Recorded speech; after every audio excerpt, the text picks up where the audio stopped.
All right, all right. All right, all right, all right. We got everything set up back again after reconfiguring for Zoom. Burn the subs over here. We'll work on that later. We'll work on that later. Schmide resub for 38 months. Hell yeah, man. Thank you. Also, we had a sub over the break somehow. Somebody subbed earlier, was Salmon Horse Duck. Followed and subbed. Thank you for the sub. Your name will go up on the board. All these names will go up on the board. Project 454.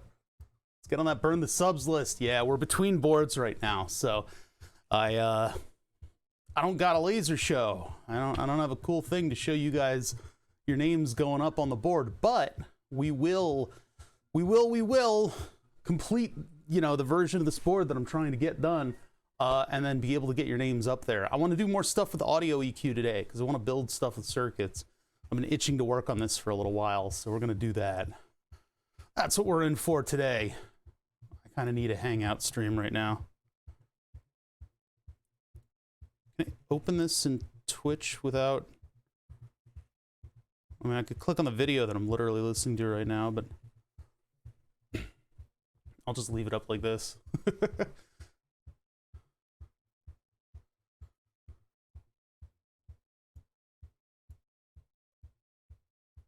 Why is that visible on my Chatterino all of a sudden? Why did the window like shift? It's a fuck OBS, man. Come on, do me a solid here and just work. There. Maybe because I changed the window size of Chatterino. That's like weirdly sensitive to that kind of thing. Hopefully all the oops, what did I just do? I think I just only minimized it. It's weird, like all the Windows settings affect it, so I hope the width is set properly so Nightbot commands look all right.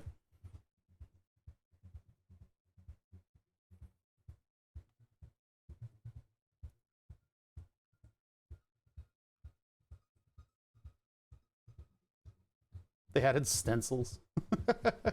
The new update is out on the experimental branch. I don't even have experimental installed. So I don't know when I'm going to be able to play it. I don't know what the time frame is from experimental branch to the regular branch. Everybody's going to be ranting and raving about it. Even Brett Ultimus let out a tweet in regards. Send Satisfactory my regards.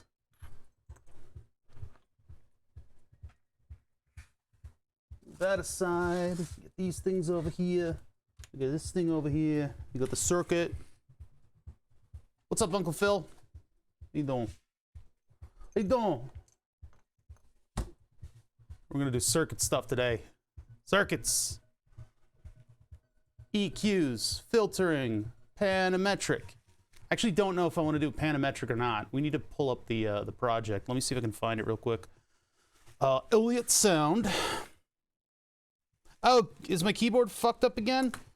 No. I just typed L into some weird...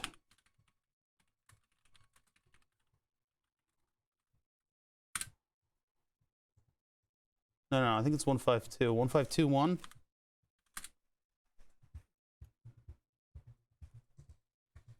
Tadroke! Thank you for subbing for 13 months. Hell yeah, guys. Wow, a lot of subs today. You guys who are subbing, you're going to end up on a list. That's not a threat so much. It's not exactly a threat. Basically, what we're going to do is... You don't even subscribe to me, Mr. 386. You're not allowed to tell me where is X project. That's rude. Anyway, so... Yeah, you guys who are subbing right now, you're going to end up on a list. And that list is going to end up getting shuffled and then burnt onto the board. Shuffled and then burnt onto the board. So that we don't have a bum rush. So we don't have a bum rush for people to end up on the board first.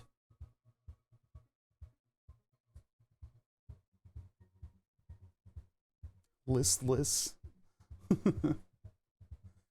From a day to a few months. All right. I hope it's more on the order of a day, but it's going to take more than a day for them to stress test everything, right?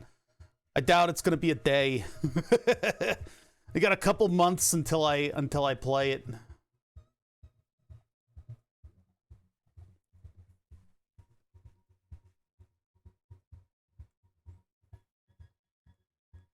The song is very orbitally. Okay, open this in a new tab. That was the one I was looking at. And then there's also the panometric filter, and I forget what project number that was. Parametric filter. Elliott sound. Elliott.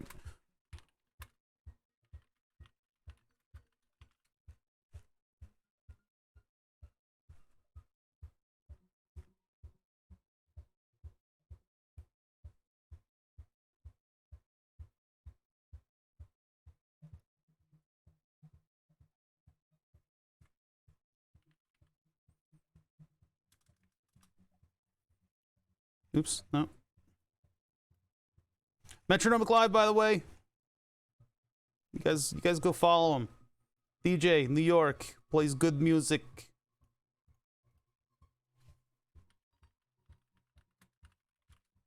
Spelled it wrong. Are there two T's? Yeah, there are. Winebridge. I don't know if we're doing Winebridge or not. No, Winebridge is op amp. So we have Winebridge already. This is essentially the circuit. It's just he omits the that one feedback amplifier. But had stable installed since update 3. I mean, I when I played on my own, I was doing the experimental branch, but since I'm playing with a buddy of mine, we wanted to have I don't know why they just chose the normal branch. So that's what I've been playing on. Which I think the two branches are the same now, right? Well, not right now because the update just came out. So.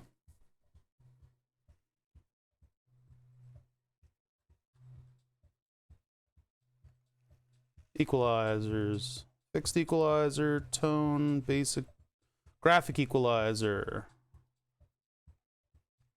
etc., etc. Not what we're doing, etc., etc. Not what we're doing, etc., etc. Not what we're doing, etc., etc. Dang it! Keep finding the wrong stuff. It's all right. I'll find it in a minute.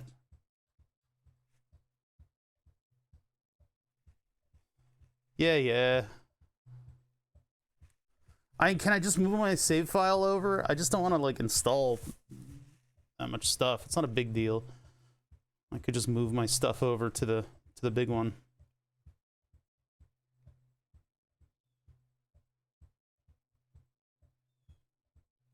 Seems oddly parametric. I'm like making up words. I don't know why. All right, let's see here. This is not what I want. Frequency isolators, tilt control, passive, guitar amp, tone stacks, parametric. This is what I was just looking at. I think so, yeah. We want graphic. Oh wait, this is just this article? Yeah. Oh, I'm just looking at the same article. No, there was a transistor-based one that I'm looking for, but...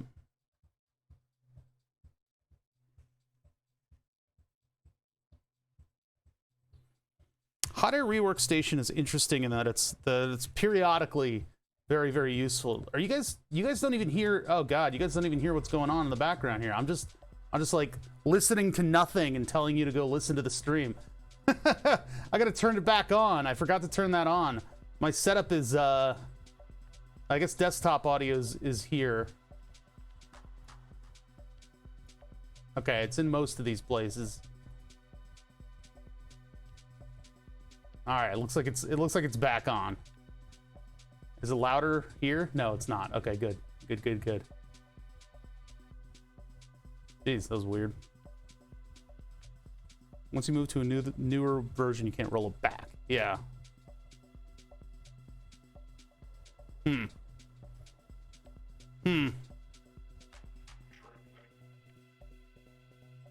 Breadboard. Oh, you corrected it. I don't have coils. I don't have a glut of coils around here. I don't think I'm gonna be able to do like this. the passive graphic equalizer. We're gonna have to go active on this one. We're gonna have to go active on this one, and the active one that I was looking at doesn't even use op amps, so it's not this. I just need to find the circuit, and I think it's a... I thought it was Project 152, but Project 152 is using the singular op amp per thing, and we have six stages, so we don't need to have the inverting on the input.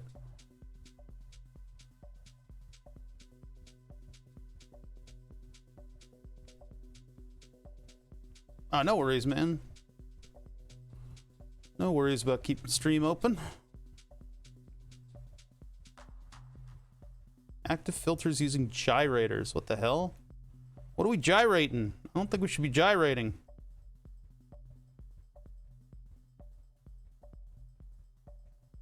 There's the gyrator. Look at him go. Yeah, gyrating all over the place. I don't know if I'm allowed to show that on Twitch. Oh lordy, gyrating. I don't think we're doing anything with this stuff. I'm just looking. It's like you gotta read all of his projects in order to figure out how he's getting to where he's getting to with all his stuff. Herc! Look at that. Alright. I got it written down somewhere.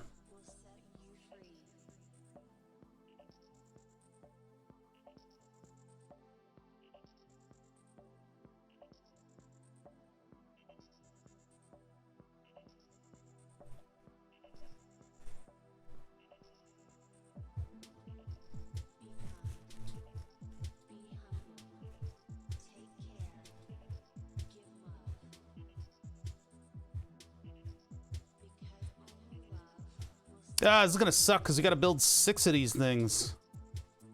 No matter what we do, we gotta do it in production style.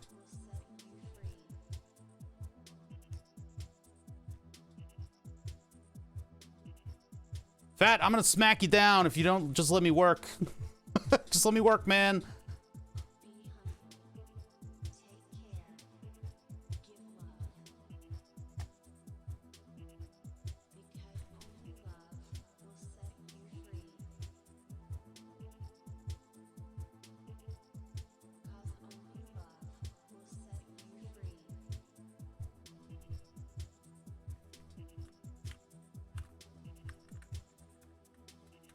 Yeah, I was searching the wrong type.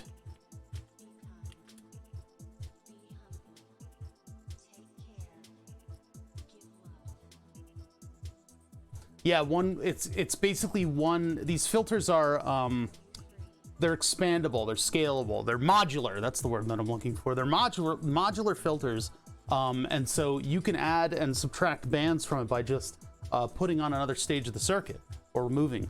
And so what I'm doing here is I'm going to be building an analog circuit basically 6 times.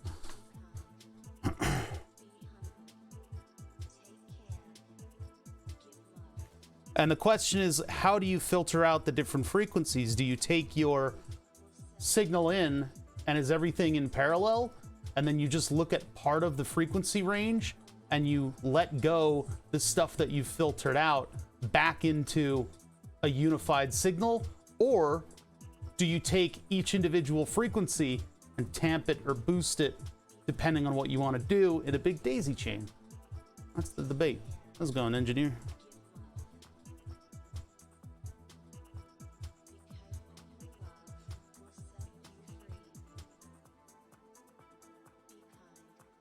The point is, mystery, that there's a trade-off between the two.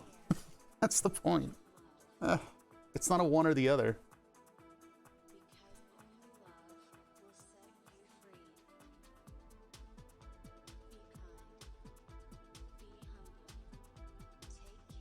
This is what I'm looking for. But he did it in, I guess it probably is 152 that he did it with, in a different part of Project 152. Yeah, this is the one. There it is. I just need this image, basically. I actually just need this image. So we got an in, we got an out, and then we have our audio coming in. And that's essentially what we've got to build. Except I don't have exactly those transistors. Why are you looking up fucking... Okay, if you guys are unaware, in the Discord, Almost an Engineer's like, I don't know if I need a light on my desk. Here's how many lumens I have here, and according to this chart that I pulled up from the internet, an office should have this many lumens. So looking up these numbers on this table, it doesn't add up. So now I gotta find a light that's going to plug in numbers to this equation so that I have enough light to see. It's a fucking lamp. Put a lamp on a table. Like, why do we need to involve like standardization and numbers into this? Good God. Oh my God, it's a fucking lamp. Put a lamp on a table. Like, you guys suck the soul out of my body sometimes.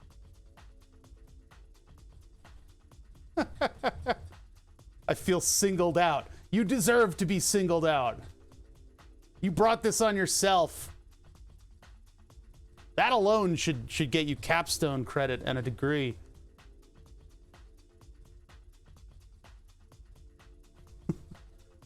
At least he can defend himself because I have chat on screen. It wasn't even that though. It's just light level. It's light level. It's like I need a device to tell me if it's dark.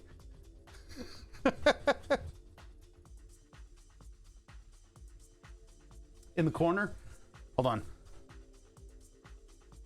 Woo! That was a big cough. I'll show you. This is from a friend's Mac. Apple Pro? I forget. Oh, difficult to reach for. The one sitting behind it is also a GPU, but that's the one that was sent in.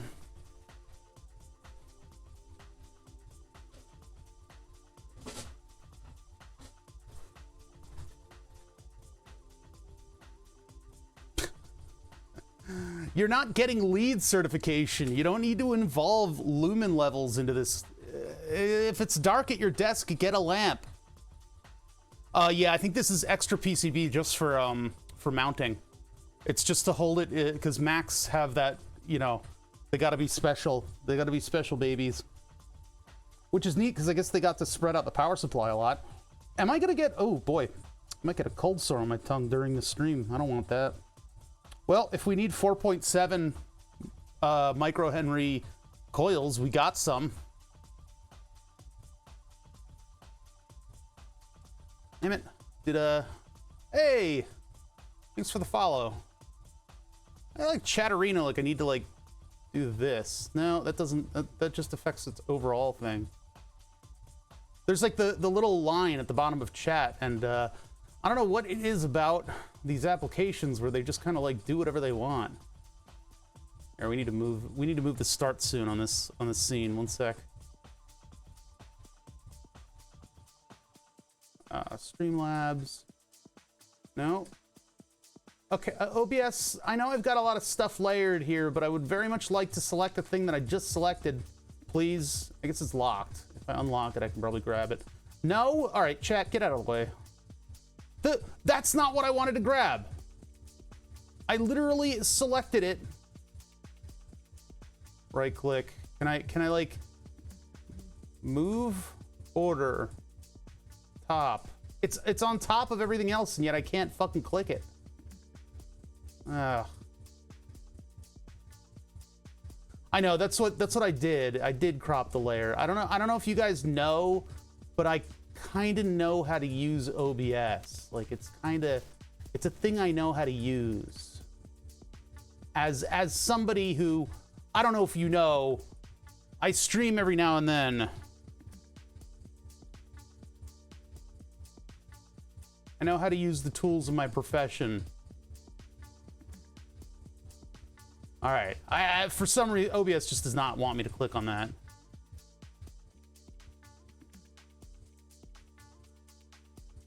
You, in the corner, Streamlabs. Let me click on you. Wait, what is this down in the corner over here? That's Streamlabs? Oh no, that's Stream. Okay, I'm dumb. Let's see. Overlays. Start soon. Let me click on it. Nope, doesn't let me click on it. Start soon is unlocked and it's visible. Double click on it. There it is. Click on it there. Right click. Is there like a move thing on the right click that I can get to it with? I don't think so. I really like this mix right now, though. I'm really digging this mix. It's very early 2000s, kind of orbitally. Oh well. I can't figure it out. Any other scene, I could probably click it very easily, but... This is Metronomic Live. Dude plays good music. He's good at it. He's a good DJ. I like him. He's also a nice person. Smells like lilacs. I don't know what he smells like. I had an opportunity to find out, but I was busy. He was like, yo, you want to smell me? And I was like, yeah. Sent him back a text. Yeah, I do. All right, what the hell is this card? NVIDIA GeForce 4. That's what it is. It says right there. See that? See that? That's the thing about electronics that I don't know if maybe you guys don't know that a lot, but companies like to put their logo on things to tell you what it is, and that's generally why they do that. That's how it feels when I'm like explaining like electronics basics. That's kind of what it feels like. You see that right there is a part number label, and when the company puts a part number label on their product, they're generally trying to identify to you, the consumer, what their product actually is, like what part number it has. And so that's the purpose of that sticker, and they're putting it in a place where the sticker can actually hold on to the product properly, you see. So they've got to have the sticker hold on to the product, and so there needs to be like a flat open area that they can find it. So what they've done is they've utilized this end piece here, this end piece on the card that is actually used for mechanical mounting, and they've decided that this would be a good place to put the part number label. It's kind of creepy how I can just do that. You actually want to see the part? All right. There he is. There's the part number label, if you really want to know what lot it comes from. I know what month it left the factory now. I've doxed your friend's card that they gave you from a derelict Mac. Made in the USA. Hey, well, look at that. Look at all this stuff going on here on this part of the PCB. Beautiful. Very complicated. Complicated, beautiful trace routing. Oh no, there's components too. I can tell you, this thing works great. Crunch. Oh God. Oh, I can barely turn the fan. It's almost completely seized. Oh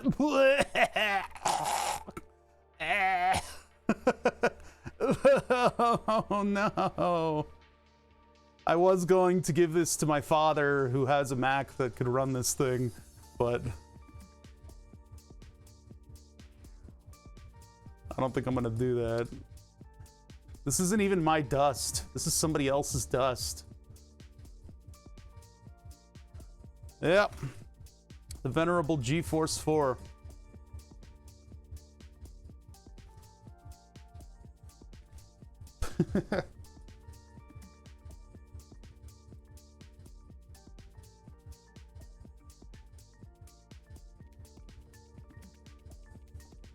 I don't know what this is all about.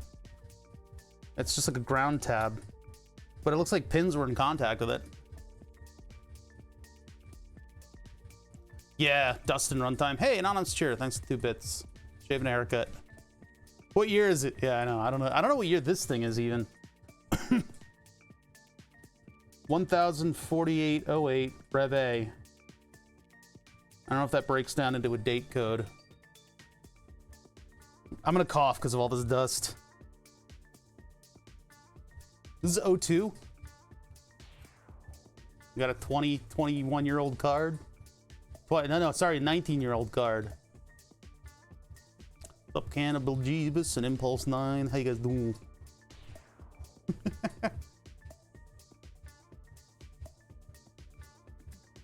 That's the thing that Apple did to make things more Apple? You mean the end card thing? Yeah. Their servers are very well built. I mean, their hardware is beautiful. They do a really good job on it. Didn't want to spring for a Voodoo 4. It's not mine, it's my friend's. I was using AMD in the early 2000s, all right? I was suffering that fate. Oh, this is the Apple thing? This is like a power pin? Yeah, it does seem to go to a big trace. Look at that. So instead of external power, they were flirting with the idea of having more pins, or more pin. Big thick pin. Would have been nice if we kept it on the card, all that power, because having power, like external power plugs, it's kind of annoying with like cards and rack cards and stuff like that. Yeah, you couldn't just go out and get a card. You know, that's a very Apple thing to do. Very Apple thing to do. That's obnoxious, but generally, like, the disadvantages versus the advantages, I guess everybody's using plugs now because they didn't want to make another standard. They wanted to keep everything on the PCIe, or you know, at the time, PCIe or whatever generation of cards or in and out plugs that they had planned. They didn't want to dedicate 7,000 pins to getting all that current in, so they just had wires come in externally and give you all that 12-volt current. So yeah, AGP, whatever they were using at the time. They usually have these planned, you know, into the future, but in order to get the power they need, in order to crunch the ones and the zeros, they didn't want to put all that stress onto a connector. Apple flirted with the idea, but I mean, eventually having an external wires come in from outside became sort of the norm. They couldn't really fight it beyond a certain degree. I mean, you need to have a big connector and big traces and everything like that. So no, this is from a friend's, just a friend's computer. They were like, I got this old Power Mac, like the one that's really like gorgeous looking, and he basically just gave me the whole thing. Actually, you know what? No, what it was is they converted their old beautiful, you know, anodized aluminum Macintosh case into a PC, like a normal you know, Windows PC. And so he modified the case in a bunch of different ways and tossed out all the old hardware, and so this came with that. And he was like, yeah, I got this old graphics card. I'm like, all right, cool, I'll take a look at it. Neat.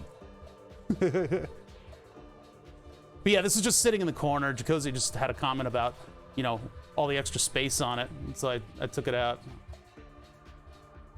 Why'd you put Windows into a Mac box? Because it was an obsolete Mac box, and it was a very good-looking Mac box. And my friend needed a computer case. He wanted to do something that was a little bit more unique.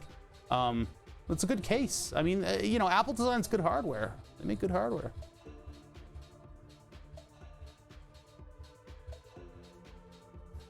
I mean, yeah, if you were like one of the engineers and you had a handle on what the rest of this stuff was doing, and you had the files and stuff, this is like a playground. This is like a big playground. They should have just put in a perforated prototyping board here. I could put chat on this. That's how much real estate there is.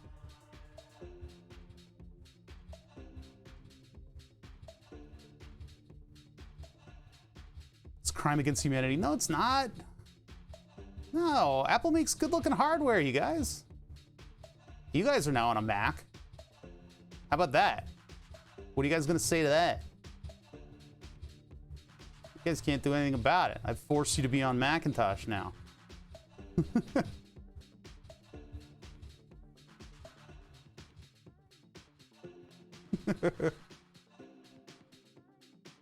Anyway, my friend still has that the conversion case, and he uses it, but he did actually sell the graphics card because he was trying to get in on the graphics card market. And I feel like this is happening a lot with my friends in houses too. They're selling their houses and then they live in an apartment for the next 10 years, waiting for the housing market to bounce around. But my friend did this with his graphics card at first, like at the beginning of all the graphics card shenanigans that are going on. He sold his card, and now he can't buy another one. Everybody hug your video cards, but not too tightly because you might break them. Hug your video cards because we don't got a lot of these things anymore. Somebody does, we don't. One of the last NVIDIA Apple cards. Hey, so it's worth keeping? Do you agree? I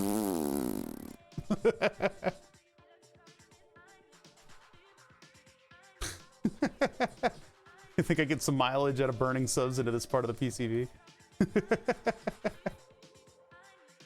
It's like a little palette. You could do art on this.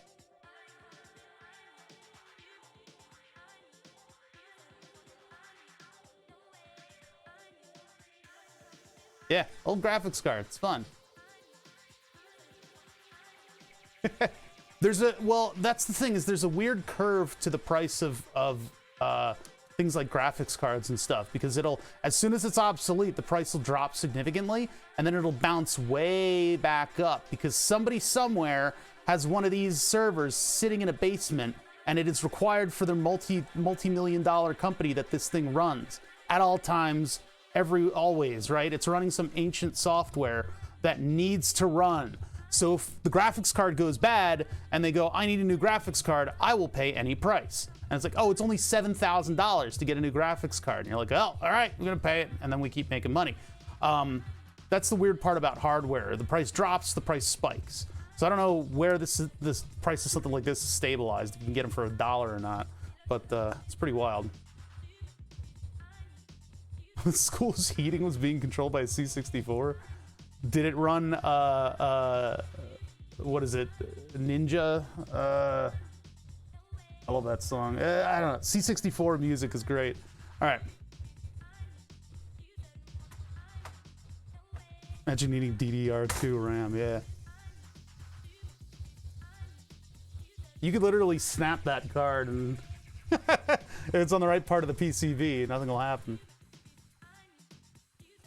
All right, should we get working? Let's get to work here. Let's get to work. I'm gonna fade out the music, which I really like that mix. I'm having fun listening to that mix, and now it's gone. Now it's just gone.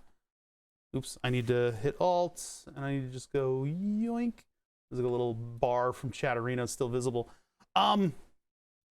Yeah, some of you guys saw me on Cosmo Quest X. That was pretty cool. I basically just did a guest star there about 3D printing, which I'm not an expert on. Anyway, let's get back to brass tacks here. I may have some new people around. That would be cool. Back to brass tacks. We need to continue to work on my audio EQ. Get out of my way, camera. That's sort of the project that's been interesting me lately. And I need to get it done so I could potentially have 2 lav mics running at the same time around here. The advantage being that I can get a friend in here and they can wear a lav mic, and then I don't have them on their own audio doing whatever they want. And also we get a nice isolated, voice track from them. And I can use my new mixer hardware, which I've been it's just been sitting collecting dust. I really hate it. I spent all that money on the thing and it's just sitting. But we got to do this. So we're back into the Elliott Sound Projects pages, and we're looking at EQs and what type of EQ we would like to run on my audio. Now, as I have it right now, I have a software EQ running, and I don't know how that thing is doing its job. I don't know how it works. It is a VST filter. It was free. It's not open source. So I don't know if it's using parametric or if it's doing graphic equalization. I would assume it's probably graphic equalization, even though, and graphic, we mean like graph, like a graph, like not like graphics, which is what, hey, I'm graphics. Hey, thank you for the, what was that? Was it a follow? That was a follow. Thank you for the follow. Angelos PNS. So yeah, the graphic is in like a graph, right? Not graphic as in graphics. So I need to figure out what kind of EQ I want to put on this thing. Now, traditionally, yeah, graphics is in graphic violence. It's when you really angrily chart something. I need to figure out what kind of audio thing I want to put in the path between my voice and your ones and zeros. And so I need to build it. I'm going to build it on the perforated prototyping board because we're doing things properly around here. I'm not going to just jump directly. I think I did with the original one of these. I think I jumped directly into the PCB because I was like, you know what? I'm just going to do this. And I built the PCB directly off of the Elliott Sound project, which is putting all of your eggs in one basket because you put it all in there and you hook it all up and, So The thing about the equalizer that I've chosen to do, well, actually, I haven't chosen anything. I'm going to be breadboarding it. We're going to be putting together the circuit in front of us, and we can try both of them out. Now, can I do that today? I don't think so, but we'll make headway into either one. The transistors that I have that are through hole are equivalents. They're 39 something 04s. I don't know exactly which one that is, but man, you keep doing that weird ass intro, man. Just be a normal person. He's not a bot. He did this last time. He just decided to do hello in a weird way, like by using tonal signatures or something. Just say hi like a normal person. All right. Anyway, because we're very strict about bots on this channel, and so we ban bots because bots will get random gift subs. Random gift subs are sacred here because they end up on the board. So random gift subs end up on the board. I don't want those going to bots, so we ban bots. So all right. Anyway, getting to the circuit stuff that we need to build. I need to find the parts. I think I have most of the stuff that I need sitting around. We need to get rid of that extra gain that we have on the thing. So if I need to pull up the circuit that we left off with last time. That would be, again, in the stream projects section of the Discord. And maybe stuff like this will help you guys understand why I'm so strict about one channel on my Discord. This is the music channel. My stream projects and the music channel are the only two channels that I will really, really moderate beyond the usual, you know, be good to one another kind of thing. Yes, it is. It's very hypocritical. It's my robot or the highway, all right? My robots are special. But yeah, the stream projects I like to keep kind of on topic so that I can reference stuff like this. Our actual schematic when we left off last time roughly looked like this.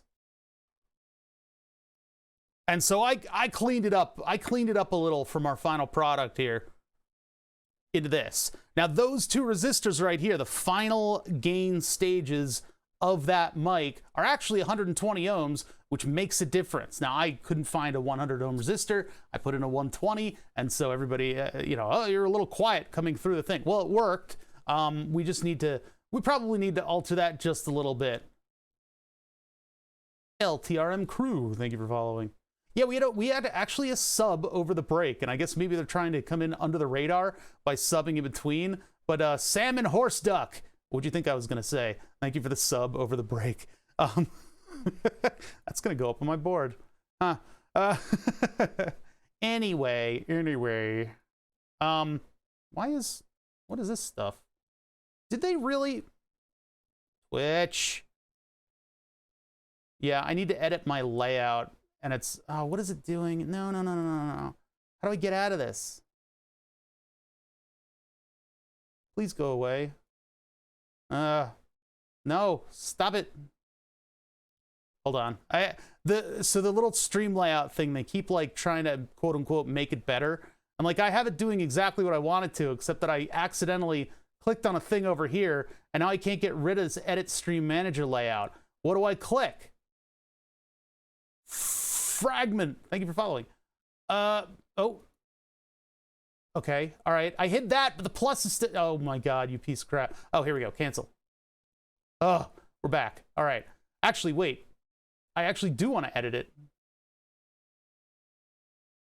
Okay. First of all, you go away. No, you go away. You go. And then I got to click that. And now I can hit that. There we go. All right. Jesus Christ. All right. Don't change things. Streamers are sensitive to this sort of thing. Why did chat wipe? What happened? How many channels? We're going to run six channels. I've got a document on the desktop. Had a document on the desktop. I got to find that. I don't know what I did with it. Oh, VST settings. Hold on. Let me get this. Let me copy it into the project folder just so that I have everything I need. So that would be. I'll just use the shortcut. Project. And then we're going into lav thing, lav amp, and I'll just put this in here so that I've got it backed up on the server on like several different hard drives. These are the settings for this VST. So this VST is what I did in order to filter out my voice. So this is the M equalizer. It's a free VST. This is an older version of it. You can see the aversion that like this is the way like studio people kind of work, right? You put all the work into getting something to work properly and do exactly what you want it to do, and that work shows and it pays dividends. And then suddenly you're in a situation where there might be a software update, or maybe you touch the wrong button and it wipes all of your settings. You can't save on this. So it's absolutely petrifying to mess with this setup once you get it working. Kind of get everything working, and then you forget how you got everything working. So I've got this equalizer here, and I don't know a damn thing about it. What I found out is that I can right-click on the different frequency channels, and I can recreate them or edit them from there. So what I've done is I've just written down everything. So everything is written down in a nice, neat, organized text document. If you want this text document, it is indeed on my Discord. I don't know why you would do anything with this text document. This is like, why do you want my microphone settings? Because these are catered directly to my lav, which from one lav to the next lav, that's going to differ. So, but anyway, I've got all those frequencies, and I've got all those Q values, and I've got the gain values. Now we could recreate this number by number by calculating it through the resistors. Elliott Sound Projects has all the information that I would need in order to do that. And we can probably do that if we want to, or I can hook it up, I can plug my headphones in, and I can get it to sound good. I would need a reference. I need to record a little bit oh, well, I guess I could just open the files that OBS is outputting, and then I need to bypass the EQ with some kind of a compressor on it. So I may need to run it into the second channel and do that. I don't know. I'll have to figure it out. Hey, thanks for the follow. I'll have to figure out what that scheme is going to be. That's where things will get a little bit complicated. But the way that I originally came up with these bands, and again, like, this is not something that you should copy. This isn't something you can copy, because what I did is I sat here with headphones on and I listened to each individual band while recording through OBS, and I just went, you know, pop, pop, popsicle, bike, bike, bicycle, test, test, 1, 2, 3, pop, pop, popsicle, bike, bike, bicycle, test, test, 1, 2, 3. She sells seashores, buys shishers, and just like had normal audio, right? I forget exactly what the test phrase was. I might have been doing the pop, pop, popsicle one, but I just went through the test phrase in the same voice over and over again while moving the individual bands, and I built up this filter doing that. That's how I originally came upon this. Now, I want to recreate this. I want to recreate this in hardware. Just the weirdness of the hardware, you know, the fact that we're dealing with actual analog audio instead of a digital interface means that there will be differences in what I come up with versus what actually sits right here. Now, we will never get a chart like that unless I actually calculate out what everything is set to. KLBRS, thank you for the follow. So, like, I mean, whatever I come up with here is also going to differ on the circuit board that I create, because I'm going to be using surface mount technology in order to put this thing together, right? So that's why I would need to have, and it's probably going to have to be 2 boards, because I don't have a lot of room to work with in this thing. I don't have a lot of space to work with. This is a very small area inside of this amp. So I will have to recreate this every time. So I'm going to want potentiometers that are accessible from the outside of this thing, right? So anyway, that's what we're working towards. And we're going to do this.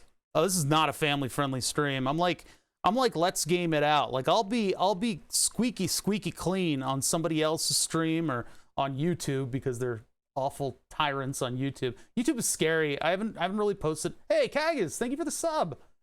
14 months. Is this ready yet? No, it's not. It's not. Sorry. I can't live up to everybody's expectations. I'm sorry. We will work on Burn the Subs. That'll be on Thursday. I just can't bring myself to work on it right now. I wanna do a little bit of audio stuff. I'm so sorry. Anyway, there's a video this weekend from one creator who had a complete and utter like crash burnout in regards to people being toxic about stuff in the engineering sphere on the internet. I think one thing they don't teach engineers is that there's many ways to solve a problem, and your way is not necessarily the best, and maybe the best way isn't the best. You know, sometimes people need to grow and learn. Sometimes people need to show mistakes for fun. Sometimes people need to have fun. Sometimes people need to shut the fuck up. Like I was saying before I went off on a rant about YouTube being scary, on my stream, I'm gonna like curse and stuff. I'm a normal person. If I do something like YouTube videos or something like that, I'll probably clean it up and be a little bit more squeaky clean. But that's boring, right? It's kind of boring.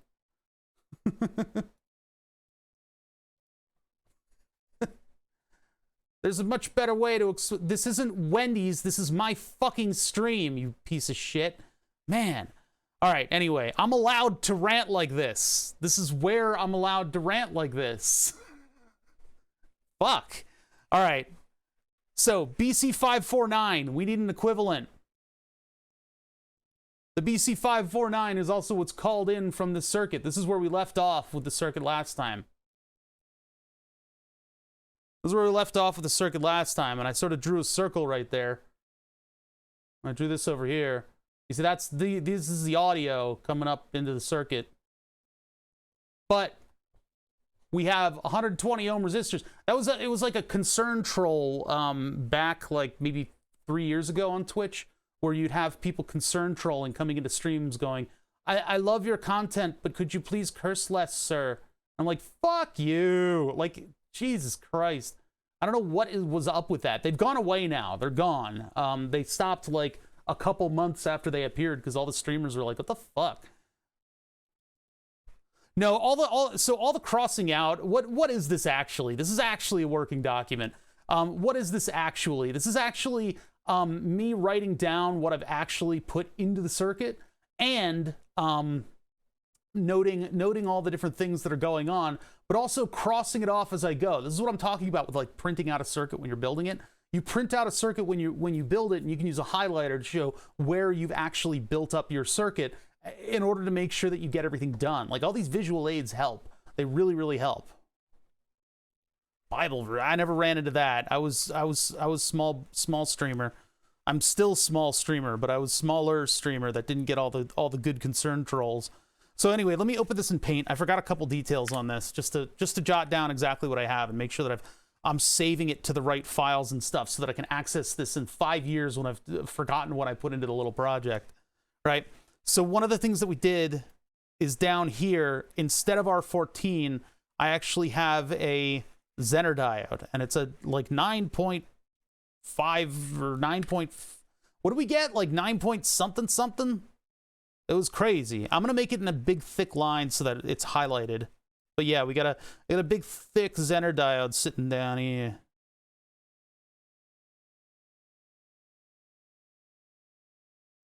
I was gonna meticulously draw that symbol here. Oh yes, the 1 pixel pencil. That's definitely what I need in order to fill in this large area. Man, Satisfactory update is out.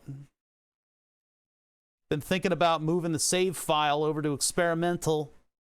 Checking out some zooping, which is where you can lay down large lines of stuff so you can build a factory floor without having to click 10,000 times for hours.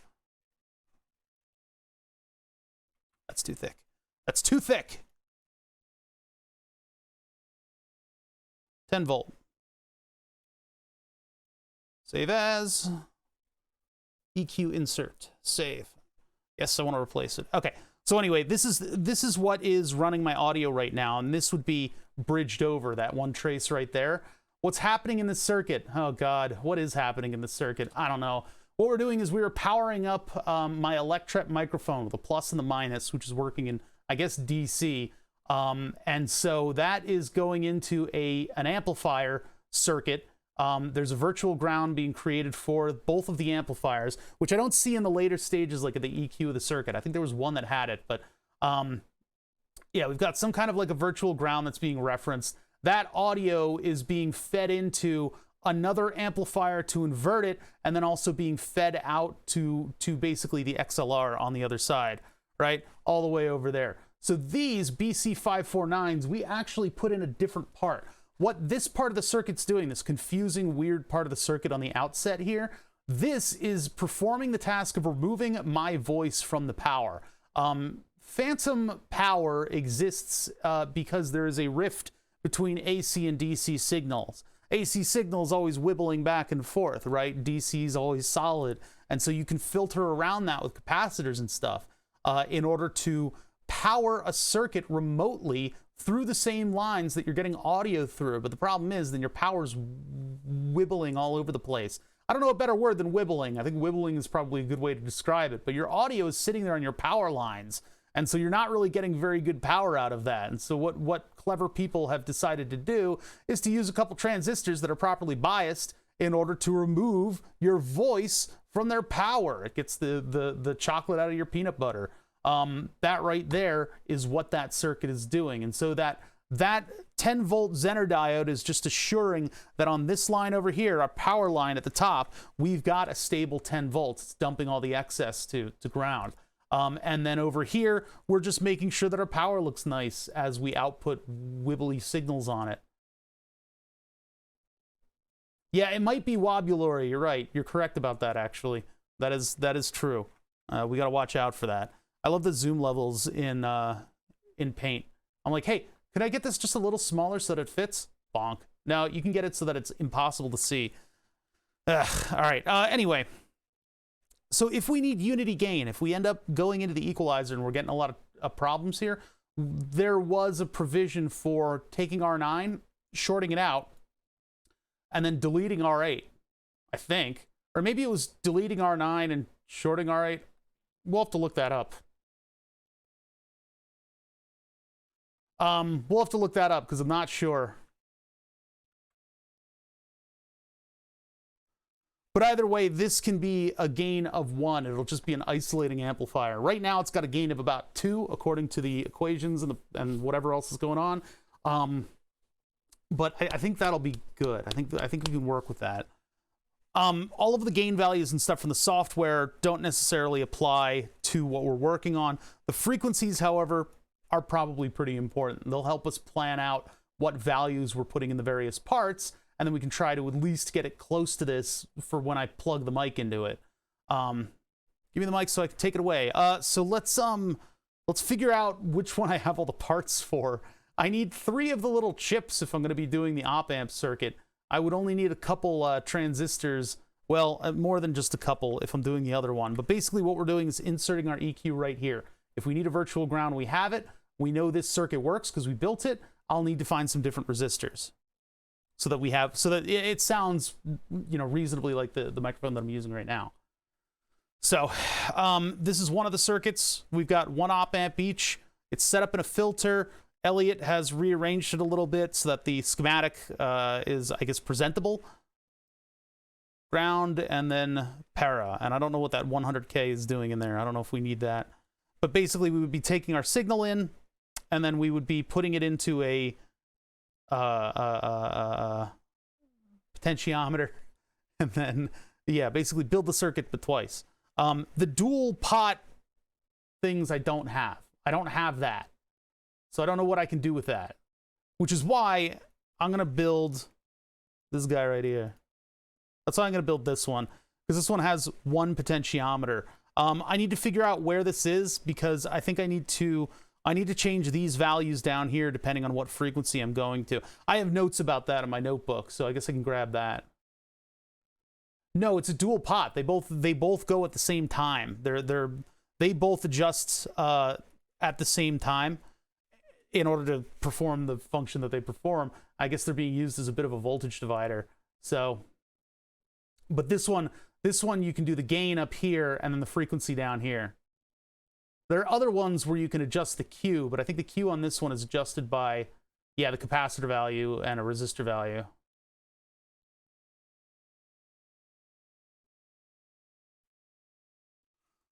I guess I could math it out, but I don't really want to do that. I don't have that many through-hole resistors, you know? Let's start with this one. This one's mostly analog stuff. I don't have to put an op-amp in there. Stopsigncam. Wait a minute. Are you that road in Massachusetts? Or is that somebody else? I think that is you. I was watching the stream the other day. Oh, I'm going back to it. Yeah, it is. This is a stop sign cam is a streamer that's just literally just a camera on a stop sign that people like to ignore. I love Twitch. All right, let's get to work. Let's get to work. Let's take a look at what we can do here. Big pixels. That guy's got big pixels. You know what I mean? Because I don't. 4 months with big pixels. Hey, thank you. Yeah, by the way, the pièce de résistance on the stream, the big project here. Oh, I didn't even adjust this camera. Hold on, let me go get that camera. Let me go mess with that camera. I'm usually getting up and moving around a lot during stream because we've got a laser etching table on the wall. I plugged the thing into the wall.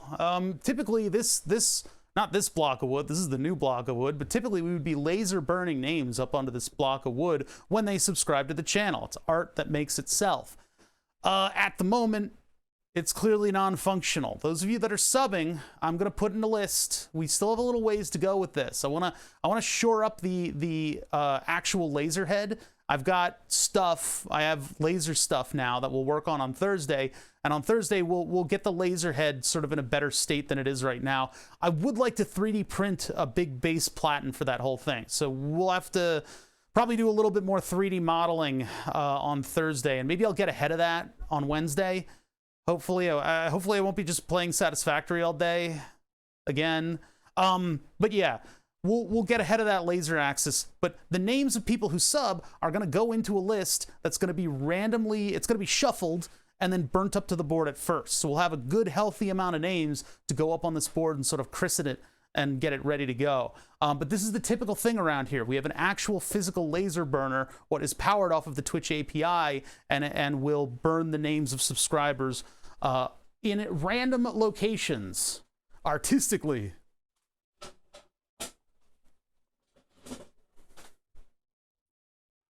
All right, so anyway, yeah, thank you for the subs. Let's, I think I got these parts. Oh, the only thing that I don't have are probably the capacitors. This has some specific capacitor values. Oh man, analog electronics sucks. I probably have the capacitors, but they're probably surface mount. So we'll have to make adapters for all the caps that I need. But anyway, let's see. We've already used equivalents, and the equivalents that I have are in a bin. So let's get that bin. Where did that bin go? It was a multi-bin. There were little sections of the bin. It was right here. Where did it go? Hold on, I gotta find my parts. My ports! Ah! I know where they are. They're in here. Okay. I don't know how many I've got. I think we used the 3904. I mean, I've got the TLC24 and the LM324. I don't know if either of those are exactly what I need for audio stuff. The old board is literally just leaning up against stuff. It's like, what did I do with it? It's behind me somewhere. It's behind me somewhere. I don't know what I'm gonna do with the old boards. I don't know what I'm gonna do with them. So we can continue on with the 3904. That should be perfectly fine. These are FETs. These are parts that were sent in to me because I didn't have enough through-hole ones. So, I mean, the 3904 is what I got. The is that TLC84? I don't know if that's an equivalent. I think that's rail-to-rail. I don't think that's low noise.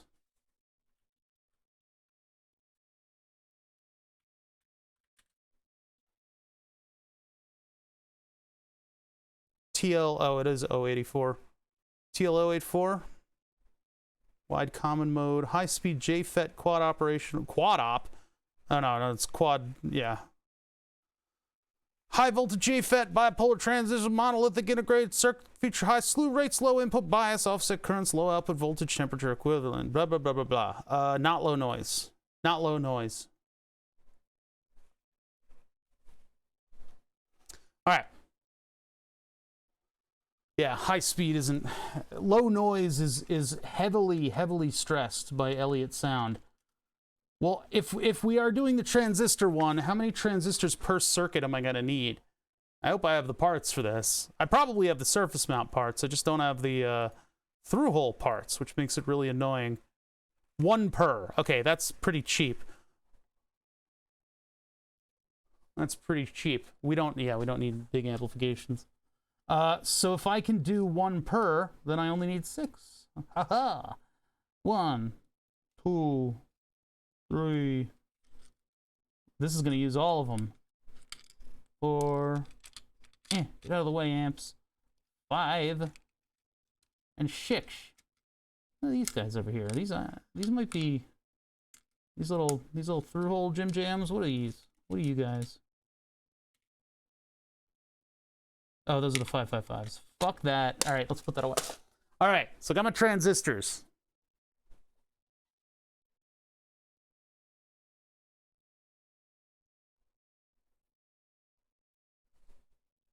Let's verify that they're actually what I thought they are.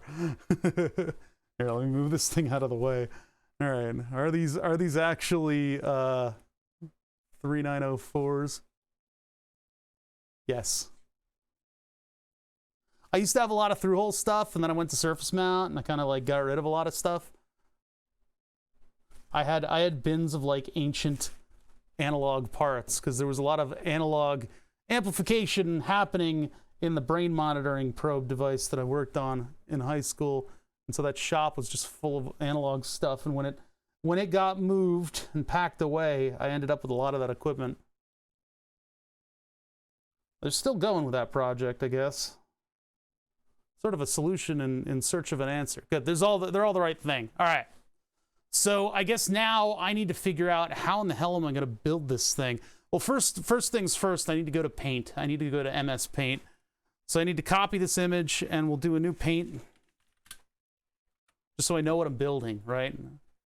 Crop that, zoom in. All right, so I got a working document here that I can actually mess with. Maybe I should save as.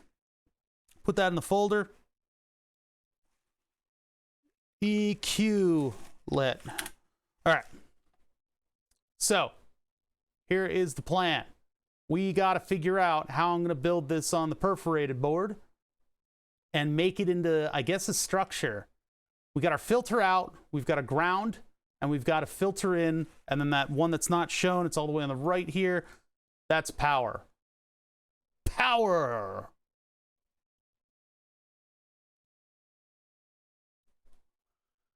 There's a lot of magic in audio, right? There's a lot of magic in audio stuff, and I can't even reasonably enough for me to understand it. I can't explain everything that's going on in these circuits. So the gist of it is basically that all of the audio frequencies are sent to all of the filters. Certain filters are listening in on certain frequency bands, and those frequency bands are then output at either a higher or a lower level. And that is how the graphic equalizer does its job.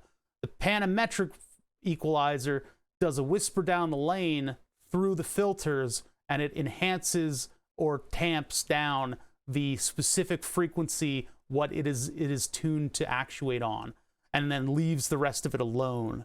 That is not what this is. This is going to bring specific frequencies out of the audio, which means that we get the cutoffs at the high and the low, which is pretty nice. Because the cutoff I've already got built into this EQ, and I don't know exactly how this EQ is functioning. I don't know exactly what this thing is doing in the software. It could be doing a lot of different things in order to make this curve right here. We're not naturally going to get this curve, which might be a bit of a problem. I need some kind of a very tight band on the end with a specific Q value that's going to make it drop off quickly if I'm going to replicate that. But then again, this is probably not a very important part of the circuit. we can see that there's already fairly low amounts of that frequency coming through. So we'll just have to see. We'll have to see what we get on the end here. What's up, Milk? Milk? Wonder if you get banned in tomato chat for that. Yeah, the thing is, like, these filters have updated, so the window size is, like, not fitting properly, and you can't change the window size without it taking you to their website, which is hilarious because, yeah, I don't know. I should probably update these, but I don't want to lose all my settings. Anyway, this isn't, so what, you know, what I've been trying to stress is that this is not sacred. We do need to replicate this, but it's not sacred. It needs to be fiddled with and tuned and properly implemented, you know? I need to put in like a massive like delay on my audio so that I can hear a test phrase back out of it. But building the circuit is the important part today. So we need to figure out how we're going to put all this stuff together, and then I need to build a couple of them. Start at the beginning, I guess.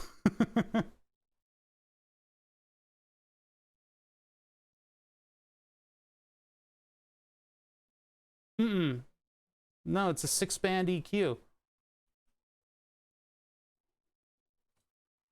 Alrighty, so you know, in the Elliott Sound projects, he's making like a bass amp, and he's using multiple different filters in the same amp. So he's got a graphic equalizer, and then he's got a panometric equalizing thing going on there. I don't know, maybe there's an advantage to it, but all right, let's get started. I need to pull up the transistor datasheet. Do I already have that open? Did I already open that up? Did I not close the window from last time? No. Okay, so this one is a, what is it? 2N3904.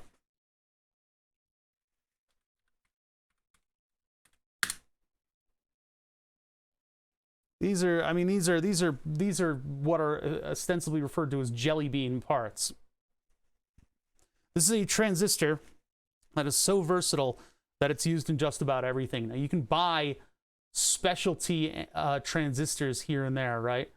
You can use specialty transistors, you know, wherever you want to use them in order to, for your specific application, you know, do the best job that it can possibly do. But the 2N2222, the 2N3904, these are like super common transistors that are used in like everything today. So if you've got like a circuit and you've got like a dead transistor in there and it's some weird specialty one, sometimes you can just put one of these guys in there and it'll work just fine again. It all depends. I mean, there's you know, very specific things about the way things are engineered, but alrighty. So collector base emitter. This is the #1 error. This is the #1 error that I will make, you'll make, and it's just not worth beating yourself up over. Base, collector, and emitter. You can see there's the symbol of the transistor. It's got a collector, it's got an emitter, it's got a base. It's basically like a little layer cake of silicon, and you have to make sure, yeah, this and RX and TX. Good fucking Lord. Like, RX to TX or TX to RX or RX. And then SparkFun's like, no, we got it. We solved it. We're going to make RX out and TX in. So RXO and TXI. And then I'm just, brain explodes. This is like a big error. This is a big error, and it's tough to get correct. Is what is the pinout? And if you've noticed, every single supplier and manufacturer has resorted to giving you just a 3D model because it was so confusing. You would get a picture of the outline of just like a letter D, and it would tell you which pins were 1, 2, and 3, and then it would say top or bottom on it.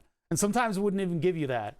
You wouldn't get a top or a bottom. You just did like 1, 2, 3, and you're like, what does that even mean? Am I looking, because they're like, oh no, it's simple. You're looking through the PCB to the bottom of the transistor. It's like, what? And then you look at another data sheet that does the same thing, and they go, no, you're looking down at the transistor. So you're looking through the transistor, and there are the 3 pins at the bottom.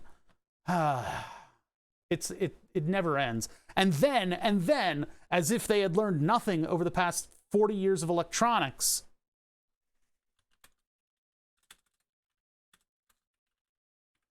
they come along and they go, hey, why don't we just make a transistor look like the symbol for the transistor? So an actual transistor part literally looks like this symbol with a line and then 2 pins on one side and 1 pin on the other. And then they said, hey, why don't we not make that make any sense at all? Why don't we instead have the pins so that the transistor is actually tilted a little bit? I'm looking for one that actually shows the symbol inside. There we go. Oh boy, it has 4 pixels. And we got to visit the page, and it's going to pull up like 10,000, like, yeah, here we go. Why don't we do it like this, though? Why don't we put the transistor in there like that? Because this chip looks exactly like the symbol for a transistor. So we should not make the pinout do that. What the fuck? Like, it never fails. It never fails. I mean, the point of doing it this way is that the layout of the resistors is a little bit easier, but it's just ridiculous. It's so, like, you're just fighting an uphill battle out here trying to make things accessible to people.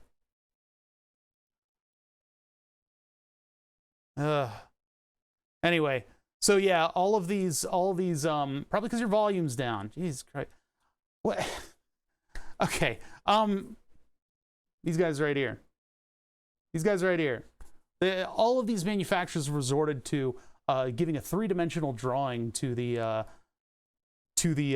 chip itself. So.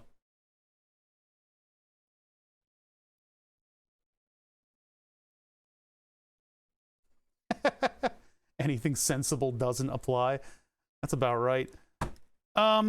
Anyway, let's put together the circuit. Now that I've got this image up here, this is the justification for multiple monitors when you're doing engineering, is that you can pull up multiple data sheets at once. Now, back in the day, I had printouts. I used to print out data sheets at my school library. They hated me.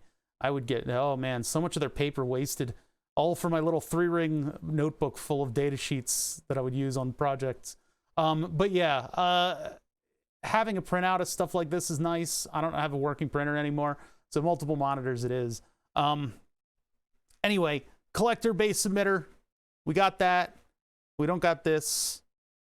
There's a circuit that we've already got, and we're building this. I'm gonna take that and I'm gonna put that somewhere else on my desktop. Actually, no, we have that in Paint, so I'm gonna close that. We have that in MS Paint. The important thing about having this in MS Paint is that as I work on the parts of the circuit, I can cross things out. So,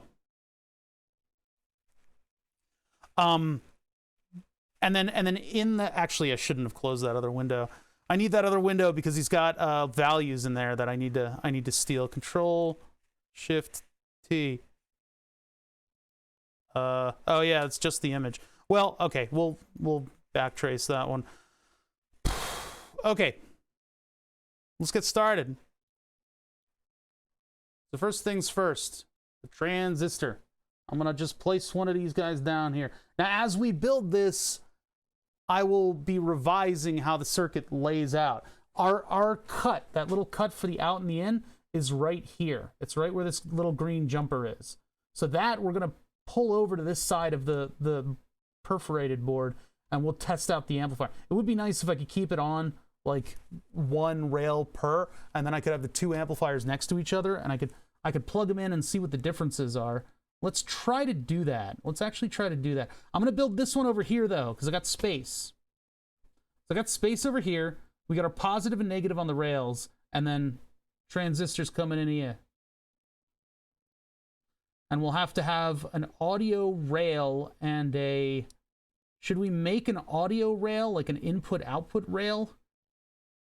Because I could just isolate one of these and make that our input-output rail. But it depends on how many circuits we're actually going to be having on this thing, so I'll have to see about that.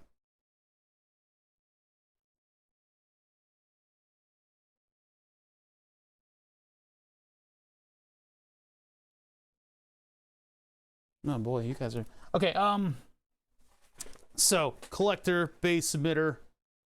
Gotta get this right.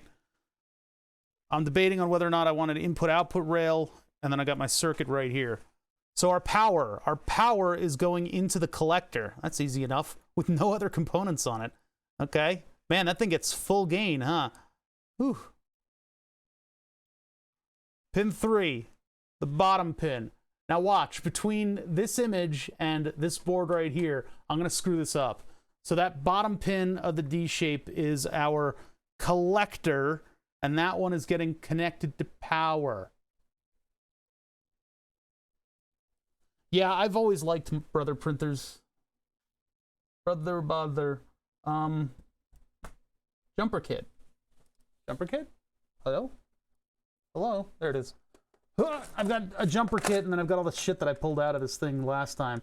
So if I can get some combination of the two running, I'll be happy. Now we got to jump from the power rail, which is real close by, so we don't need a large jumper for this. And this already has a rail for it, so I don't need to worry too hard. I'm going to turn this into the audio input rail. Well, we need an input and an output rail, and if I do that, I mean, I could do output input, but then what happens when I build a circuit here?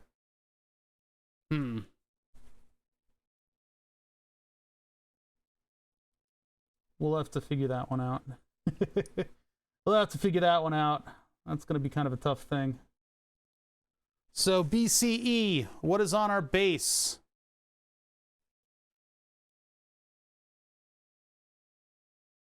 I keep forgetting where my stuff is. So that's connected 100K to ground fixed, 10K to the input. This is going from that junction through a 10U. Yeah, and here's the frequency range, 420. Okay. 10s and 100s. I got plenty of 10s and 100s. Captain Terrific. What's this purple button do? What have you done? You've ruined it. 4 months. Thank you so much. I really appreciate the 4 months. Okay. 10K, 100K. Easy enough to source. I've got thousands of these things. Tons of 1 and 10Ks, and the reason behind that is that I do a lot of digital stuff here. We do a lot of digital electronics, and the digital electronics, your 10s and your 1s are basically just for everything. If you want to put an LED on something, you put a 10K resistor on it. If you're looking directly at the LED, right? If you want to filter, keep a signal safe so it doesn't blow up your other chips, you put a 10K on it or a 1K on it. These are common. They're super common. All right, so I've got one that goes to the audio input, and then I've got another one that goes to ground. Actually, wait, this one is a 1K. We're not using a 1K. I need a 10K. These are 1Ks. 100K, I have a couple. I'll have to find them. So the 10K goes to our audio input. Where are audio inputs coming from? I mean, if I just like bus it to multiple locations, I could just bring it to the top of the circuit here, and then this would bounce between the different filters. I could bring it over to this side and have it run down this side of the board, or I could move this transistor over here and have our audio run 6 ways all the way down here and come back to here. This is the debate that I have about this circuit. I'm going to move the transistor over, and then I'm going to make its power connection go over here.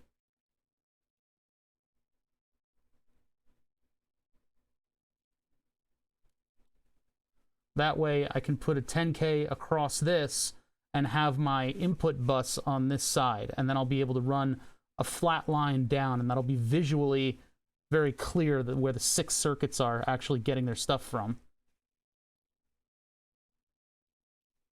Depending on what else we find in the circuit. Now, I haven't built this before. I have not built this before. I'm doing this live on the air for your benefit. So all the stuff that we find here, we need to apply and make it kind of like a standard form that we can just, put in the thing. Now, it would be funny if I could actually like solder this together and make, like filter blocks that I would plug into one another. I know that's probably been done before, but yeah, that's the kind of stuff that I could do. So 10K goes to audio in, and that is from the nothing. Wait a minute. It goes through a 56 NF to the base, to the center pin. Center pin, how am I going to get there? Okay, I'll do this at the top of the circuit just so that we have our filter input is here, and we'll work around that. How about that? And then I don't know how big this circuit is going to be on the board, but let me Let me just make sure that I know what it is by putting a big jumper on it. How many jumpers am I gonna need? This may exist in that size delineation that doesn't exist in this jumper kit, where like you get a certain number of holes per jumper, and these just don't go further than that. Like there are short jumps, and then there are super long jumps, and I don't have anything in between. So like the next circuit being down here is absurd. That's ridiculous. So I'll just do this. Come out and around. I'll do it like there. And then I'll probably need to cascade these jumps, unless I find one that's going to fit that. I just don't think I have them anymore. Maybe the gray wires were that length? Yeah, it looks like the gray wires are that length. So if I could find more of the gray ones, but I don't think I have more of the gray ones. That'll just be symbolic of the amount of space that we actually have to work here. The problem is, that's cutting off that entire row for the whole thing. It would be nice if I could cascade it down. I don't know how big this circuit is going to end up, so let's just see.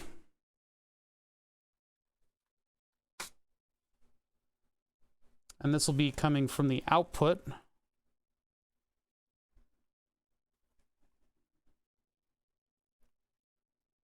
Actually, that should be on... We'll put that on one of these, because that way it's clear where it's coming from. Let's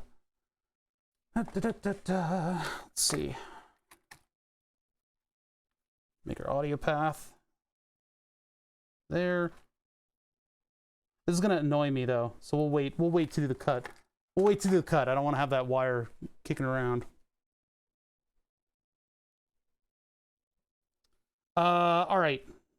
So far, we have one resistor in here. I need a 100 kilo ohm resistor to ground on the other end of a 56 nanofarad capacitor. How are we going to do surface mount capacitors on the perforated prototyping board? Well, to do that, we're going to need to involve solder. And I'll put a thermal camera up just for fun. So we're going to actually need to involve solder because I don't have through-hole capacitors. I've gone to surface mount because it's so much more fun.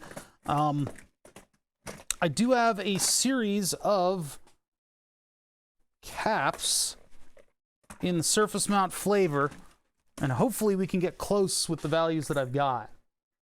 Oh boy. This is all I have. This may be where we actually need to order stuff. 10 microfarad, I think I probably have.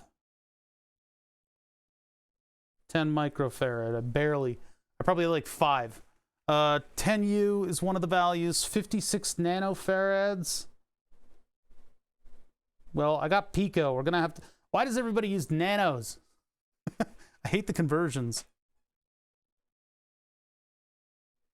Let's see. Yeah, I need 2 56 nanos, and then I need 2 27s, then I need 2 12s. They change depending on the filter. So let's see here. Analog stuff. I should have looked up these values ahead of time. 56, 560, etc., etc. Let's take a look. That is the wrong.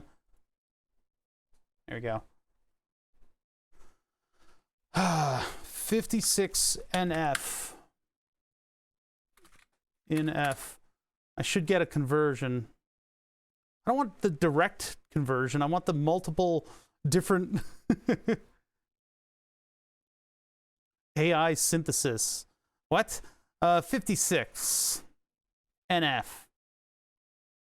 There's a lot of, it's interesting. It's like a language barrier or like an accent, like a different accent, the way people draw schematics, lay stuff out, and what values they prefer to use. And those conversions don't really stick with me. They don't really stick with me very, very heavily. You guys stop trying to remote pilot me? God. So 0.056 microfarads, 56,000 picofarads, 56 nanofarads, which, yeah, that is a nice round number to put on that. I don't know if I'm going to be able to find the values that I need for this filter.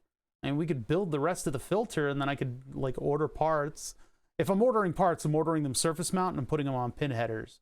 Yeah, just the weird stuff that you got to deal with in like not having the things you need in order to perform the task. So 56 nanofarads, 0.056. Let's see, of the choices that I have here, 30, 47. This would be the thing that they're talking about in chat when they're trying to run my show for me. I could put 47 and 8.2 in series. You guys have a weird impression of the type of stuff that I actually have on hand. Weird impression. Let me just get my 8.2. I don't have it. I don't have 56. I do have 47. But do I have 56,000? I don't think I have 56,000. Do I have 0.056? 0.047. This part is the same. Wait, no, that's PF. Never mind. 0.047 UF. I got nothing. Damn it. I mean, we could just test the filter out with a junk value.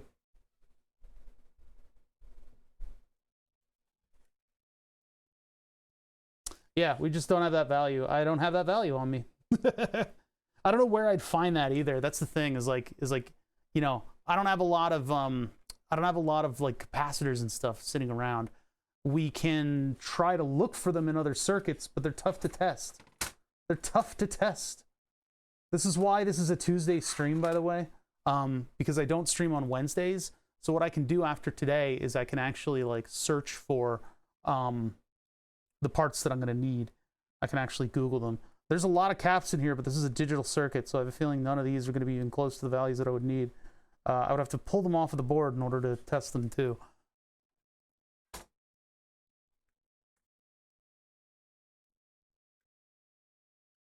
Yeah, so you're thinking 0.047 and the 82 billion. Capacitors in parallel are like series resistors, so you add them together. But you guys are trying to tell me what to do. You can't even read the numbers. So yeah, all right. I mean, we could just put together a version of a couple of the channels of the filters. I can work around this. I can you know, do all that stuff. I'll have to figure it out. Hey, Retro CRT, good to see you again. 11 months. Damn, dude. Thank you so much for the 11 months of subs. Yeah, so you know, obviously I don't have exactly the values of capacitors that I would need. There's a possibility that I would have like a stash of some caps sitting somewhere. I don't do a lot with analog circuits. This is why I kind of stick to digital, is that you don't need stuff like this. This is a tuned filter circuit, and so it's going to need a specific capacitor in order to run properly. There's probably very little chance of me extracting it from another circuit, because it would probably also have to be some kind of an analog filter circuit for me to find that value. Instead, we can do equivalence, or we could just try to get it as close as possible. Because as we cascade through the frequencies... Oh my God, let me get... So 12 nanofarad, 27 nanofarad, 56 nanofarad. These frequencies are 420, 870, and 1.95 kilohertz. So we can actually go to some of the charts in the Elliott Sound Project, and we can see what frequencies he's specifically making with this stuff, and figure out what different frequencies we want to use, right? So let us find out what values of components we are going to need. Project 149.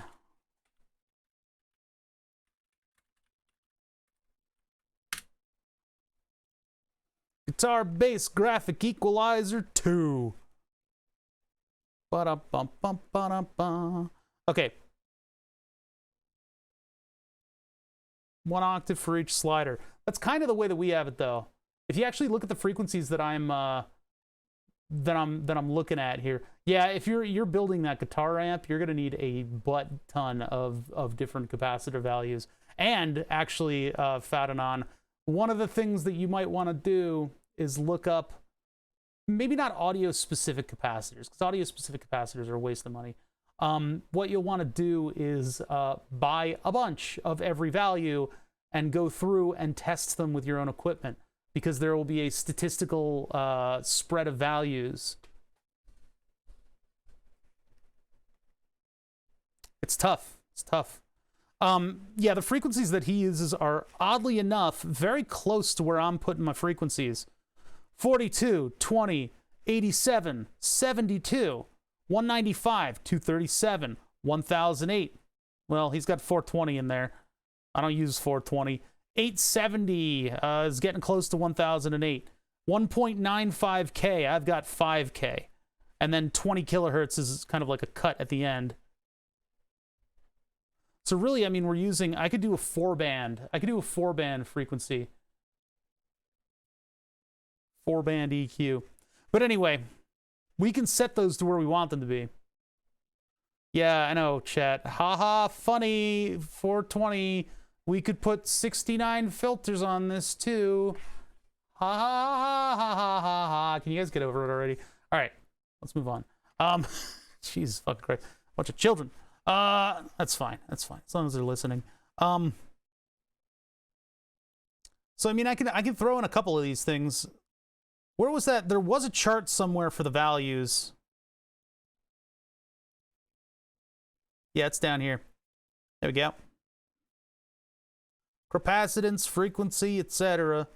Table below shows the filter frequencies you can expect every capacitor value between 1 and 2, 1 UF and 1.2 NUF. 1 NF caps aren't included, but we'll give a frequency of 22.6 kilohertz. Too high to be useful.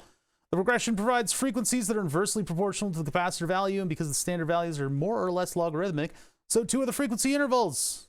Well, in theory, you could use every value shown. I doubt that many people would think that a 36 or 37 band equalizer was a good idea. It'd be fun. Besides which, vast number of frequency bands is not needed for a tone shaping circuit. This is intended to create sound, not to compensate for deficiencies. Well, there you go.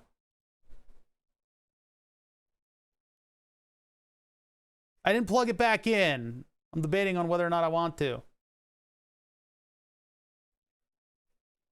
I'm gonna have a day without the farts, all right? A day without flatulence.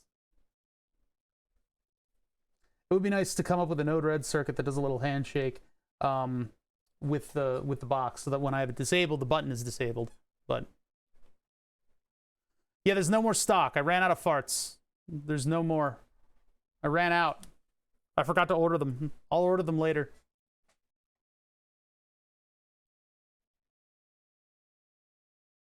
Okay, so yeah, capacitance and frequency. That's for that filter. I thought he had resistor values in here, but we can obviously create whatever resistor values we need. Are the wait, is it just the capacitor values that change? I think it might be. 560, 10K, 100K, 10K, 22, 560, 560, 560. Yeah, it's just the caps. It's just the capacitor values that change. So we can fudge these a little bit in order to give us some frequencies, and then I'll have to note them down.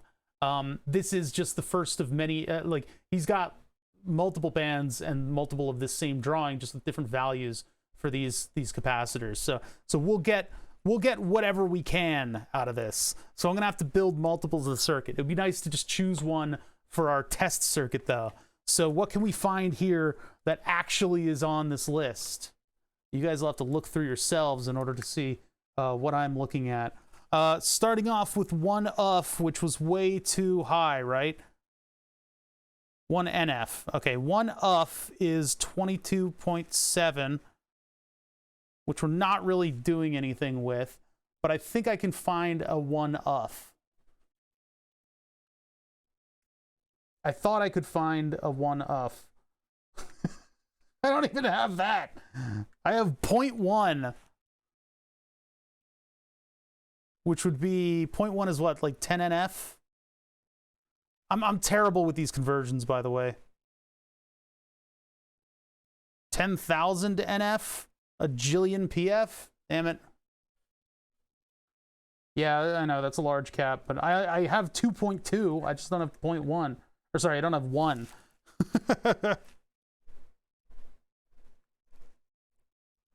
So 0.1 is 100 NF. I have plenty of those. That would be the 226. So that one is actually exactly what I should be using. That one's very close.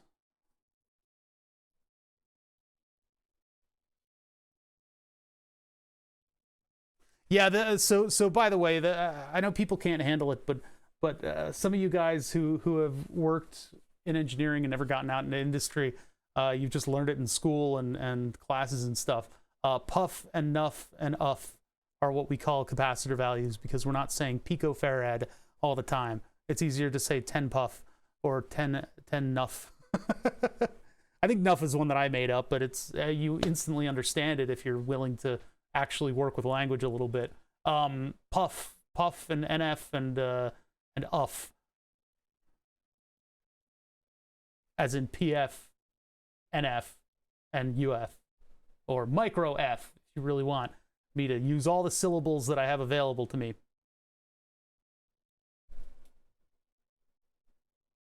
MFD, megafarads. Well, luckily we're not working in megafarads. Should we go all the way up to 18,000 hertz with this thing? Let's push it. Let's push the envelope. No. All right. So let's just start with the 200. So we'll be using, where am I going to note that down?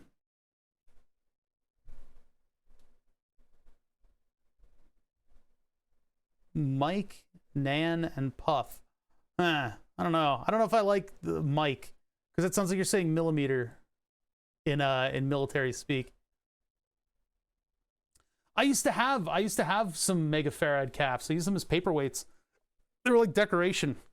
People use them in stereos and stuff for the low pass or whatever. High pass? I forget.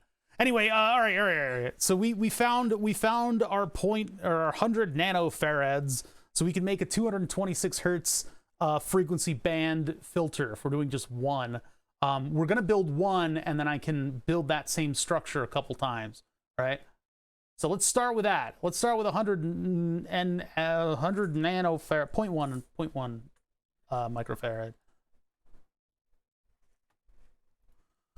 So let me mark that down on the circuit. The 10U stays. This becomes 0.1. And this becomes 226.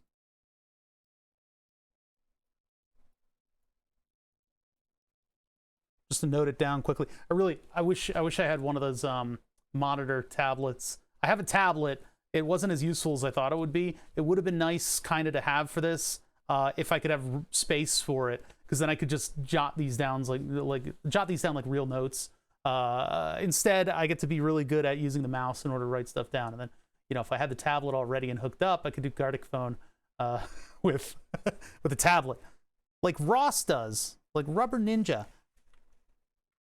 I can't see that value, so we'll just do 0.1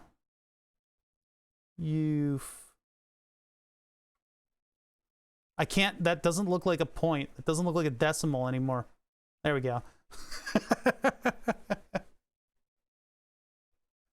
So 0.1 off for both of these.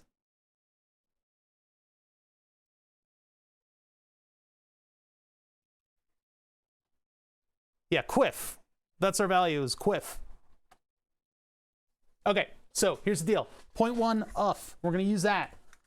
These are not compatible with the solderless breadboard. They just don't do it.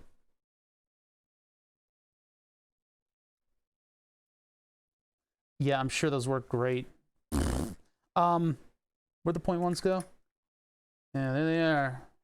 So, like, I could try to plug it into the hole, but that's not really going to work. So the way that we do this, because there are a lot of different applications where you need to have surface mount technology work on a board like this. Now I've got, I actually do, if we, for the op amp circuit, I don't think I'll use it, but I've got little circuit boards that break out surface mount devices, right?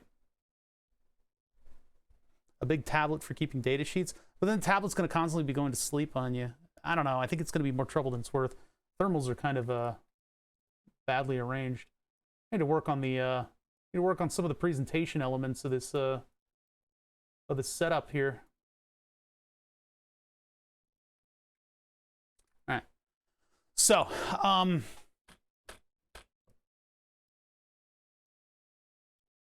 not, guys, weird suggestions.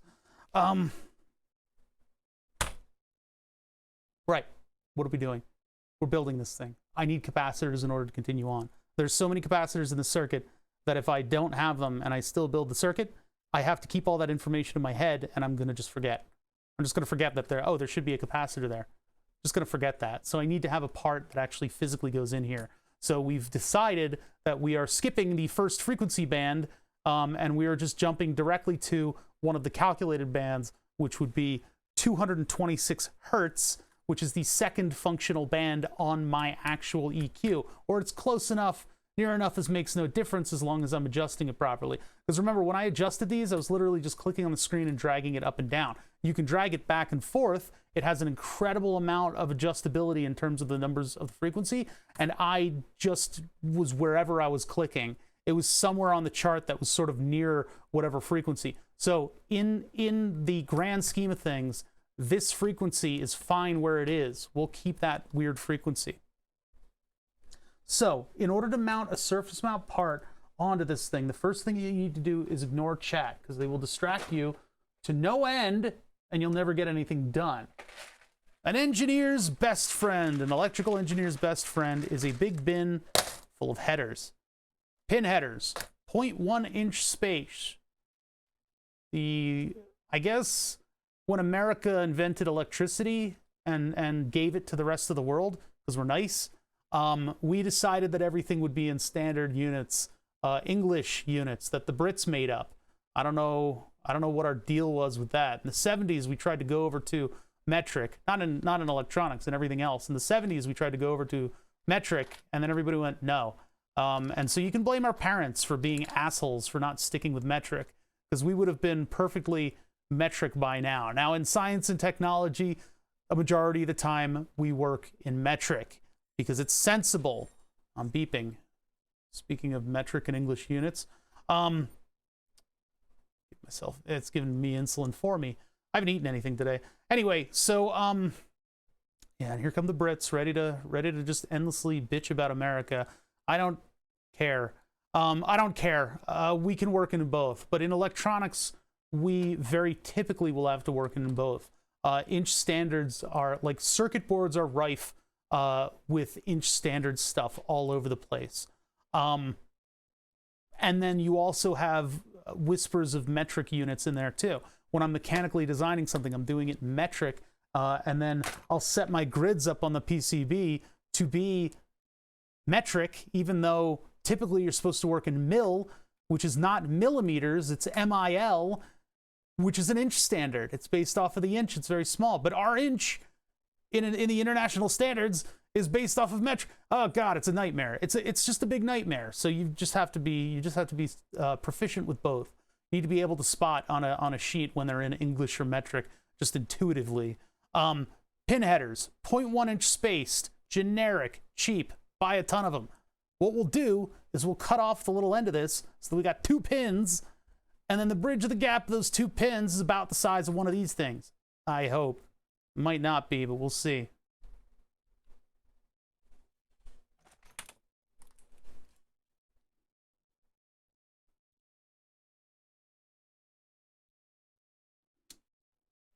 So yeah, we need 2 of these guys. So I'm going to cut out 2 of these, and then we need to find 10 micro.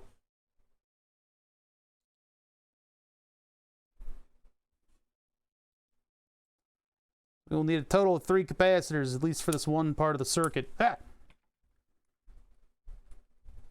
This is the unfortunate reality of not having all the parts that you need to do the project that you want to do. We have to improvise. But we do improvisational stuff here. We'll be all right. Yeah, it's a madhouse. It's a madhouse. It's a madhouse of unit conversions. You gotta be good at both. That's just where we are. That's just where we are. That's the state of the art. Let's bring you guys over to the microscope so we can actually see what's going on. Boop. Look at that. Looks like a circuit. That could be one of those shows where I'm like, here's a circuit that we previously baked in the oven. And it looks perfect. There's our pin headers. There's our pin headers. So we're doing a 0.1 oof. I got 0805s.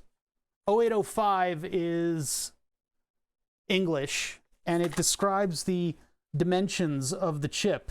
So once again, we got another English unit coming in here.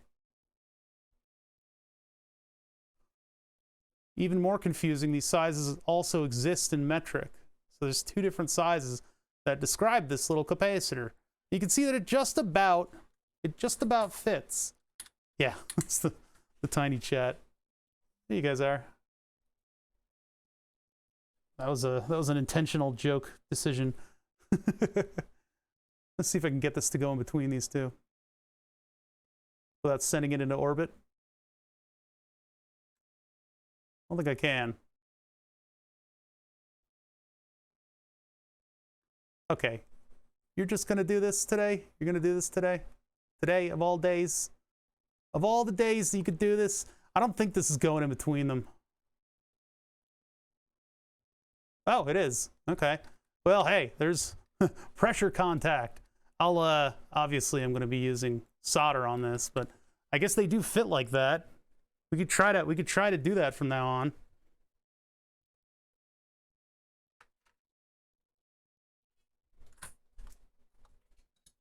What just fell? Heard something hit the ground. Okay. Yeah, I don't need to use a different iron tip on this. So basically what I'm gonna do is just solder that onto there, and then that creates a through-hole cap out of my thing. I don't think it was a drop, I'm not sure.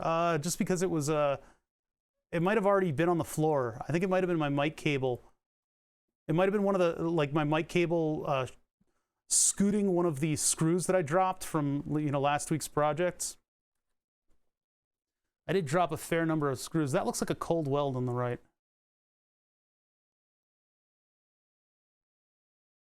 Can I get a little bit of a solder flow here? There we go.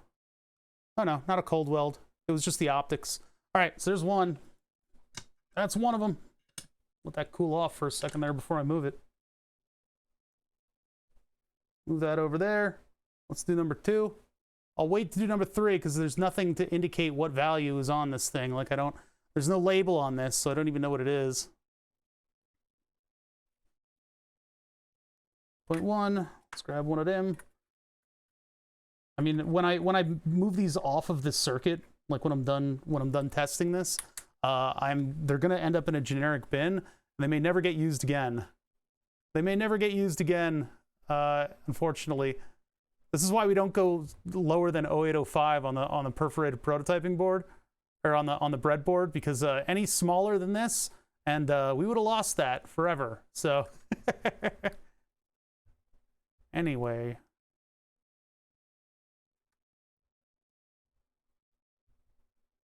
Anything in here? No? Okay. All right. Let's try to get this in alignment. This is unfortunately a little bit difficult to do. I mean, honestly, like I could just hold this thing up to it and solder it on the 2 contacts. We don't need to be fancy like we were with the first one. Otherwise, it's going to take me 10 hours to do, unless chat really is insistent on it.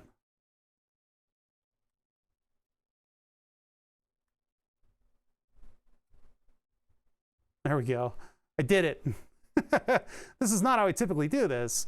These just happen to fit in between the 2 holes, which means on a soldered prototyping board, you can do surface mount in between the pins, because 0.1 inch is a good distance for 0805, which either happens to work out or does actually work out because they planned it that way. I don't have any parallax, or I don't have any 3-dimensional vision on this. I am viewing exactly what you guys are viewing. It's just through OBS. I use OBS as my microscope screen. So if you're having trouble knowing what the height of the soldering iron is, so am I. Oh, come on. Would you just... There we go. That's too much solder, but whatever. All right, so these are 0.1s.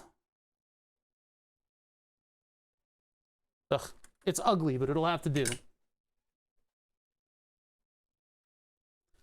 So our 0.1s.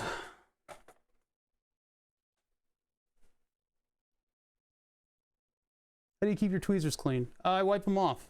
What do you mean? You wipe them off. If you use like acetone, you can very easily get rid of all that flux and stuff. Use the paper towel, just wipe it off. Yeah, it doesn't need to be pretty on the prototype. No, the wonderful thing about surface mount resistors is they have a value written right on the goddamn thing. Surface mount capacitors do not have a value written on them. If I was doing like some really hardcore engineering here, I would be testing the values of these to make sure that they're within the right range. But I'm just gonna put stuff in there, right?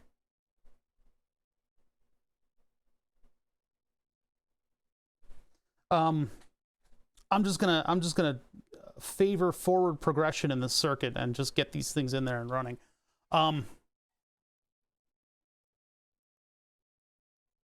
Okay, so in the grand scheme of the circuit, base collector emitter, we got to build this thing.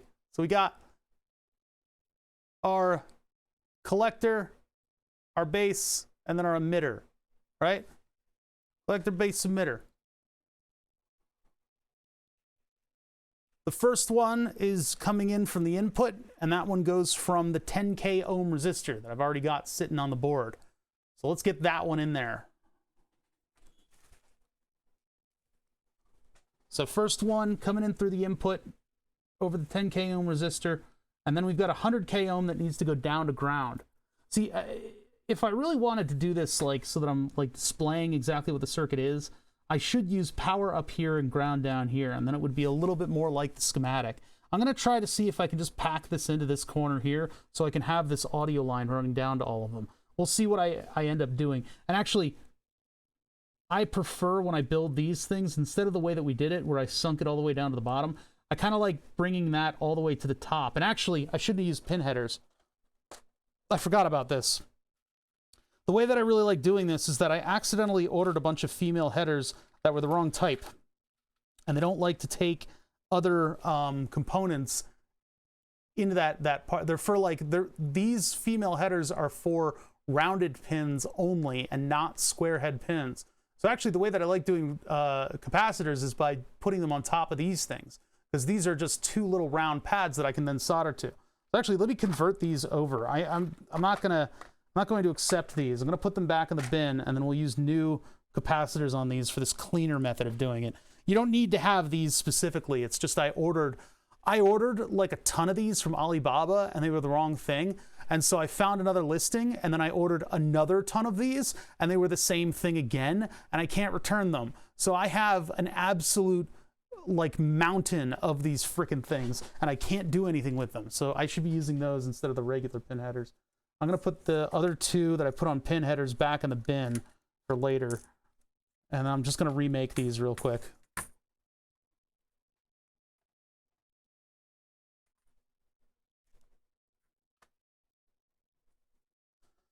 All right, let's see here. Where are my wire cutters? And I'm just going to do two little 2-pin Jim Jams. Put these Johns up in your face.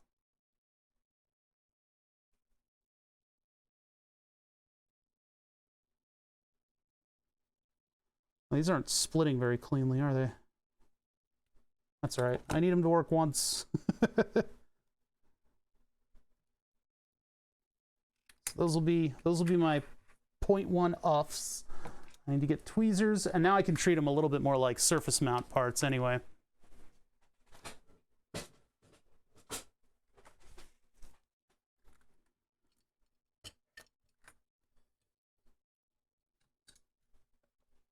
So what I do with the surface mount parts is you start with an anchor pin. So I'll throw solder down onto one of the pins.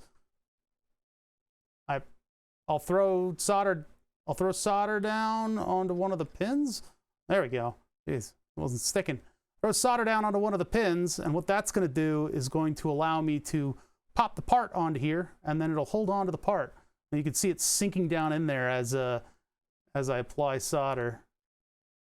I think these are the ones with the smaller pins on it. If not, I'm wasting some of my precious larger pin mounts. I will be kind of salty if that's the case. I don't think it is though. I think these don't fit the square pins because they're too narrow. Yeah, see this one is a wider one that I should not use because these are more expensive and I need to find where to buy these. These are the precious ones. These are the waste ones. You can see the difference in the diameter there. This one will accept a square pin. This one will not. Very annoying. Very annoying. And it's hard to... And I think maybe a lot of suppliers bought these without knowing that. And so now they've got a bunch on their hands that people don't want to buy, which is why they're so vague in all of the listings. It's actually steady raining here. I wish I had like a rain cam that I could show you guys. It's a nice rainy day. It's a perfect day for electronics, huh? No point in going outside. You're stuck in here with me. Actually, it'd be a perfect day to play Satisfactory all day. Just like every day is a perfect day to play Satisfactory all day. I'm going to burn out on that game very quickly. I've put like 150 hours into the fucking thing since October. I mean, whatever month comes before October. Yeah, we got the new update today in experimental, so I'm considering whether or not I want to move my save file over. Velkin popped in earlier and was talking about that. I like Factorio, but I don't like the time multiplicative effect of Factorio. No, I do like Factorio a lot. I just haven't played it in a while because, I mean, my current time sync is Satisfactory. I like that extra dimension. It's nice.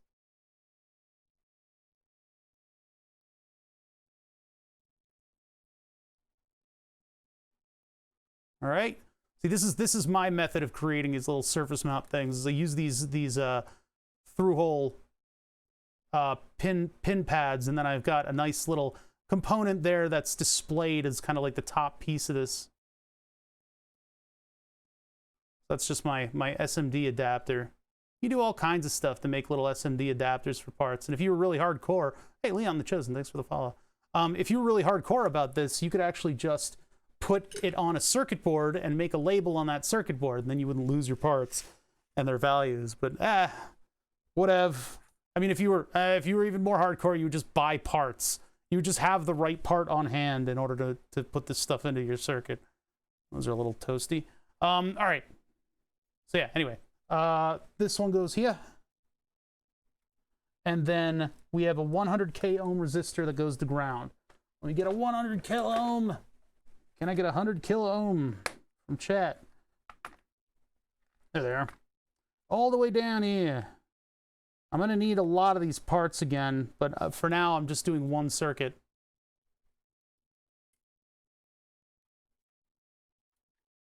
For now, I will do one circuit, and then we will repeat it into two, and then from there we can figure out whether or not we want to, you know, alter anything. Now this one is going down to ground, so it only needs to go this far.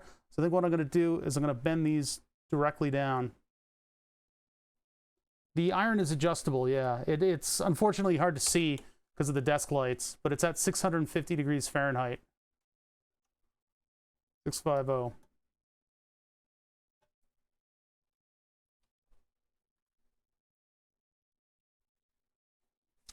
Cutters.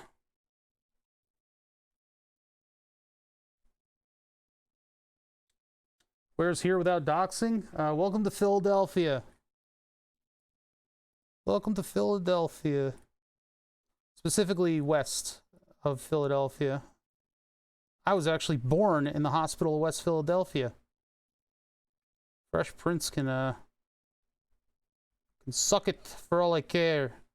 I am actually from West Philly. Lived there until I was 10, and we moved out to the suburbs. All right, we got that. So here's where we are with this. We got this, this, this, this. I have to do that connection to the base of the transistor. So that will be probably just a jumper. I need more stuff on the output of this too. So I will do a jumper on that right now. I'm just trying to, so what I'm trying to do is I'm trying to minimize the circuit, but I'm trying to think about how I can make this repeatable and at the same time sort of communicate its layout more easily. But I haven't gotten sort of into the nitty-gritty of that yet. The stickers were made for me by a friend of mine. I would like to do merch, and I will do that soon. I need to do merch. I need to do emotes. I need to do more emotes. It's not that we've gotten more slots, because I'm not popular, but I would like to change them up a little bit. We got some stale emotes going on, so I'll change them up. Get to doing animated emotes and stuff. Not far enough. I need to go a little bit further than that. You know, keep it fresh.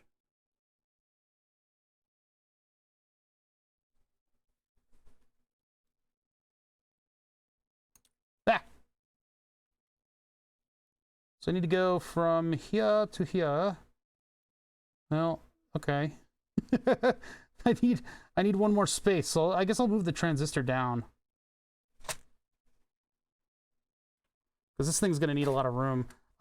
Actually, I'll flip the transistor. Yeah, I'll flip the transistor around. We'll put it here, and that way, this connection to power is up here, and it's out of the way. It's out of the way of where the rest of the circuit's going to be built. Oh, that's way wrong. Way wrong. Let's move these around. Let's move it around. Move it or lose it, Chet. All right, so that goes there. All right, so I flipped the transistor around. That means that the dedicated line to power is up on top, which means that the space between these two isn't going to be filled up with stuff. And I could actually move that whole piece up a little bit. I'm going to do that. These are these little decisions that you're going to make 1,000 of when you build a circuit like this. These little weird decisions that you got to make.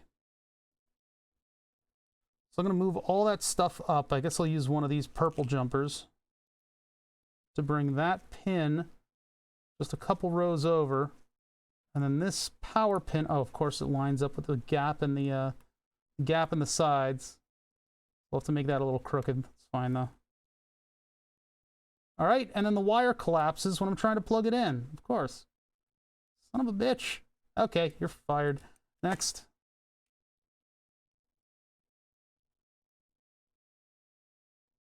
So let's plug that one in there. That one in there. I gotta be careful about how many things I change at once on this in terms of like the layout, because then I'll forget stuff and end up making mistakes. All right, there we go. So there's that. So I've turned that into a slightly more compact version of itself. Cannibal Jesus, thank you for the sub. Appreciate that, man. I see you. I see you hanging out. This one. There we go. Why was the microscope so out of focus? What happened? Did I bump it? That was weird. Why is it so far out of focus? Oh, because we were looking at the card. That's right. Yeah. All right. So back to layout stuff. Yoink. There we go. This is what I got so far, right? So audio's coming in over here, and for now I've got a wire poked in there just to mark it down, just so that I know that audio's coming in here, because the audio's got to parallel itself for everything, right? Hey, thanks for the follow.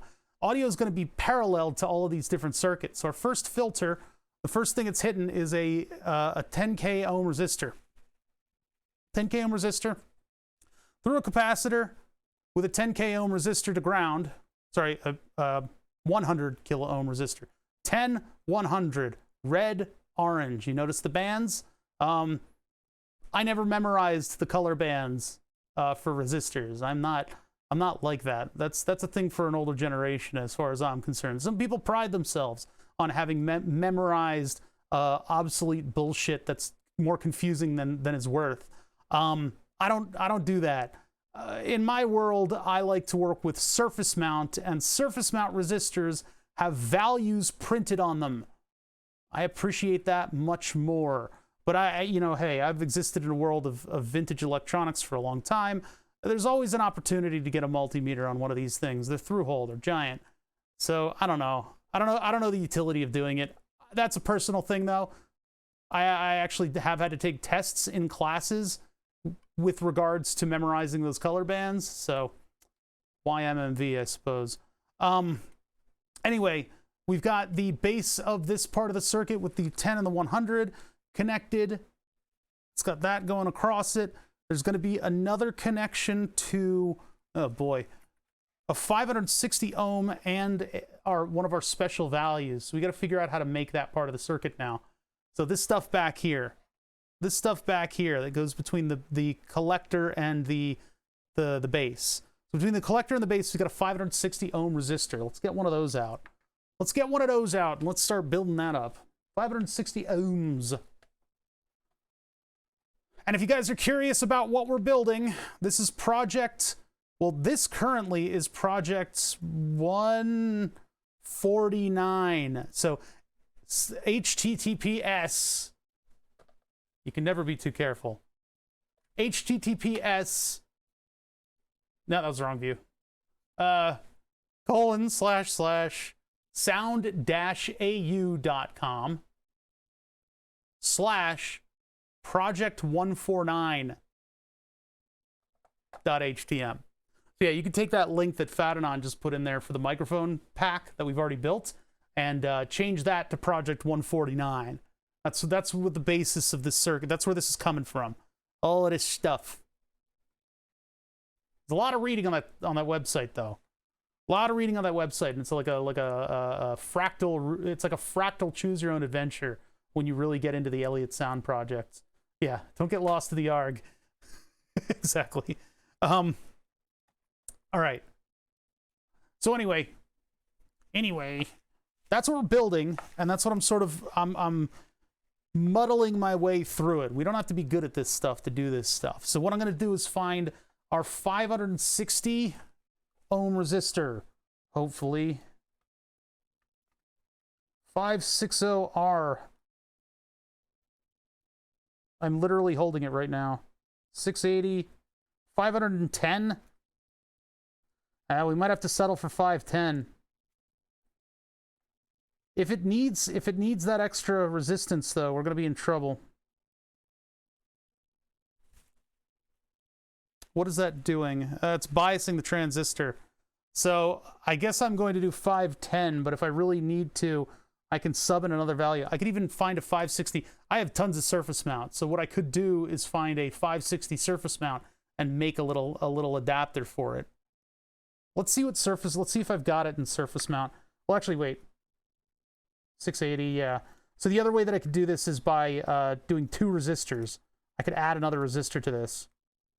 So I could take 560 and I could add 56 to it. Or sorry, 510, I could add 56, and so I could have a 566. Or I could find 50. Do I have 50 here? 680? I mean, you know, there are all kinds of ways to do this stuff. Some people would put a potentiometer in there and, like, tune it just to get it right. And then you could actually see the effect of that resistor and see whether or not you can fudge the value without affecting your circuit negatively. But I kind of want to build what's here. So 510 is not 560, though. We ran into this with a 120 ohm over here. Let's see if I've got it in surface mount. I have a lot more surface mount than I do through hole.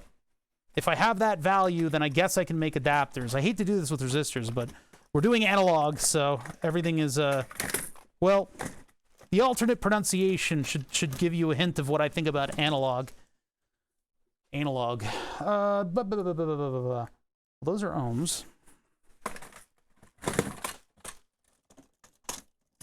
This is going to be a big circuit when we're done, huh? The hype train cooled down.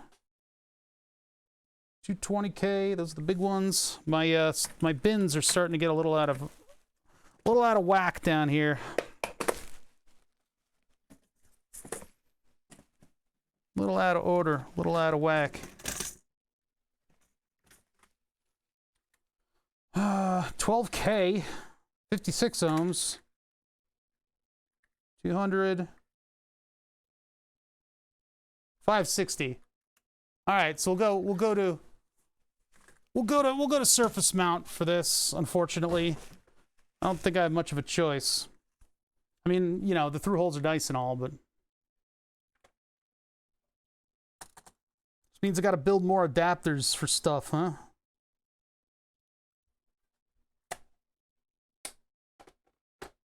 How many of these do I have? Plenty.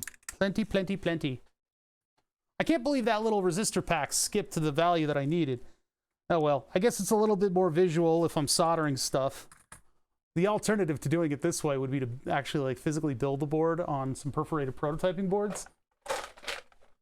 Like so. But I think the permanence of that is a little bit too much. Since we are playing around with audio right now, we still need to like probe stuff and like, you know, do all that kind of like development kind of stuff. So it's easier if we stick with the solderless.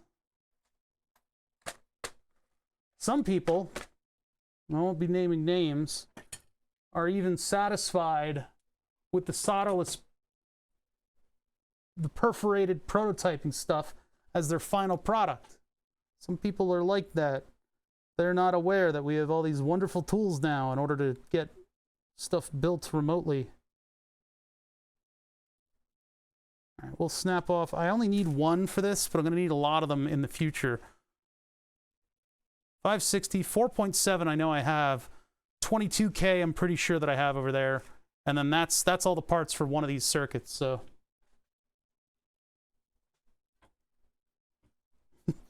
Yeah, they're a bunch of heathens. All right, 560. That's this guy over here.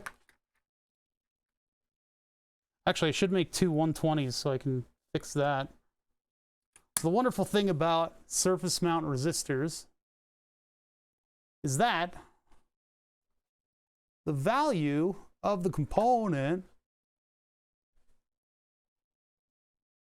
is written on the chip itself. You see? Hold on, let me flip it over.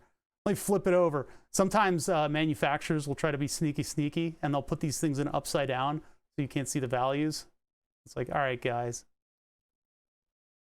So 561. But bother, you said that this was a 560 ohm resistor. I would say, actually, as I push my glasses up and they reflect the light just right, I would say, actually, the way that these things are numbered, and this is pretty typical with electronics, is that you get the first two numbers of the value, and then the number of zeros that follow. So 56 ohms with 1 0 on it, 560 ohms. Pretty cool.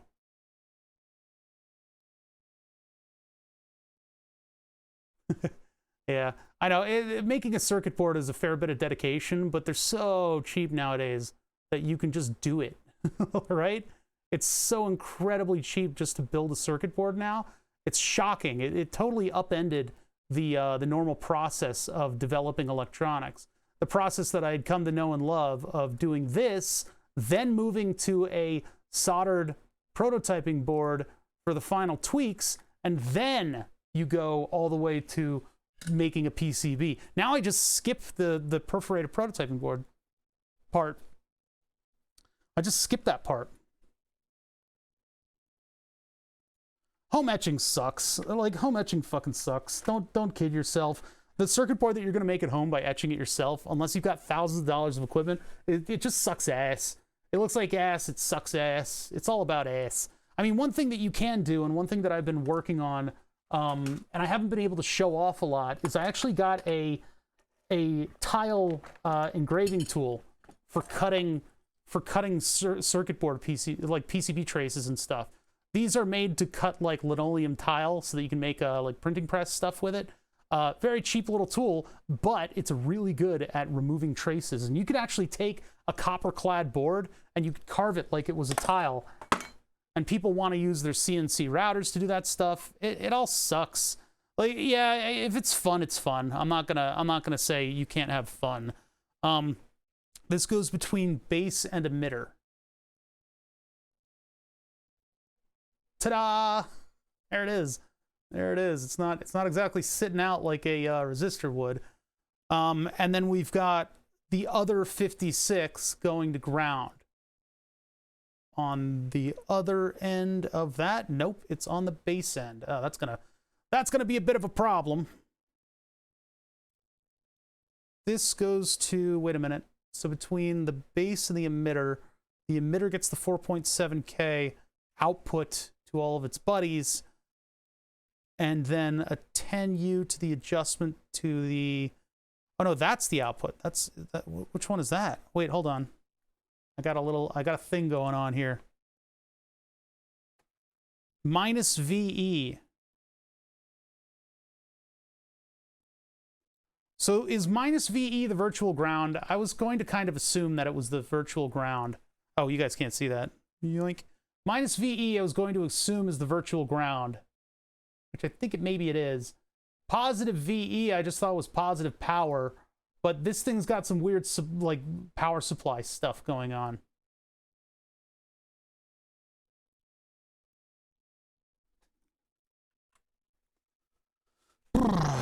We're going to have to make an assumption here, and I guess that's the assumption that I'm going to make, is that I'm just going to plug that into the virtual ground and hope that that's the right thing. I probably isn't, but I hope I don't have to build an entire separate circuit for this thing, because he's got his own stuff doing that plus minus VE, and I think it's up in the power supply section.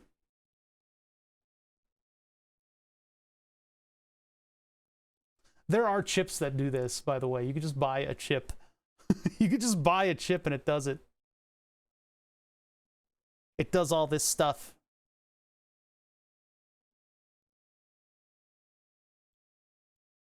Plus VE, powering that amp. Minus VE, powering that amp. I don't know what CB is. Plus VE, minus VE, coming in to power the amp. Frequency bands, frequency bands, frequency bands. I think it's on another page. He might explain it in the text, but I don't got time for that. I'm gonna sit here and read to you guys. This isn't the library. Control F, VE. No, that's really, yeah, it doesn't even talk about it. All right, I'm going to assume, and this will probably make stuff explode. I don't think it's a good assumption that plus and minus virtual Earth. Wow, I've never heard of that sequence of buttons before. Hold on, let me close the Control F dialog so that I can use this new combination of things, the Control F, and look for VE.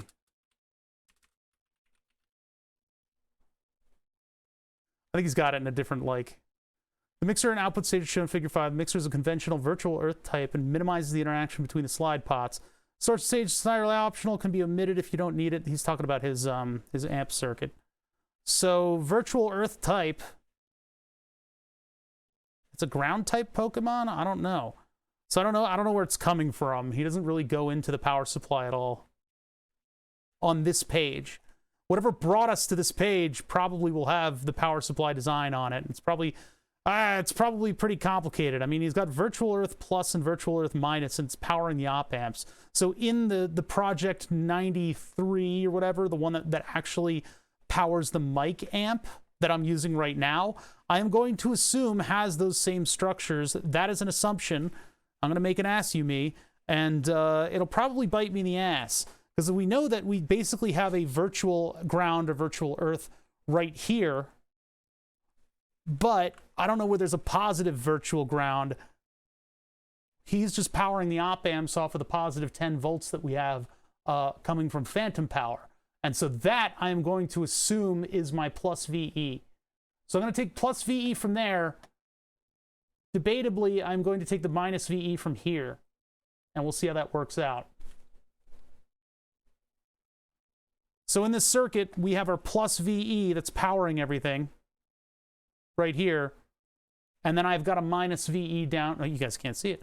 I got a plus VE up here, and then a minus VE of minus virtual Earth down here. And then the output comes out of the 22 kilo ohm pots.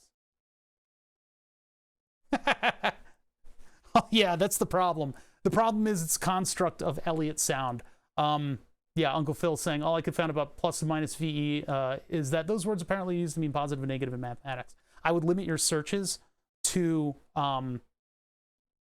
Elliott sound, because what he's doing is something that's coming from maybe from Elliott, or maybe he doesn't know why people do that, or maybe he didn't really come up with this in the first place because he said his projects are based on somebody else's projects. Elliott sound projects are wonderful, but the world of analog audio is vast, and it is confusing, and it is there's a lot of institutional knowledge in there, and basically everybody is too old at this point. And so Elliott Sound Projects is a wonderful website where he goes into some detail, but it doesn't seem like he has all the details of why exactly things are done the way they are.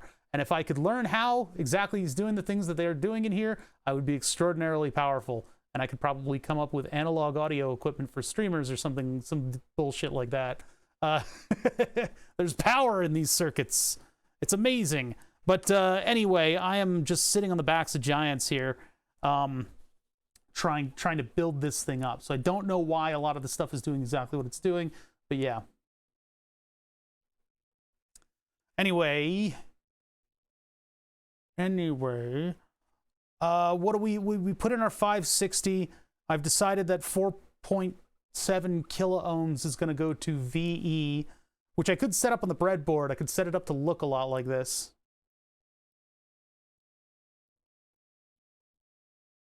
But all right, so 560 ohm between here, which is not the base, it's the other side of that capacitor, and ground.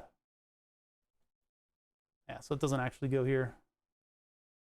Actually goes between here and here. But I would love it if you guys would just let me build the circuit, please.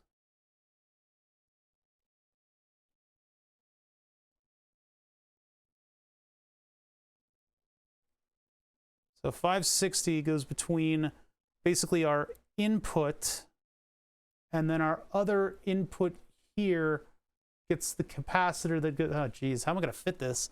Actually, I could do this. Well, this capacitor goes here.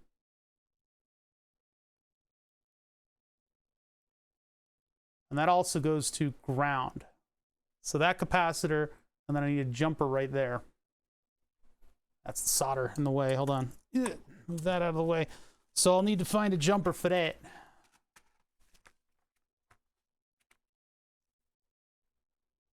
Where are my tweezers? Okay, right in front of me. It's like, tweezers!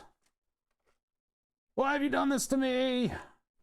Okay, let's see. I need a short jumper, and all my jumpers are all over the place. This desk is just covered in jumpers because we're doing breadboarding, and that's what happens when you breadboard. You send jumpers all over the place. And the smallest ones I have are the yellow ones, and those are too big. It's way too long. Look at that. Ridiculous.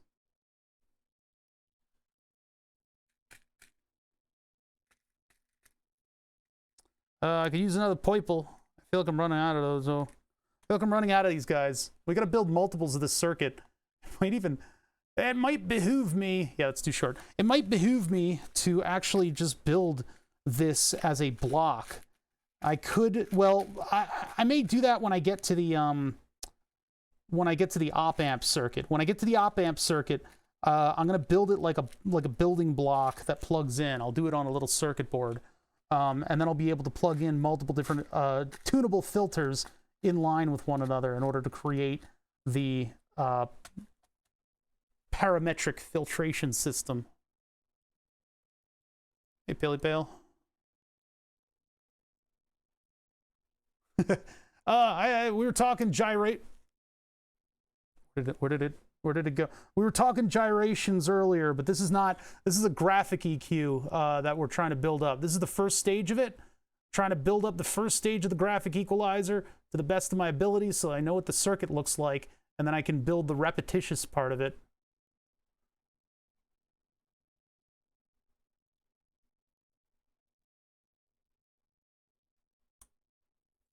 Boy, chat, what would I do without you?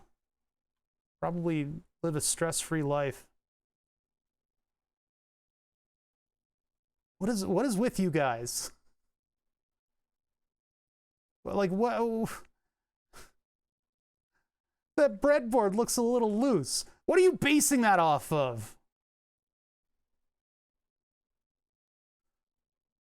Yeah, and then I got people telling me to use FPGAs suddenly. Fuck up. Man, I hate you guys. Look, the breadboard is not, the perforated prototyping board is not loose. You actually need to break these in when you first get them because they'll damage pins if you don't break them in properly. And so what I do is I actually take a pin tool. I have multiple different types of pin tools around here, but I'll take something like this. I'll take something like a pin tool, pin tools are very useful in building electronics because you can use them as something that you like round a bend of wire with or something like that, right? So anyway, I take a pin tool, which is actually a pin gauge, and I'll poke it into the holes in order to open them up a little bit because sometimes the little graspy claws in these things don't grip properly. They only need to make contact in a breadboard, and you really shouldn't use any more than 1 amp of current for anything on a breadboard. But like the comment about breadboard being loose, like it's not. I don't know what to tell you. It's not fucking loose. Why do I have to address everything? Every little whim I have to address. Inside of this thing, there's basically a bunch of little clasps, and if I could find the clear prototyping board that I usually have sitting around, I can't find it. I could show you guys what they look like. They're just little pincers inside the holes of these things. Let's see if it's in the drawer.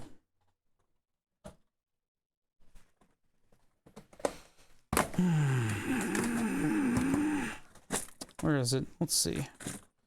Where's the little clear one? It's the perfect visual example for what I'm talking about. Where have you gone? I don't know where it is, man. I don't know where it is. Look, if you take a normal one of these things, you peel it open.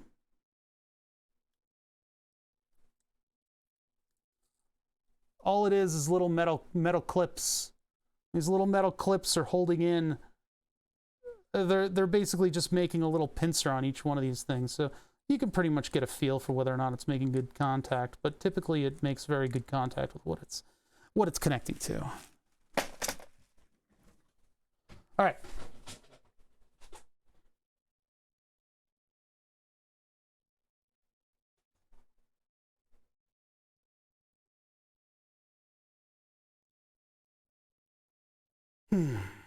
Okay. Moving along. We got to build this circuit, so let's reseat that resistor. So that one's going from the emitter, and that one is the 560 ohm, and then that emitter needs to go to this needs to go to here. Man, there's got to be a better way to build this if I rearrange stuff a little. I'm running out of room, but I guess it's okay because this will round off that part of the circuit. The only other thing that I need is on the input side of the 560. That's up here. Oh, I'm going to need one more connection to the 4.7K, which I'm not going to be able to do unless I run this to another set of contacts. Son of the bitch. Actually, wait, if I run it down here, then I can run the 4.7 off of here. Yeah, okay, so we're going to bring that all the way down here.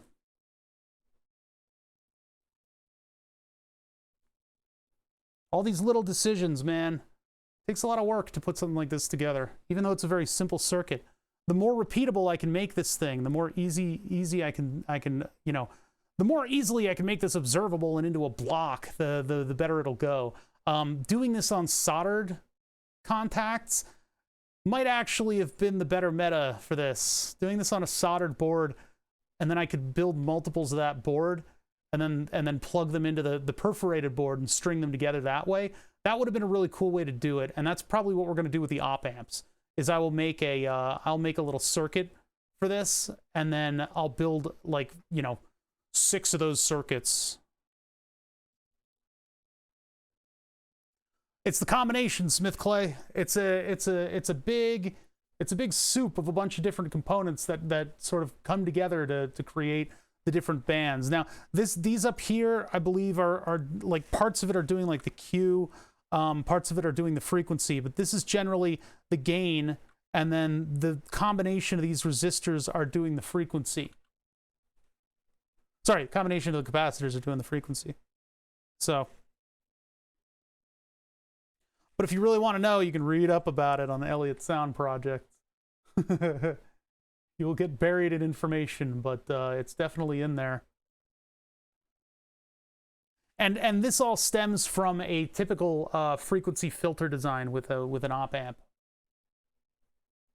I don't have that up right now, but it is in somewhere in the Elliott Sound Project.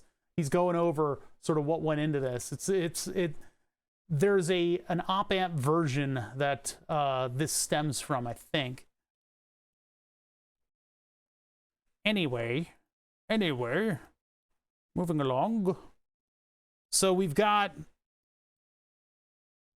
560 in there. We got the 56N. I need to do the 4.7K ohm resistor. So 4.7 kilo ohms. Very common resistor. I don't think I'm going to have to make a little surface mount board for this. I hate doing that. I hate mixing them up. But 4.7s I should have plenty of. And it's kilo ohms? Yeah, I should have plenty of those. Well, there's 470. Get a couple of those parallel. So these are R values, and then the K values are in the second stack.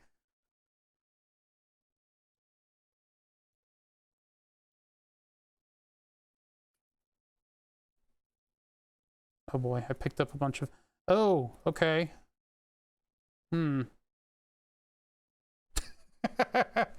Yeah, so about those 4.7 kilo ohm resistors.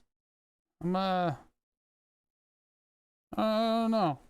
I don't know if I have them. I think we've used a few too many's, huh? A few too many of these things.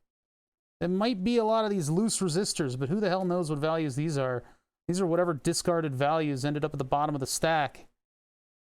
I get the multimeter out and start testing them, or I could learn how to read the color bands. I'm going to do neither of those things. I'm going to do neither of those things. I am going to go ahead and make some 4.7 kilo ohm adapters, because I can't be asked to use the color bands on these things. I'm not worrying about that. So here we are. I gotta make more. I gotta make do. I mean, unless I really do just... All right, let's just see what I got. Let's see what I got. I don't think I'm gonna have 6 4.7 kilo ohms though. This part of the circuit was so much easier to do. So much easier. The only thing we had to make an adapter for was the Zener diode.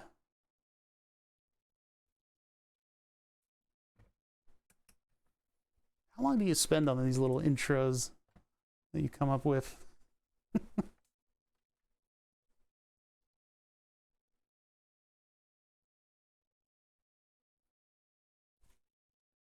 Oh yeah, wait, there we go.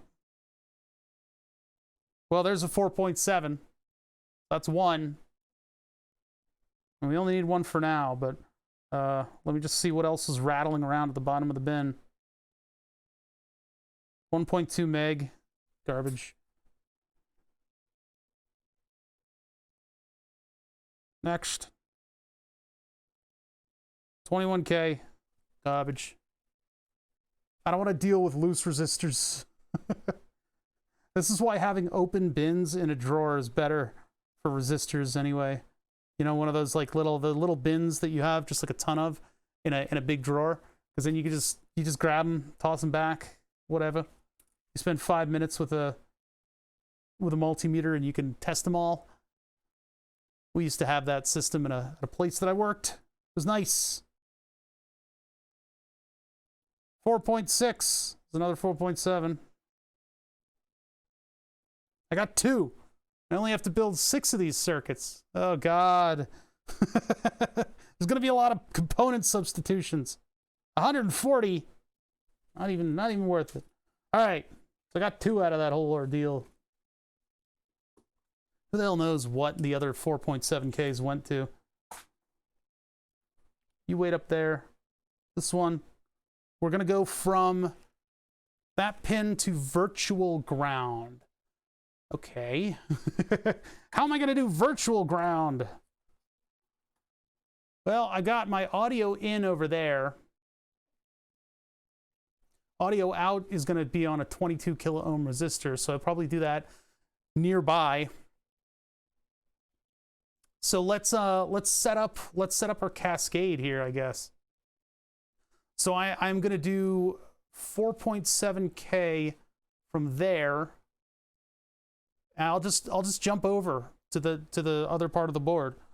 See, that's why I'm trying to keep this compact, is that I can make one side of the perforated board all the ins and outs, and then the other side can be the circuit that I repeat.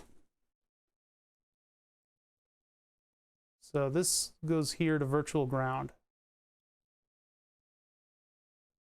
Let's try to make that a little bit more compact. Come on. There we go. Ta-da. Okay. And then the outputs, where's that coming from? It comes from, oh, dear God. Oh, dear God. Look at all this stuff.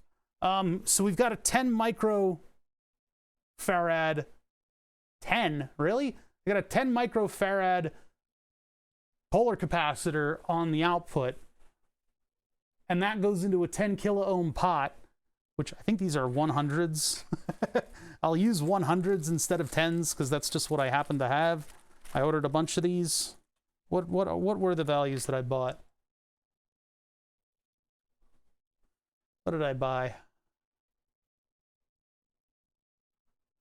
3 zeros. So 10. Okay, cool. We got 10s. We got 10s. So that's going to be coming off of the capacitor. So big cap here, and then we've got our adjustment right next to it. We can put that here, and then I'll have a 22K. I'm trying to fit it in, but it's not. I put it there, but the big cap's going to be right there. So yeah, maybe we can give it a little space. So we got a 10K, and then the problem is it's covering over some of the pins, so it's hard to see where exactly that's plugged in. Yeah, there's the wiper. So that goes to a 22K, and the 4.7 goes out to the virtual ground. 22K is going to go somewhere in here to our output frequency band, and then that's the circuit. Okay, all right. We're doing pretty good. I need to find 10 microfarad, 10 oof caps. I've got, again, way more surface mount electrolytics that are more organized. However, we'll try to find a through-hole version. I don't know if I have it in here. This is a generic through-hole cap collection. I don't really know if it goes all the way down to 10U. I should probably keep it in the 10 volt range because we're, well, no, it'll be fine if it's out of that. That's 3.3. 33. So if I gotta find, I don't think I'm gonna be able to find 6 of them. Yeah, I want to use something like these instrumentation pots in the final design because, I mean, they are large, but they're also very finely tunable, and they keep their value. This is 100. It's not useful. I need 10U. The problem is the capacitors and the, here's 10U. The capacitors and the potentiometers are going to be very large, and that's going to be a challenge to fit inside of here. But what's the point of building something if it's not going to be a challenge? All right, let's see. So that's going to go betwixt, what direction? Plus is going towards the pot. And so my hand is in the way. That goes like this. Ah! Can't even like I'm gonna need to jump over a couple rows on this. One sec. We're unchecking here. I gotta actually like position myself. The bins are starting to take up more desk space than everything else. So so that needs to go to the beginning of the pot, which is placed there. I could maybe sneak it up to there, but that's going to make it harder for me to put a resistor going on the output. Uh-oh. Power supply just made a very loud clicking noise. my power kind of sucks in this neighborhood. It's not great, and so there's always a possibility of a power outage, and unfortunately I have to end the stream if the power goes out. So if I suddenly drop out, know that it's not anything you did. You guys didn't do it. If the stream drops, that means that I lost power and I cannot continue to stream. It's like constant rain here and like a little bit of wind, and a little bit of wind really screws up the power lines around here. It's unfortunate. I just got to live with it. 22 kilo ohm. Got to find that. 22. Twentington. How come the values are not easy to see on these? 680, 220, 30, 180, 75, 56, 39, 33, 22. Go.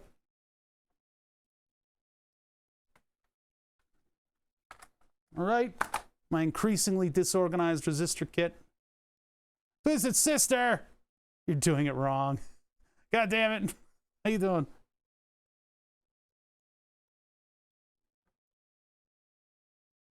Thank you for the 47 months. Hey, Pyro. 47 months.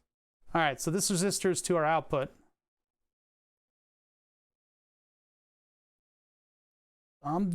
Wait, her output is on the wiper of the pot. Hold on. Boop. All right. We got from nuclear power. Thank you for following. There we go.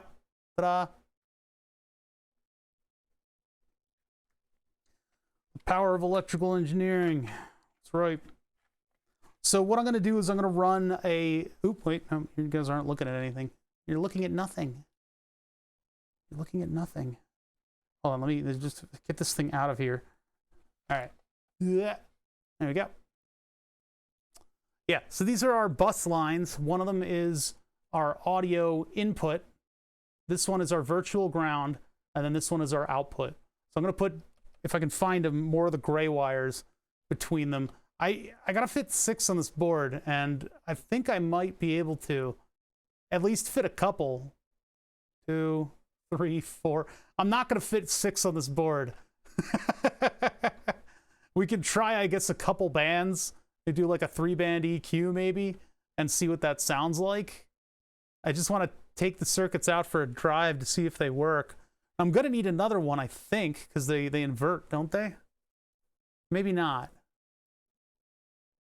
Yeah, I need a 6-band EQ, but we don't have the capacitors to build it at the moment. The way that I could do this is to build this in surface mount on 6 little boards that'll plug in, and then bust those together and have that be the way that this thing goes together. Because like this layout is very large.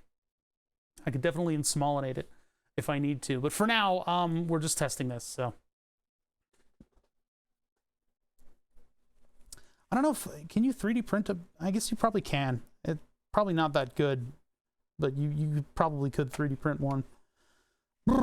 Okay, so yeah, where are we? I need just generic wires.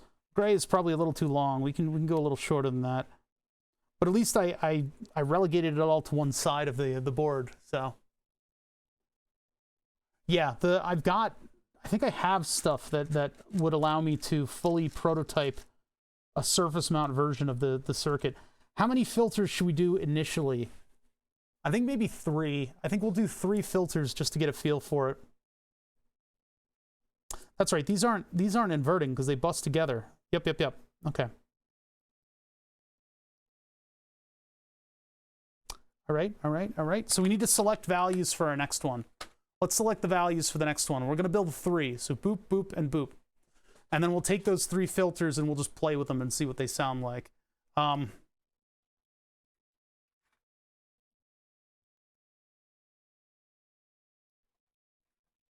So what's our next value of capacitors?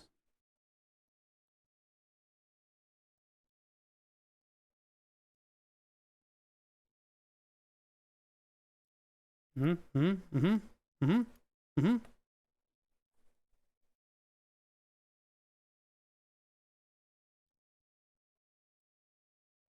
we go. All right. next frequency. Yeah, to begin with, we have somewhere around 200. So we did 100 NF 226. So our next one should probably be somewhere closer to the kilohertz range. On my personal filter, okay, my next one was about at a kilohertz. So we'll do 200, 1, and then 500. Because the ends were, this was just, I believe, cut. Yeah, gain is negative 24. That's the cutoff line. And then the ones before it, well, we'll have to build those back in later. Because these are hard to find values for at the moment.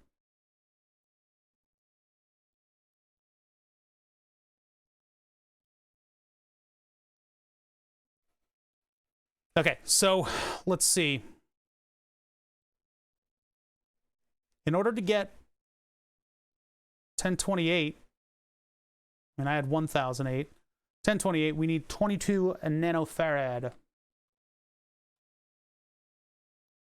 22 NF. So I can either try to get it from here, or I could try to actually, like, find... Oh, no, I don't actually have any. Yeah, never mind. 22 nanofarad. Well, none of these are in nanofarad. I need to get the conversion, because I'm dumb. I don't do the capacitor conversions have always sort of, like... I don't know what they're just really good at dodging my own memory storage ability. 22N.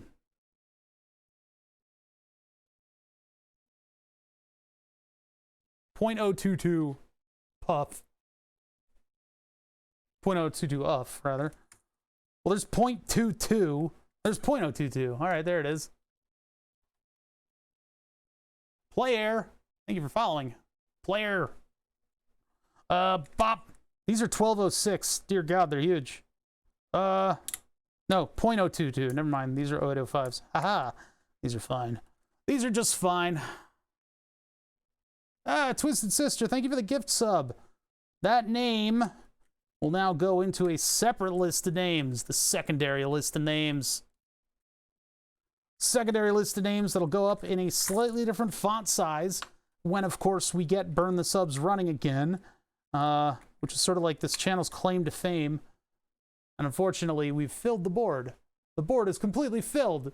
Not this board, the previous board, the one that was up on the wall and being filled with names, is now filled with names, and it's been replaced. It's been replaced by a live edge board that I got in a shop in Lytton, Pennsylvania. I got this board, and it's got this wonderful live edge on it. It looks very rustic, and it's a little too thick. But we're working on the y-axis to go on top of that so that we can start actually etching to it. And we'll need to come up with a software that's going to change the look of the board just slightly and try to define the outer rim of that board. I'm going to have to put a finger on the outer rim just a little bit in order to figure out where it is. And that way we can make a masking file that'll keep names from going onto the edge of the board. I mean, I could just like let names go up wherever, have them all like miss. But yeah, we'll get that done. I just, you know, I'm not working on it tooth and nail at the moment.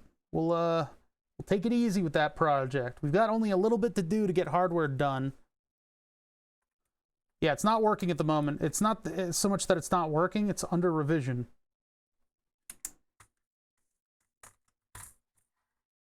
It's under revision at the moment. So my channel's claim to fame is not around right now.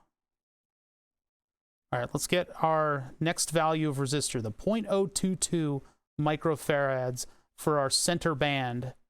We're going to do 3 bands. We'll see if we can get that filtering audio. Should hopefully go a little bit faster depending on how derailed I get with chat. Where are those two? Here they are. Yeah. I was thinking at one point that I would do like a glow-in-the-dark wall and a blue laser with, like when we get those galvo motors that I have working at some point, I'm hoping we can do that. I would like to make those able to write something onto a glow-in-the-dark wall with one of the blue lasers. That would be a little bit more fleeting than my memory in terms of a storage medium for subscriber names.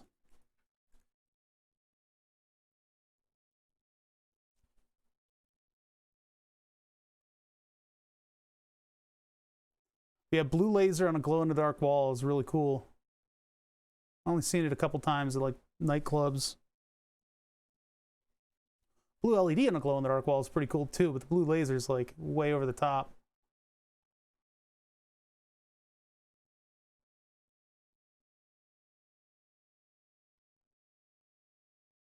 All right, come on. There we go. It's because of the ultraviolet component of it. I don't know why chat always defaults to like self-harm. What's up with you guys?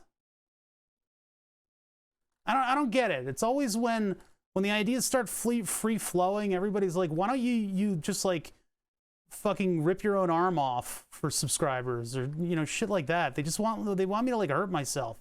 Like, hey, is there a tattoo shop nearby? No.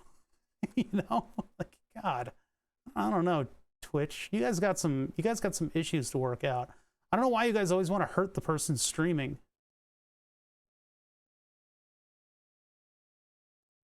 I don't mean any particular individual user, by the way. I'm just talking in generals. It's the real life Wait, the Running Man? I don't got a crystal in my palm. Ow! Those are hot. All right. I gotta replicate this now. So our input is, oh God, what value is that? What value is that? I gotta replicate it. Let's go. Back to paint. Boop. 1028. And these are, cross that out, 0.022 UF. That's the worst arrow that I think I've ever drawn. All right, 0.22 UF on those two. And now I've got a 10 kilo ohm coming from the other side of the board. Yeah, the thermal imaging cries wolf, though. They're not hot anymore. They're barely even warm, and yet they're showing up as if they're on fire.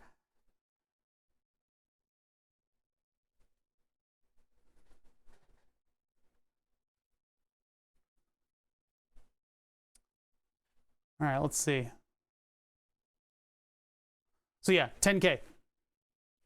10 kilo ohms.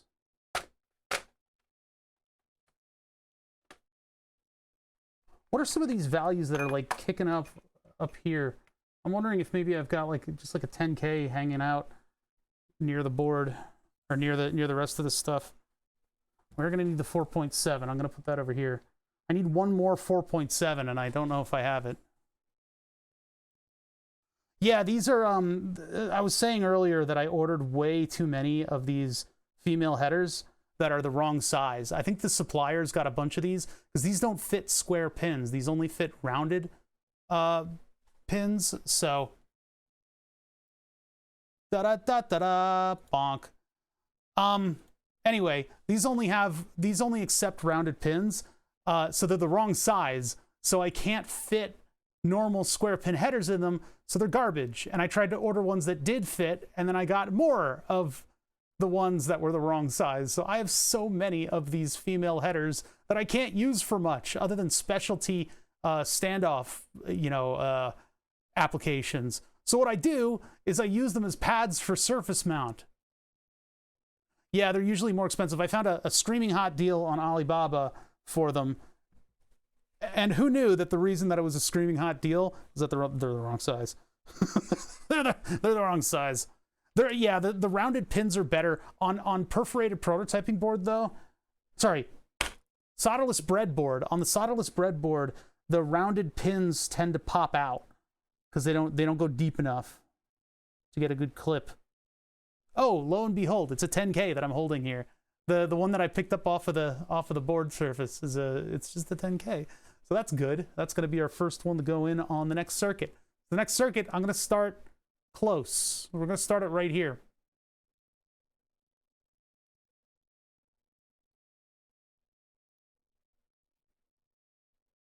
There's our next circuit. Look at him. So much hope. Doesn't have, his eyes aren't dead with the weight of the world. All right, we start off with 10K, and then I just put the capacitors in like that. So I'm going to just copy this other circuit. I guess I'll bring you guys over to this view for that. It's not as exciting with, you know, my hands all are going to be all in the way and stuff. I can bring you guys down here like this, and you can actually see what I'm doing. That might be a little helpful, though you're going to have a lot of trouble seeing what rows are doing what. But that's just what you get. So we'll do this one here. This one goes, and that actually goes from... Yeah, it goes across these two. We don't even know if the circuit works yet. We don't even know if it works yet. And then I've got a 100 kilo ohm resistor going down to ground. I need a lot of breadboard. I have a lot of breadboard because I need a lot of breadboard. We got to build, I mean, technically we would be building 6 of these equalizer circuits in order to make the full parametric equalizer, not parametric, graphic equalizer. Graphic. Look at the graphics. Yeah, we frequently use a lot of this breadboard. 10K. 10K. 10K? 10K? 15K? Fuck! 10K. Let's find 10K. Wait, no. We need 100. We need 1 hundo. That would be 1 hondo. Let's see. 150. That means that you found you. Found it. Finally. Chat. I found it. This is the most powerful resistor in the game. Right here. There it is. 100 kilo ohm. Very rare. Very hard to find. Okay, 100 kilo ohm. We'll do the thing where we bend the tabs directly down. Level 100. Clip the leads. And poke this thing in. So that's going from that one, which is the same as... Hold on. Yes, other side of the 56, or whatever value that is. So that goes from here. Oh, good, it's on the gap again. Perfect, just what I always wanted. Ugh. The gap in the ground plane for the breadboard is one of my oldest and greatest enemies.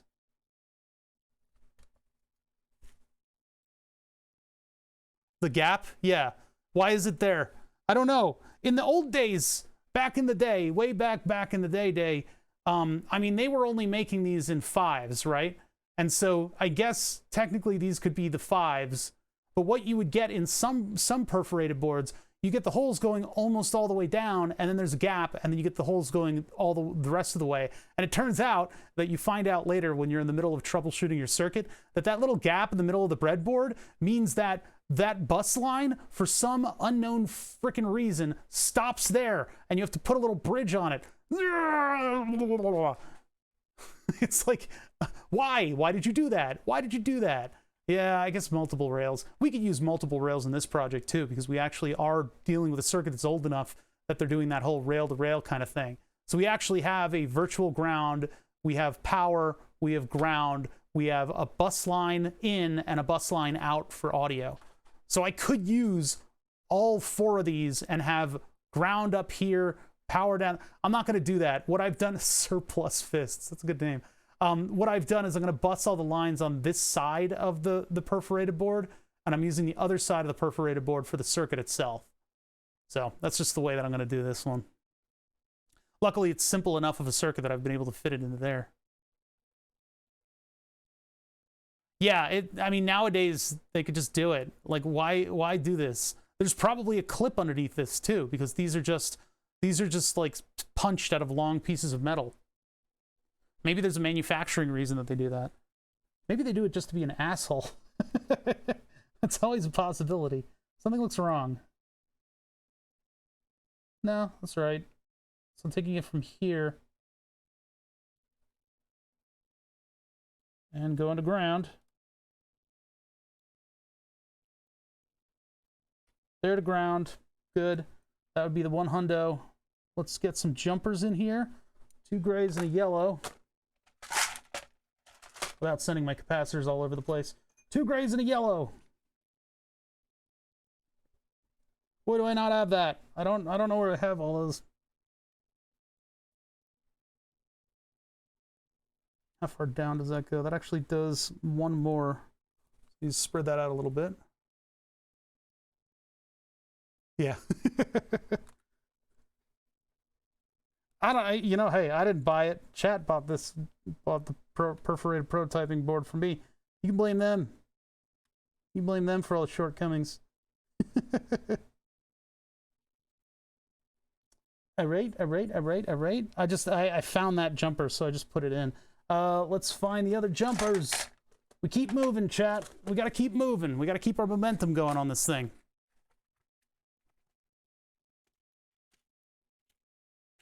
Keep the momentum. When I say yellow jumper, I actually mean a different one than all these. I don't think... Yeah, that one's like shorter. It's like a lot shorter. Where did I get that one from? Where'd that even come from? I need to buy a new jumper kit. I think I need to buy like 2 jumper kits. Because this one is this one's starting to show its age. They eventually, you know, kind of peter out. They peter. Oh, dear God, I just sent them all over the place. These jumper kits kind of they don't stick around. And they're only like 15 bucks, so whatever. Alright, I guess I'll use an orange wire instead. I think orange is about the length of that. Here, I'll bring you guys up a little bit. Bring you guys up, give you a slightly more functional view of what I'm doing. How's that? That's a much better view. Okay, so this one goes from here, and it goes 4 holes. Oh. That's way too large. Son of a bitch. It's 1 hole too large. Come on, man. All right, I need to find a slightly smaller jumper. I can't believe I can't just find one rattling around the desk. Oh, I did. I just found one rattling around the desk. I literally just... All right. All right. It goes there, and then it ends up with 1 hole between it. Okay. Gotta make sure that presses in. Sometimes the holes will fight back, and they won't allow you to plug stuff in. You gotta be careful about that, because you can ruin a lot of your wires and a lot of your chips and stuff by trying to plug stuff in and just crushing it onto the hole. Let's see. 1, 2, 3, 4. 2 gray wires. Probably spread those out a little bit because they're not quite displaying. I mean, this is because of the gap is why that's so confusing. Do it like that. That's a little cleaner. 2 of these small gray jumpers. Here's 1 that's in terrible shape. Terrible shape. Still use it. Wait, what's going on there? Am I off by a little bit? Yeah, I'm off by a little bit. All right. Whoop. If I really wanted to be a stickler for this kind of stuff, I could have oriented this so that all of the gaps and stuff would come at the same location, but I really do wish there just weren't gaps in this. One thing about solderless breadboarding your circuit is that don't be like me. Spread out. Spread out. You've got all the space in the world. I mean, sometimes you just have 1 row, right? But if you spread out, you'll be able to troubleshoot so much more easily. So sometimes the whole fights back. Hot like magma. I don't know, man. It's not that hot in here. It's the thing is, oh, Future Class DMB, thank you for the 3 months. Hey, 3 months. That's awesome. Yeah, the hot like magma thing. Keep in mind the thermal imager is scaling its output. So you're looking at a scaled output of everything that it sees. So the coldest thing that it sees is going to be dark blue, and the hottest thing that it sees is going to be me. But no, the hottest thing that it sees is going to be the my body temperature. And so the swing is from absolutely fluorescent yellow all the way down to dark blue, which is actually a copyrighted color palette, believe it or not. That's the Lepton color palette. But that's going to represent the full spread of, well, it's infrared frequencies, to be honest, but the full spread of temperatures that are being seen out of the thermal imager. What in the fuck is this thing? That connection is not good. No, it's making a connection there. It just got stuck. It was, the hole was actually fighting back, so. Yeah, I'm not making the breadboard computer. Thank you very much. The purpose of solderless breadboard is that it's configurable. Anything beyond that, you're not gonna, you should not be, and I've seen this all over the internet, chat. I've seen it all over the internet, and it never fails to trigger me. Your final product should not be on a solderless breadboard. I know it's fun to, like, you know, like if you've got like a robotics class, it's great to like stick these things to the top of robots, because then you can configure whatever sensor filter thing that you need to configure on top of that robot. But the whole point of that is that it can be broken down, and then you can teach the next class and have them build it themselves, right? But if you're actually going to install this into something that's going to last any longer than one Halloween, you'll probably need to learn how to put it onto a perforated prototyping board. And beyond that, good skill to have. And beyond that, you could also take your design, put it into CAD, make a circuit board for it. Circuit boards are so cheap these days, it's ridiculous. I've skipped the step of doing the perforated prototyping board. There's another 10K. I've skipped the perforated prototyping board step several times now without even looking back.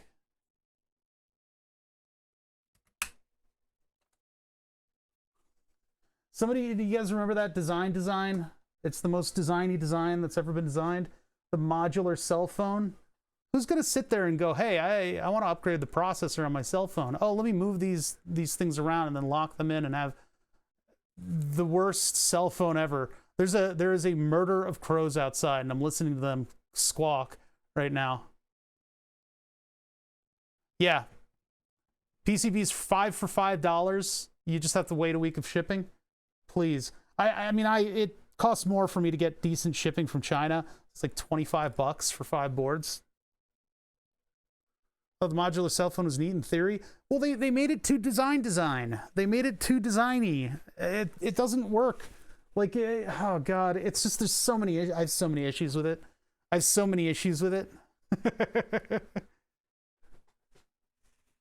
It's a nightmare for both the people who would be tasked to design it and the people who would try to use it and the people, it's just terrible.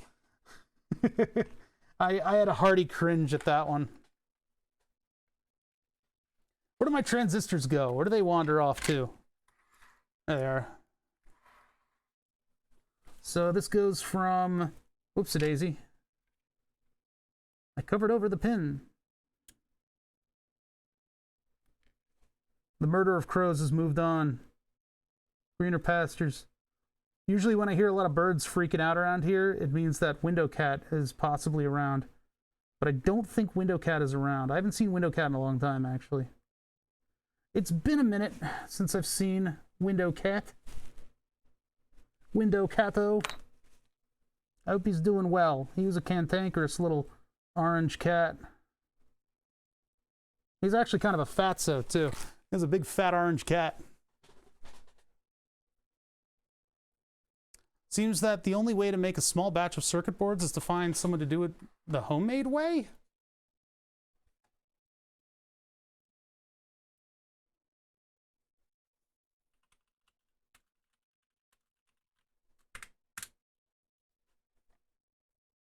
Homemade way? What are you smoking crack? 2-layer, 100 by 100 millimeter maximum size. Quantity 10. Cost $4.90. 10 is a short run. You don't make one PCB anymore. You put it up to a batch process. What is it's like PCB Shopper or something like that? Spend a little bit of time, do some reading, man.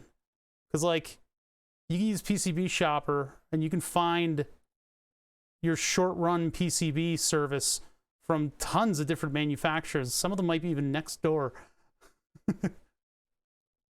I've never really used this site. I used, the thing is, like, making a PCB is such a process, and it's getting easier and easier, but it's such a process that you learn a place that prints the PCBs the way you like it, and stick with it, because you know exactly what's being produced, right, and what you can get away with.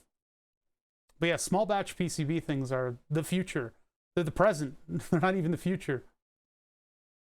Yeah, it's in the past 10 years, it's become such a wonderful thing.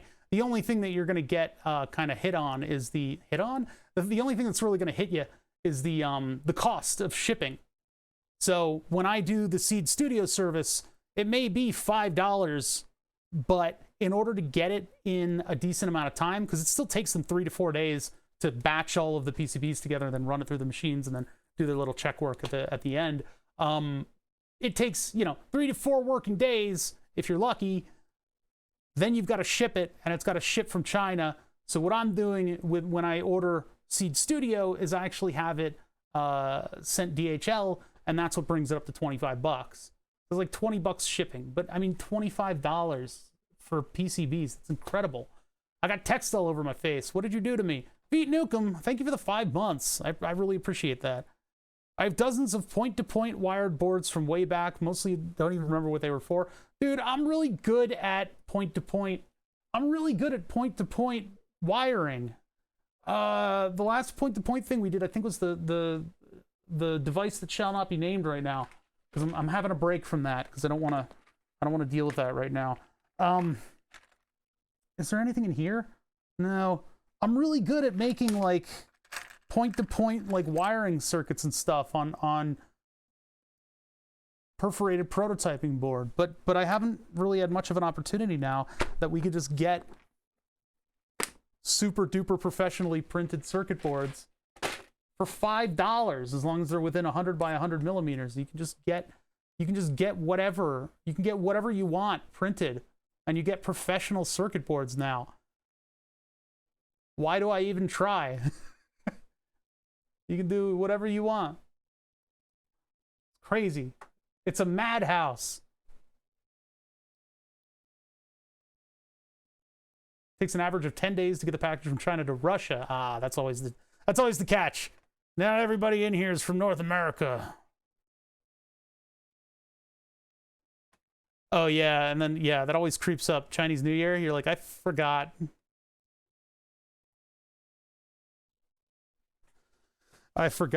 And now I've got to wait a week, which is fine. I would rather people are capable of relaxing and having a good time every now and then, you know? I'm okay with that. Okay, where am I? I'm replicating the circuit that I built above. So I've got to get the 560 ohm resistor in there. Basically just going top to bottom and just replicating it. So 560 ohm, and then I'll have to fish out those other resistors. I don't know if I have one more 4.7. Does that look correct? Yeah, okay, 560 ohm, 4.7. Well, the 4.7 I can put in before I lose it. I put that in before I lose it.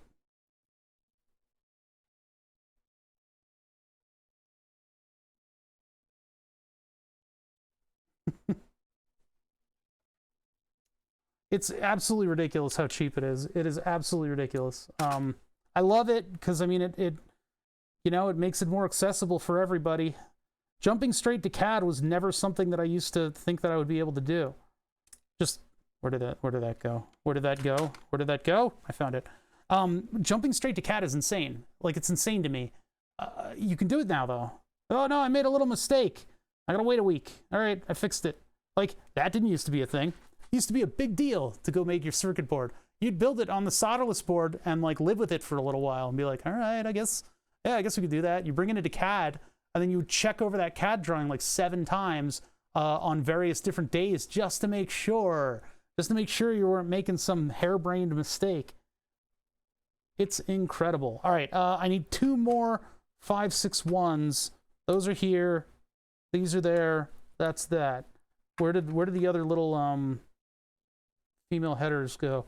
I guess I'll have to get more. Too bad I don't have more of those.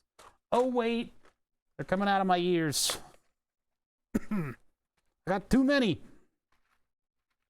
Gotta make sure they're the useless ones. That would be these, because a square pin header won't go into them. They only work with the rounded headers, and so I've got a ton of them. I also have round headers, so I can use these.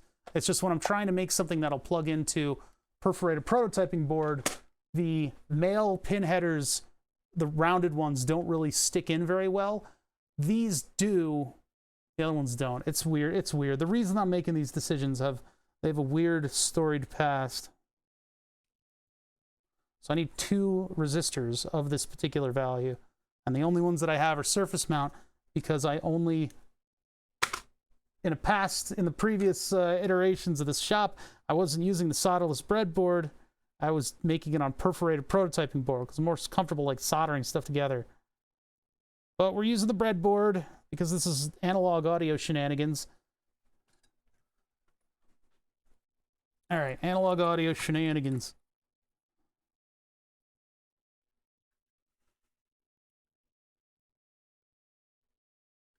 So I guess we'll start with 3 bands that are nice and spread out, and we'll see what kind of audio we can get out of that. And we'll test it all at once. All at once, all together. Close the lid on that thing so it don't spill all over the place. Put the center of attention to what I am soldering. Get the resistors that I need. I'm running out of space. 560. There we go.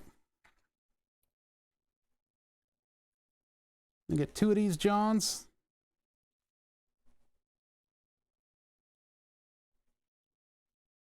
These are 0805 sized. This is the size that I'm comfortable soldering. I can go lower than that. I can go much lower than that. But for development and rapid prototyping and stuff like that, I like to be able to actually read the value of the resistor sitting on top of the resistor. You can go a little bit lower than this, and I probably should have in the past, but these also solder very nicely to perforated prototyping board. That's why I work in 0805. There's Nightbot reminding you of the Discord.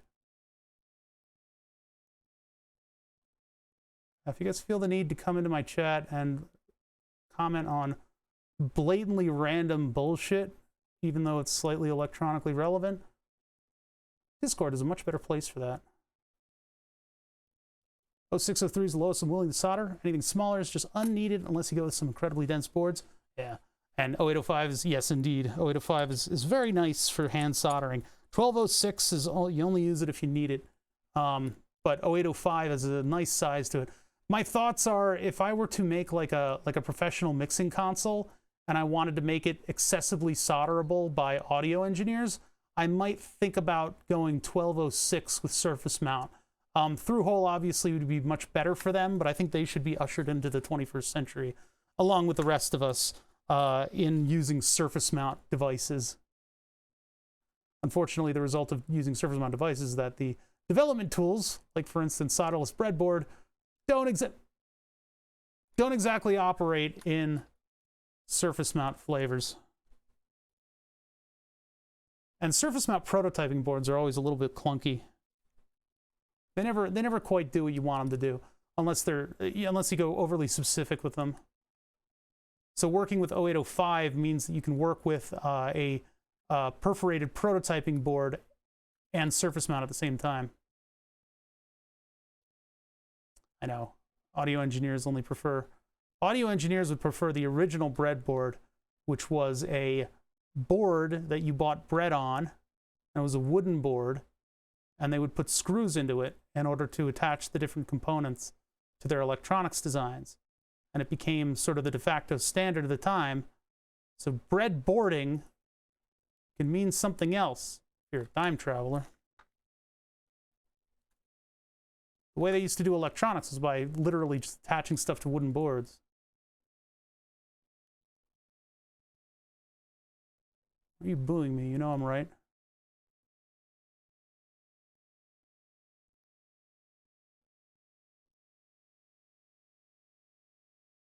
All right, there's our 560 ohm resistors. All saddled up and ready to go. My soldering iron turned off just as I did that. Just as I finished that. All right, so first one. Ow, ow, ow, ow, ow, ow, ow, ow, ow, ow, ow, ow, ow. Goes right there. You can see the heat. Right, goes right there. Goes right there. Right there. Right there. Camera 1, camera 2. Camera 1, camera 2. Okay, that's that one. Next one, that would be the 222, 222, 221, okay, hello, brain. It's me. Okay, we've got only a couple components left to go before we're done this one. So let's get the 10U. Yeah, I mean, I'm only doing it out of necessity. It's not that this isn't my special super technique, you know? I mean, I guess it is my technique. I'm probably not the first person to do this, let's be honest. The only reason I'm doing that is that I have so many more surface mount resistors than I do through holes. The only reason that I'm doing that. But I mean, you can be just as dense, you fucking asshole. No, you can be just as dense with through hole resistors. All you need to do is fold the resistor differently. Yeah, the part of why I solder stuff with the part of why I solder stuff onto the breadboard. I need to put a big label on the top that just says this is the breadboard. The reason that I do soldering on the breadboard, and especially when I'm attaching like male pin headers to a PCB, I'll put them in here and then put the thing on top of it and then solder to that, because those holes are going to bleed out the heat, and then it keeps your pins from melting. This channel is so inspiring. Thanks for sharing. How fucking dare you? The show's over for... No, thank you. I appreciate that. That's a nice thing to say.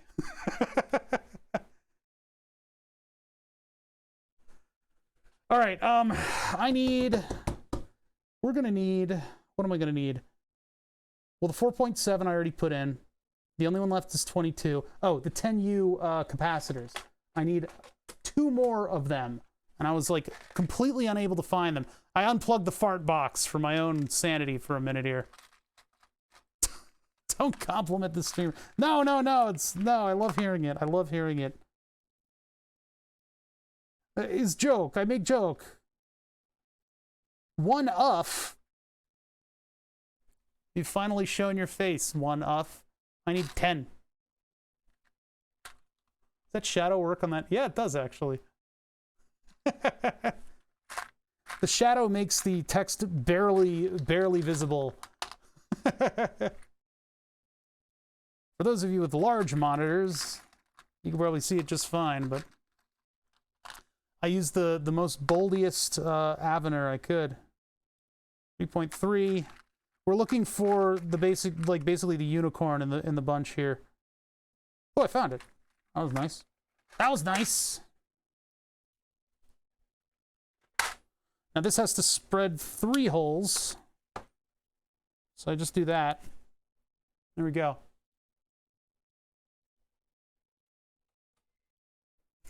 It was the SPD, the dreaded. All right, so minus goes towards the, towards here. And then I skip 1 and go to there. And that capacitor feeds into the 100K. That goes right here. Right meow. And then we have the resistor going to the output, and then I'll complete that one. The output resistor is what value again? What is that output? That output resistor is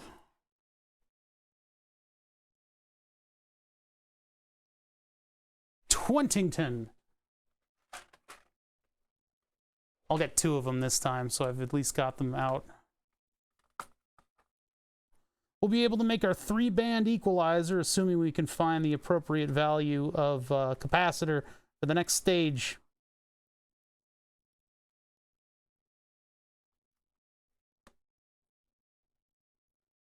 Oh, and then I need to make 120 ohm ones. I need to make two 120 ohms so that I have a I can adjust the gain on the output of this thing so it matches the other one. What I'm doing is I'm building the exact same setup that's bringing you audio right now, except that we're adding this circuit into it. We're adding this circuit into the audio path, and that should allow us to adjust my dulcet tones so that I can move this mic over to a device that does not have a graphic equalizer on it. It's unfortunate, and I thought I would be getting something akin to a graphic equalizer out of the thing, and I wasn't, which is annoying because I spent a lot of money on the thing, and the graphic equalizer could probably exist within the software of the hardware that I bought. I bought like an expensive mixing console, and I think they probably could have built it into the software. They would just have to come up with a UI for it because it's already got like weird advanced like vocal stuff that it can do. But I don't need that. I don't need the weird advanced vocal stuff. I need my EQ because my microphone is a little lavalier mic that sits under my beard, and it's a high quality one that gets a lot of frequencies in, and so I need to actually tune those. It's basically like it gets everything, and then I select what I want out of that. There's our 22 on our audio output path. Audio out, audio out. Audio in, virtual ground, virtual ground. All right. All right, all right, all right. We're doing good. We do good. Weird advanced vocal stuff. Yeah, I'm not just like buying $1,000 microphone. Unfortunately, my setup, I mean, I used to have a microphone that would hang down, and I'd have to move that around as I moved around, and I'd have to stay within the sweet spot of the microphone whenever I spoke. I don't do that. I mean, if I'm playing games, I could see where like an external mic would be much better, but I wear a lavalier because I'm moving around a lot in the shop. Not recently, because we're doing electronics and it's raining out. That has nothing to do with the rain. Huh. But yeah, I move around a lot. I tend to. So I have a lapel mic, and I've been able to make my voice sound really good out of the lapel mic. At some point, I would like to do something with a voice changer, and I think the best way to do that is going to be to do FPGA sound, because they're super fast. But if you guys want to do your own digital audio manipulation of like a microphone line, it's pretty accessible these days. You can get something called the Teensy 3.2, and they have a whole suite of audio tools that you can use to manipulate sound. So basically, you need to know analog to digital and digital to analog conversion. Once you get it into the digital realm, you can throw it at a microcontroller. And that was something that, maybe I should have been trying to do, because we could program our way out of this, and I could get the exact same vocal stuff. I don't know what kind of a delay would be introduced. Is the 4.0 cheaper? I don't know where Teensy is at this point. I don't know what, like I've been familiar with Paul Stoffrigan's project since the original Teensy. And I actually had some good emails between him and me when we were working on the fast LED implementation in the Teensy, because I used it for a Halloween headgear that I have stapled to the wall way behind me. I made like an LED globe out of my own head. It was cool stuff, but yeah, I was operating on Hackaday Cloud at that point. God, it would have been cool if I went directly from Hackaday to streaming. I would have had a much larger audience, maybe. I need another 10. I need another 10U. We got to gather parts for the third part of the circuit. We don't know what capacitor values we're going to use yet. We'll figure that out in a minute. Yeah, you can make a mixer with a Teensy. Yeah, the Teensy audio library is an extraordinary tool. I didn't know about it until recently because people apparently they never mention the silver bullet solution until you're deep into a project. I'd rather do this way though. So I need another 10U. We're gonna do a 3-band on this.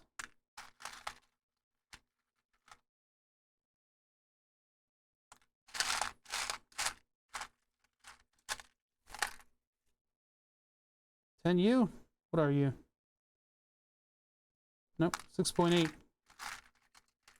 What happens if I change this capacitor? 33. Give me a 10. I know you're in here. 3.3. Should have done this first. 33.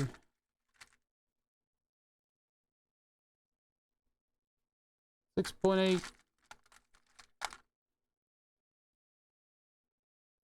One. Come on, man. 1. Quit holding out on me. 6.8. Come on, man. 10. There we go. Jeez. A little bit of drama.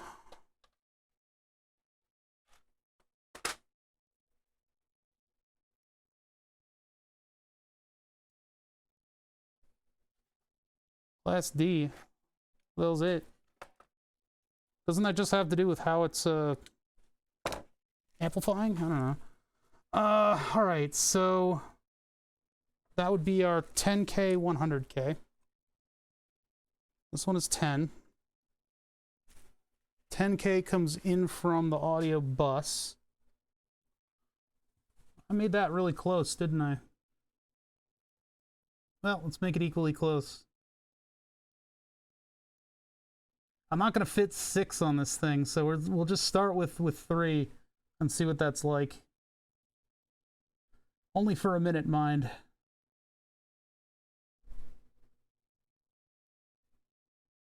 Okay, counting spaces. This is literally playing Satisfactory IRL. Resistor comes in with the audio, and we go 1, 2, 3, 4, 5. 1, 2, 3, 4, 5. Probably off by 1. Like that. We'll see. When I build the rest of it, it'll kind of pan out. 100K. Did I get 2 of those, or did I just get the 1? This one is 100. Is it though? Is it though? Or is it 22? I think this is the 22. Hold on. There's only one way to know for sure. Hey, Surplus Fists. It's for the sub. Was that... Wait, you're saying thank you to Mystery.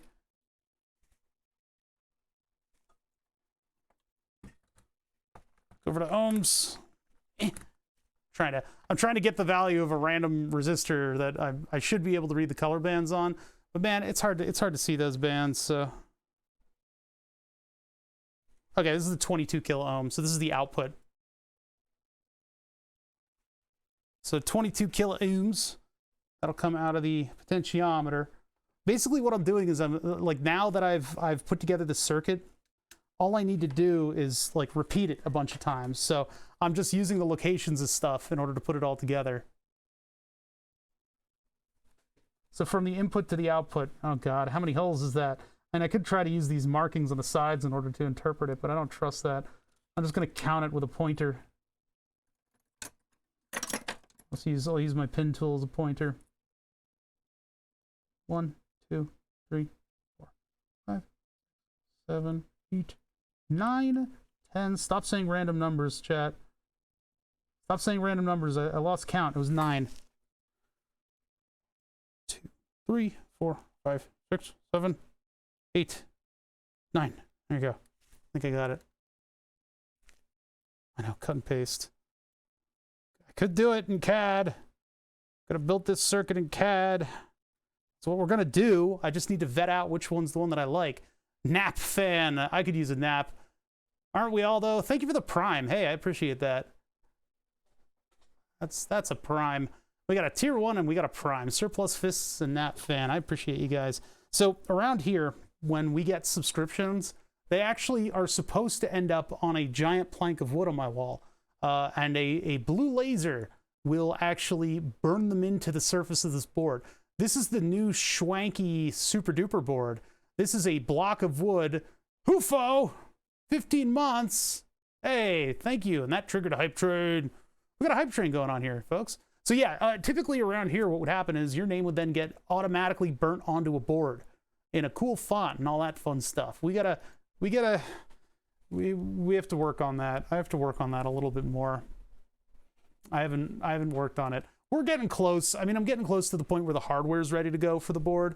But But at the moment it's not. We've been working on Burn the Subs 2.5, and it's just a slight technology upgrade from the original Burn the Subs. And so I want to 3D print the hot end, and I was waiting on parts. We'll get back to it. Hey, 42 bits thanks to Double Walrus. Walrus squared. Thank you for 42. You answer the question of life, the universe, and everything. So yeah, we're working on Burn the Subs. We're gonna get to that on Thursday, right? This audio thing, I kind of want to iron out because my buddy Julian is getting parts for an audio project that he wants to do. So I was hoping that I would be able to have this ready to go by then. That's not gonna happen.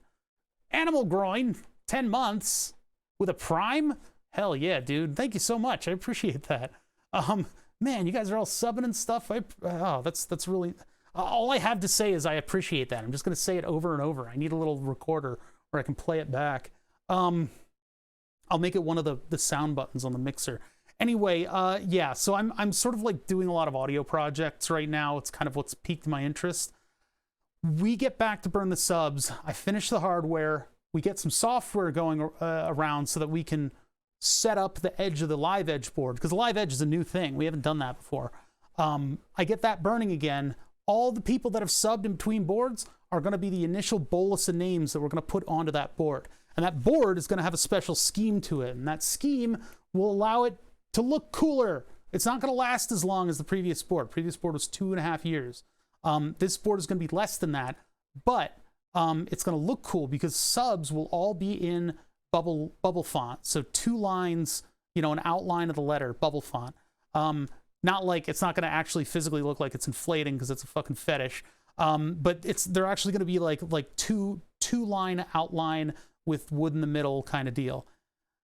The smallest size of that we can do, which is still pretty big for the board. Then all of the gift subscriptions will be in a single line font. I spent a lot of time turning that sort of vector outline of each letter into just one single Gerber font type, where the thing only moves to draw the letter out. So like like spelling with a pencil versus making like a marquee sign with a pencil, I guess. I don't know, man.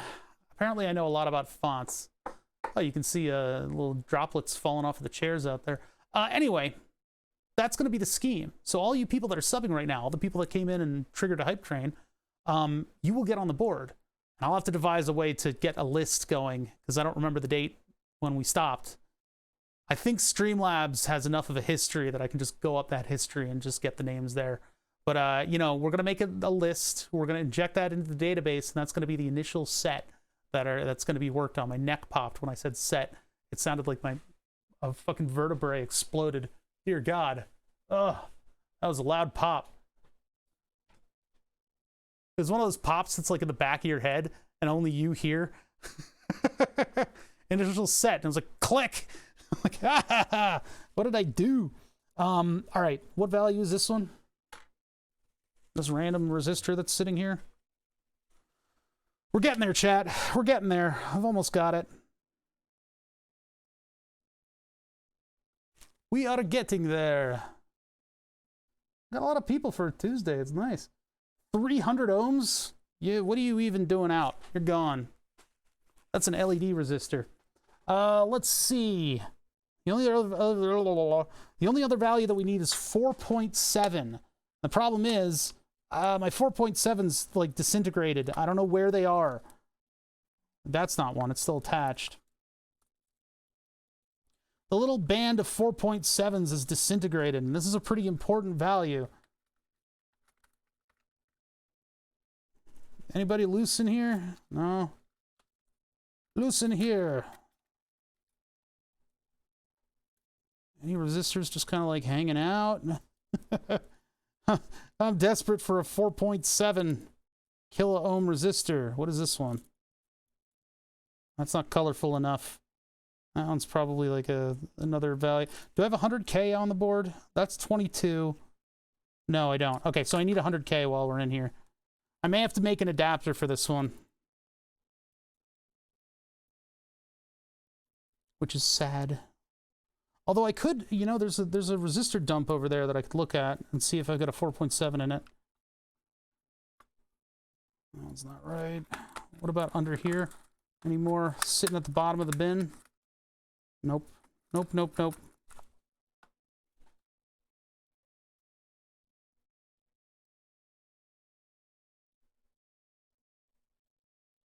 I dropped one. Hold on. There.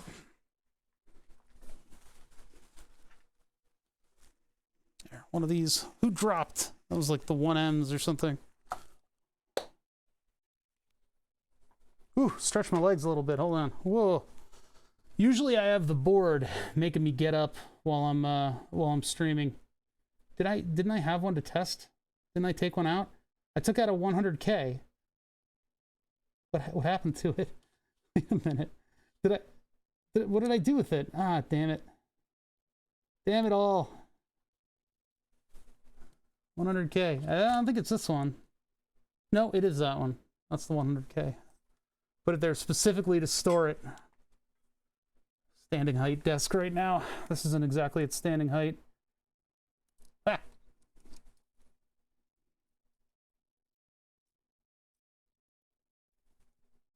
One there, one there.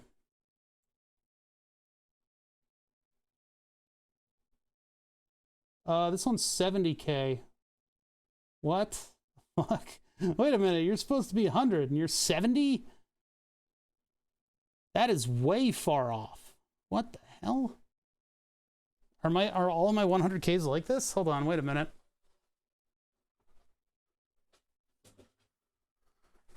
One second here.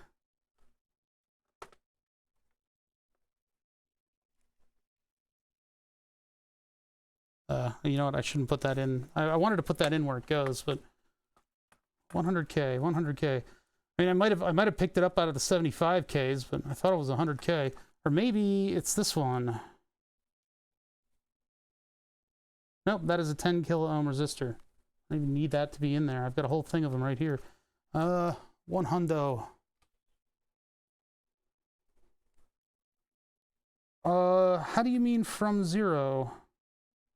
I don't know what you mean in that context. 100K. Grab another one.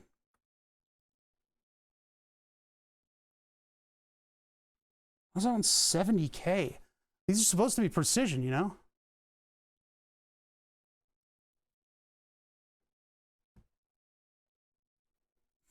Just have to look in chat in order to see what the value is. There you go, 98. All right, so now that one's actually 100. That was weird. That was weird. A little messed up. I don't know what I'm going to do about the 47K, the 4.7 rather. I'll have to figure that one out.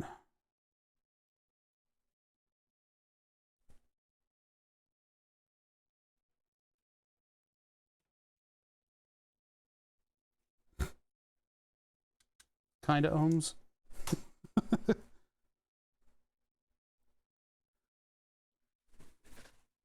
Let's see. That's weird. Oh, I see. There's, yeah, 1, 2, 3, 4, 5. 1, 2, 3, 4, 5. That is wrong. That is incorrect. What did I do wrong?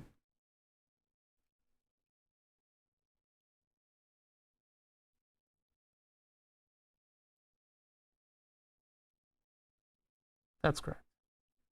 Okay. And then, well, we probably need to start thinking about selecting those capacitors. I've been avoiding it. So we got those resistors for the virtual ground, the power input, and the, wait a sec. This is the 100K. This one goes the other one. Yeah, this one goes to ground. What am I thinking? I gotta get my head back. All right, chat, I'm gonna put you guys on blast for a little. I'm gonna blast you guys on ignore for a little while. You guys have been distracting me. So I gotta actually build this friggin' thing. And not make mistakes. Yeah, 100K goes to ground. It's on this side. So it's actually over here. But wait, that's the resistor. So this one actually goes over here. Like that to ground. And then right below it is a gray jumper to ground. Below it is a gray jumper to ground. I gotta find a gray jumper, either by scouring my desk for any old piece of jumper that may have landed from the other project, or by actually going into the bin full of them and looking. This is why I had the fart box off today, because I actually need to concentrate on what I'm doing. There's not a lot on the line here, but I mean, I got to make sure that I do the right thing. So it goes in 2 up there, there, and to there. And does it go 2 or does it skip over? It skips over. Okay. Like that, like that. That's that one. I need another gray jumper. It doesn't need to be a gray jumper, but it just helps to repeat the stuff in the same way. And that way, if you make a revision, you can make them all look the same, and you don't need to worry about weird stuff that you've done in order to make something fit, you know? Repeat structures will set you free. Anything going on over here? No. Okay. Well, I guess I'm gonna have to... No, I can probably find the right type of wire to use. Let's get that out of the way. Get this out of the way. This is definitely in the way. You gotta move. I still need to find that 4.7. I don't know where I'm gonna find it. What is this random resistor sitting all the way over here? Looks like a 10K. I don't think that's gonna be the right one. All right. Tweezers is what I was looking for. I need another little short gray jumper. That'll do. That'll do. Straighten out the wires a little bit. This one goes from positive to the next row. Damn it.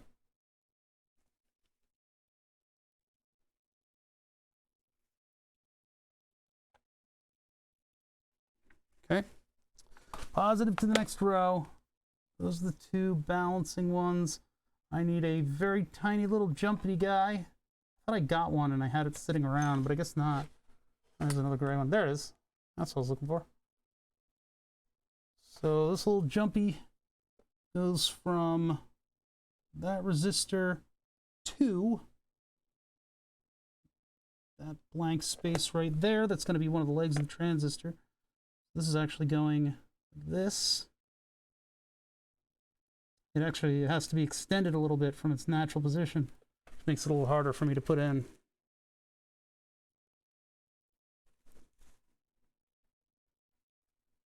All the way up like that. And then transistor, that's sitting over here, facing this way. So pin collector, or sorry, emitter, no, collector, emitter, and then base, just like that. CBE, the B. And then, let's see, collector there on that one. Emitter, good, going up there. Base to the resistor. And then I also have a yellow wire there on that. Well, we got to choose the values still, but I need to find like a short yellow wire. And I don't know how rare the short yellow ones are, because like I didn't find any when I looked. And I barely found the one that we're using. And that one was just kind of like rattling around in the scrap bin. Orange is probably more of the length that I should have used, but if I use the orange wire, everything's gonna go to hell. So I need a barely, like, this is the long version. I need a short yellow one. I need it. I think it's the only weird rare one that we used. Is that it? No, it's too long. This would be like a quarter of that length, and for some reason yellow. I may use an orange on this one. I don't think I custom made the ones that we're using, but it's possible. It's possible I had some connection and I stripped one of the yellow wires in order to create it. That's why I've got this weird length thing going on. It's weird, right? Like, actually, wait, are there some in here? Nah. Possibly use an orange wire to do it, like I wanted to before anyway.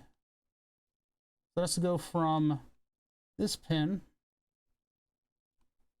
down to the bottom of the resistor pin, which it actually perfectly does.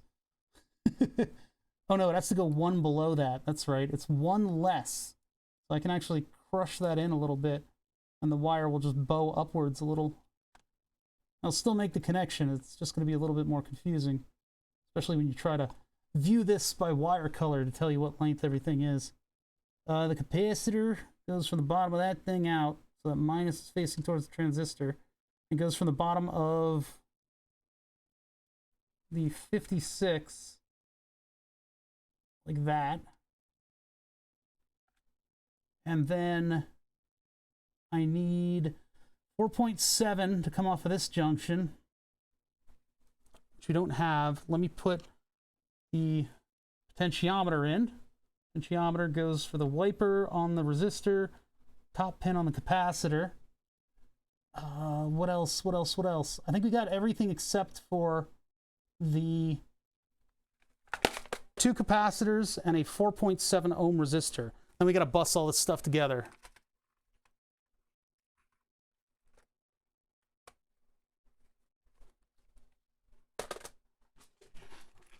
So 4.7K ohm resistor, very common, very uncommon when you run out of them. I might have like some of these in. Some of these in here might be 4.7Ks. I'm just gonna look for ones that have like particularly colorful bands, because I can see from here we've got a yellow band on it for the 4. Or is that the 7? 7 might be the yellow. Hold on, let me fish around a little bit.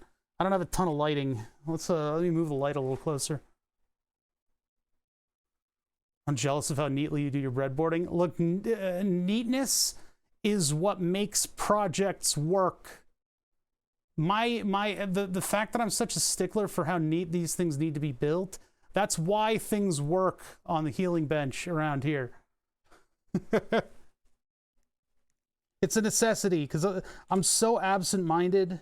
I can't let that bleed into my designs. I can't. It is poison.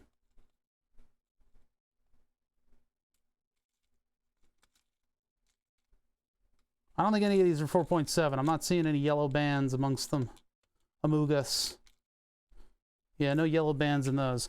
Where else do I have spillovers? Spillover. I don't know what I did with... I had some project spillover space, like a bin where I was storing just like stuff that came out of the perforated prototyping board. It's like, where did all the 4.7Ks go? They gotta be somewhere. What was on that other breadboard? One that I pulled out earlier. I don't think Linbus used 4.7. What is that value? I think that's like 300. This is a Linbus circuit that we used a long time ago. It's not in good shape.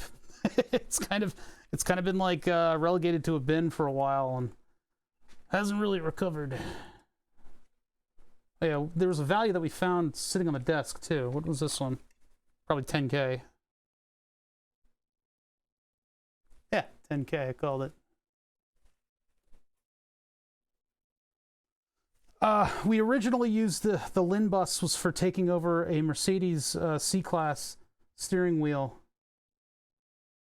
1.5, 5K maybe? I don't know. It's not.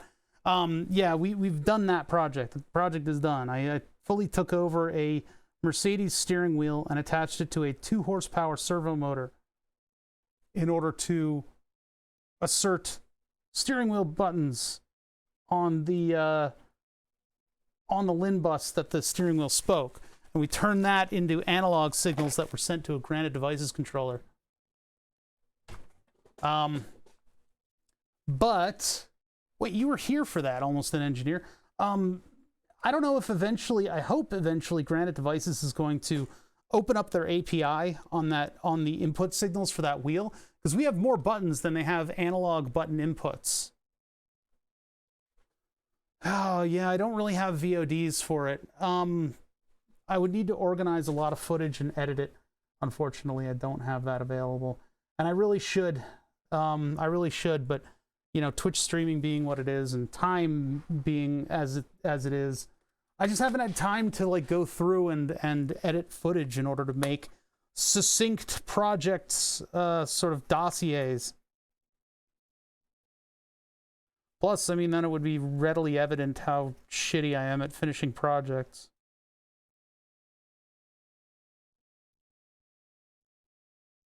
Also, YouTube is really scary, you guys. I don't know if you guys know that. YouTube is, like, ridiculous. Like, am I gonna have to get a lawyer if I get a YouTube channel? I have a YouTube channel, I just haven't posted anything in it. And I really should host my VODs.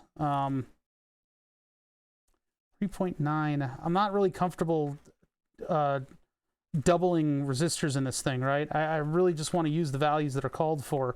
And unfortunately, 4.7 seems to have, like, dwindled around here. I don't know what happened to all the 4.7s. I'm trying to think of, like, where I would have spillover, because the only thing I use these through holes for is this type of stuff.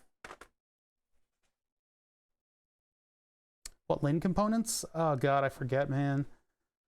I have them around here somewhere. There's an ASIC that I used in order to do all the, you know, digital to LIN bus, and then we used ATtiny85s in order to create a circuit that would function as a LIN bus device, and one of the circuit boards went into a sequential, or not sequential, but like the shifter out of an M3, because a friend of mine changed the gearbox to manual, and so in doing so, he had just this thing sitting around his garage, and I'm like, hey, he's like, hey, you want this? You can take it apart on your show. I'm like, hell yeah. And so we took it apart, and oh my god, the design of this steering wheel, or sorry, of this shifter was incredible. I don't know when they decided to design this, but it must have been over a weekend, because there were so many weird errors with the way the circuit trace was laid out. And they weren't really errors, because the thing works, right? But there were times when there's like a little circuit board cutout so that they can lift a magnet sensor up a little bit. Because basically what you would do is this whole thing was just a big mechanical shifting thing, and it would just move a magnet over top of sensors. And those sensors actually worked like an SPST normally closed and an SPST normally open. So I think whatever they had, whatever scheme they had there before, was actually a physical switch being pressed and or released by a physical thing moving around. And then in like 5 days, they said, no, we have to do magnets now. And they had to like scramble and redesign the board. It's incredible how weird the electrical engineering is on this thing, but it works. But yeah, they were using little magnet sensors, and so there were cutouts, like rounded cutouts where they ran traces around to go somewhere. On one side, it used a round trace, which was cool. On the other side, it had 45-degree angled traces that went around it. Very weird. All right, let me see here. I gotta find 4.7 kilo ohm resistors, either by virtue of them being in scrap bins. I would really like it if I could find a through hole in a scrap bin, but I think my scrap bin is buried under all these other bins. So if I even get to my scrap bin, I will have already passed through where I'm storing. Oh my god, I gotta organize this bin. This drawer. This is a drawer full of these plastic bins, and it's like, oh my god, this is like very close to an avalanche of parts.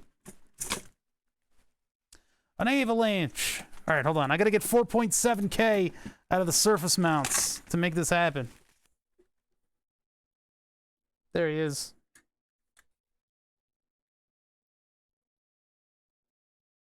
I hate to do it, but accuracy demands. These aren't 1% tolerance, I don't think, either.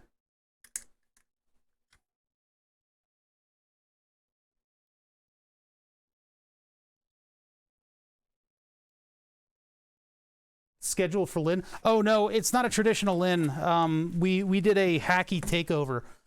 So we have an ATtiny85 that's responding like it's a LIN bus device, and then we have a Teensy 3.2 that is requesting addresses from LIN. That doesn't require a schedule. There's 4 devices, and it's just one after the other. There's no priority schedule. That was too complicated for the scope of this project. it didn't need that. It just does one after the other.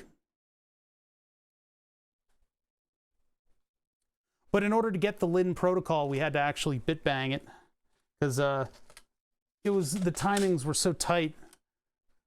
And then I had to do some weird clock scheduling stuff with the ATtiny.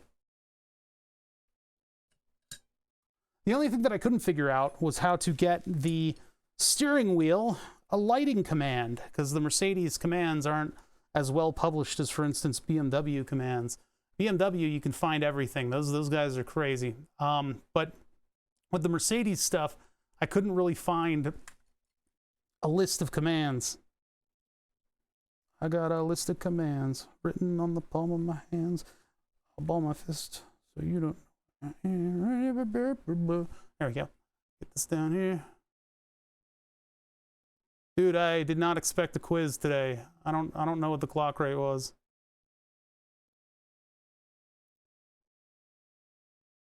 $470 ohm.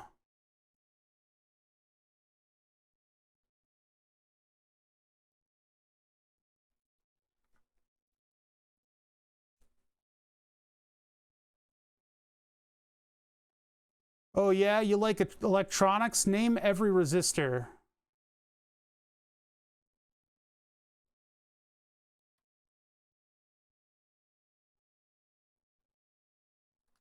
All right, there's our 470 ohm. Now, because this isn't a regular resistor, we're gonna have a little bit of trouble with that, because that needs to take the virtual ground out, but I've used all the pins around here. So I need to get it out of that yellow line there, but both of the lines on either side. Ah, wait a minute. No, I think maybe. Oh no, but if I jump it right over there, then I can't get it out of there. I think I'm gonna have to jump it over and then. Yeah, I'm gonna have to jump it over this way. We'll take it from here, and then I'll just bump it over one pin.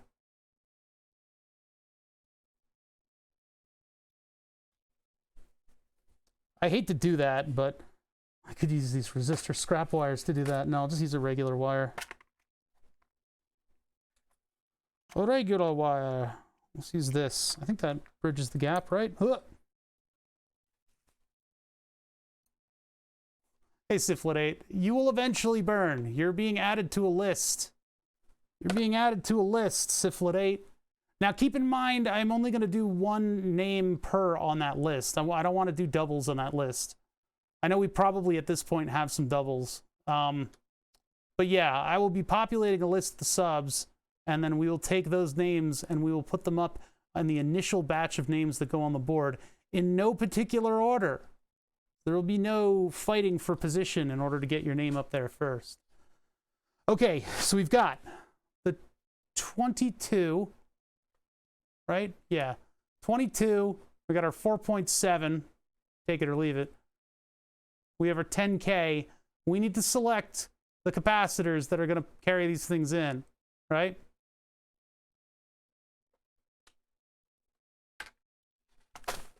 So let's select the capacitors here.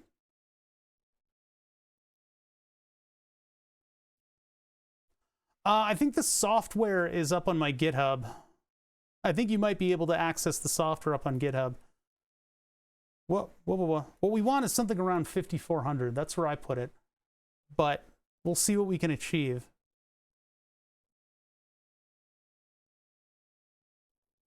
So 3.9, 54, 58, or 48.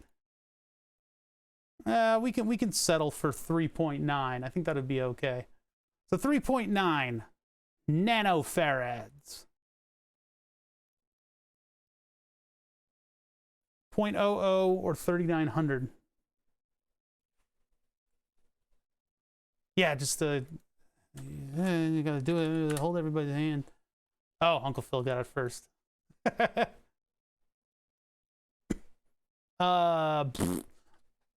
Capacitors. I think I published the Linbus thing. I might not have.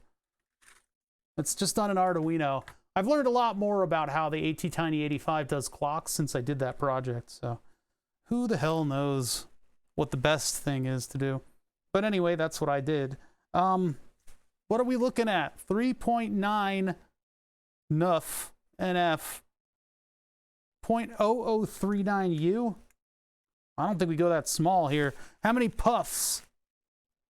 3,900. Well, it's 2 zeros. 33. Okay, we're settling for 3,300. We're settling for 3,300. So that's 3.3, and I think that's 48,000. Yeah, I'm calling you gits, you yobs. It's not exactly 5407. It's 48 something, but I think that's okay. It's probably not. Outside of ordering capacitors, it's fine.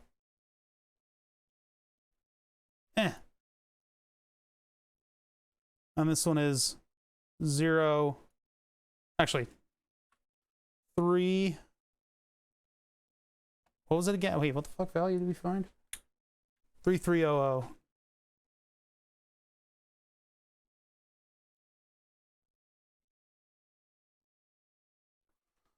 3300 PF, bringing us to 4.8.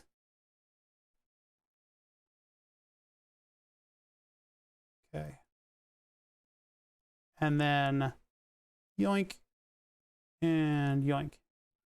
Okay, so let's get these seated, and then I guess we're into the testing phase, huh?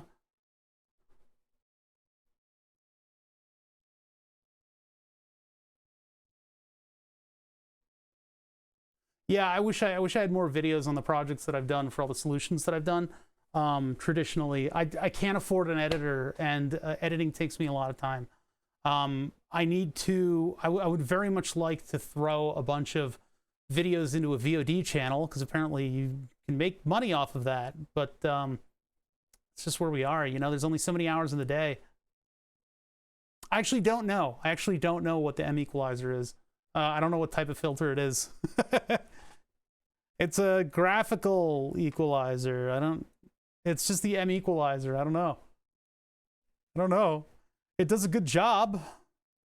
It's not open source. I can't see behind the front panel. All right. 4.7. No, wait, we got the 4.7. We're doing the 33.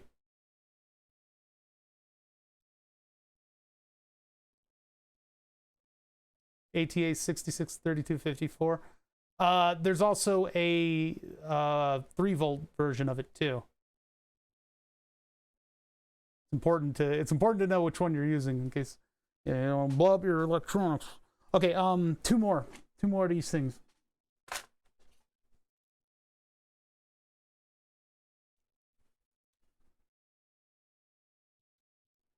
Almost there. I'm getting a little tired. I didn't sleep.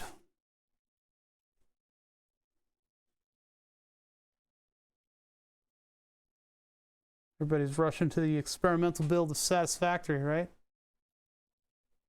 I'd very much like to get back to that, but I gotta get stuff done. Where'd they go?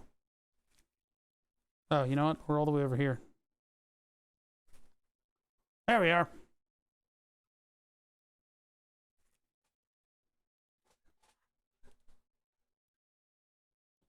Now, if I'm uploading them, I just put them on YouTube. I mean, why would I want to build walls? I want to encourage a bigger audience. Definitely want to grow the channel. YouTube is a way to do that, but you know, it is what it is. I'm not going to hire somebody from Fiverr because I don't know what kind of work they do, and I can't afford to get imaginary fanboy to do it. And if I pay an editor, I want to actually pay an editor, you know? I don't want some kid who would do it for peanuts doing it for peanuts. I want to actually support somebody getting paid for their art. Their art of my art. Editing sucks. You know, you got to make it fun to do. You got to make it a habit for yourself to want to go edit, because it's tough.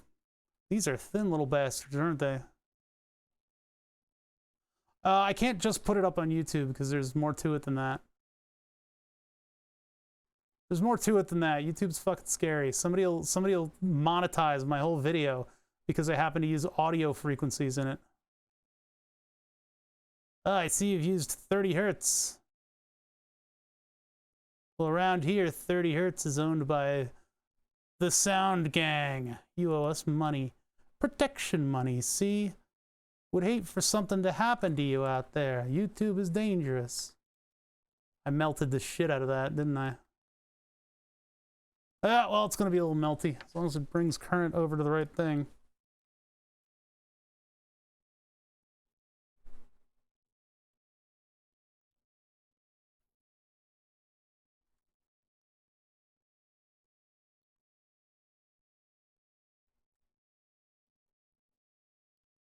Shit. Hey, come on. A little surface tension here, please. Thank you.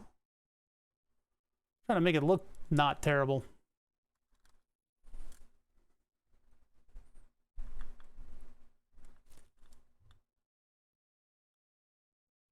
Look at this guy over here. He's using audio frequencies without a license, eh? Or without paying protection money, see? The guy who got copyright stricken for like using white noise, which is just every frequency. Absolutely ridiculous. Yeah, I just don't want to deal with it. Like YouTube, every YouTube person has that inevitable video where they have to complain about the YouTube copyright system. This one is not going as well. This one is not going well. These 1206s, man. Also being less careful because I'm tired. That's part of it's my problem. Part of it is me. I'm screwing it up. I gotta come in from a higher angle.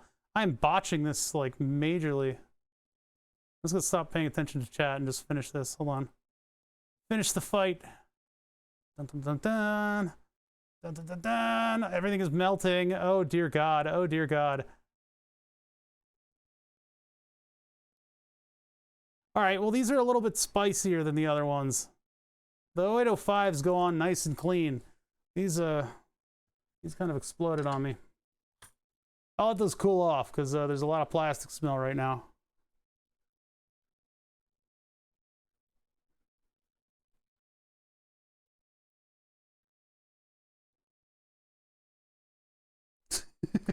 That'll do, whatever.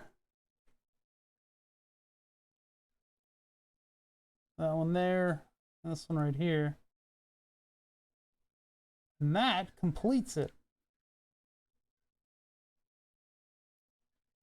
Apart from the inputs and the outputs and the virtual grounds.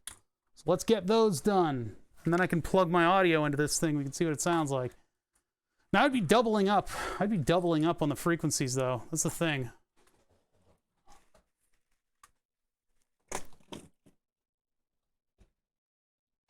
I'd be doubling up on the filters if I plug my mic into this right now.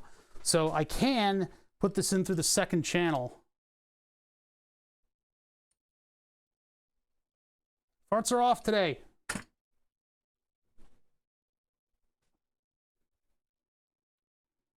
Okay. Yeah.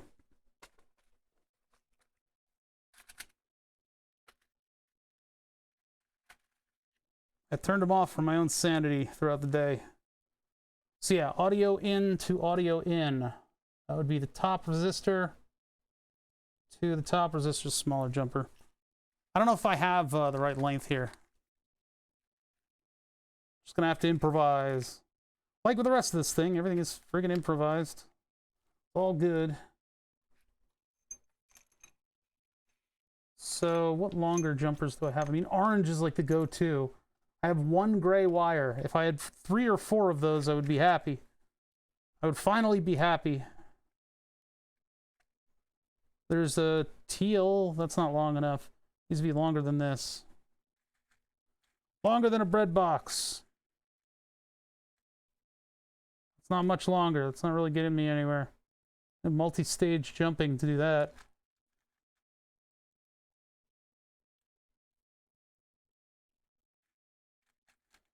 Yeah, I mean, I guess I could do just traditional. Here's another gray. Aha. It's almost there. Let me do one more gray wire. What's the brown wire? A little longer. Still doesn't quite do it, though. I need to go from the top one a little longer than this. Just a little bit. And I don't really think there are any that are just a little bit longer than the brown wires. Which is unfortunate. If I could have fit it into something smaller. I mean, listen, the real way to do this would have been to make individual circuits that were surface mount on perforated prototyping board. And then I'd have modules that I could move around.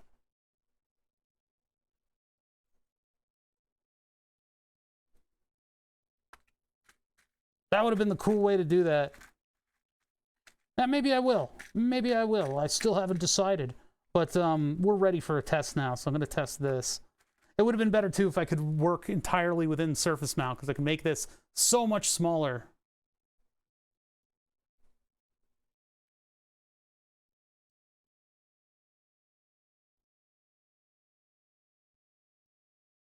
I could really, like, jump it around to try to get to all the stuff. Now, I think we're just going to use orange wires for this, because I don't have enough of these. So I'll just use the long wires to do it. Now, keep in mind, you know, I don't have to stay within the confines of this kit. I could just get wire. I could just, like, cut my own wire. I could just string this up with whatever I want. In fact, I could go to the vertical jumpers to do this. That might be the way to go, because then I can coordinate it a little better. Let's see. These are shorter. These still make giant jumps, though. These are not the ones I was looking for. Not what I was looking for. Yeah, they're like under everything, so. There. Whoa. This bin fills me with feelings that I don't want. This is incredibly disorganized. I would need a bunch of these, and then I could just go from here to the next input. I don't know, that's super sloppy, though. That's super sloppy. I'm gonna use orange wires for these, just to make the bus lines, and I'll use those vertical jumpers for the in-between things. But like, I don't know. I can't make something that's this neat and organized and then just like ruin it at the end. It's like chaos. Are the red ones shorter? I know the yellow ones are much longer. If the red ones are shorter, I'm going to use those. No, it's orange. It's always been orange.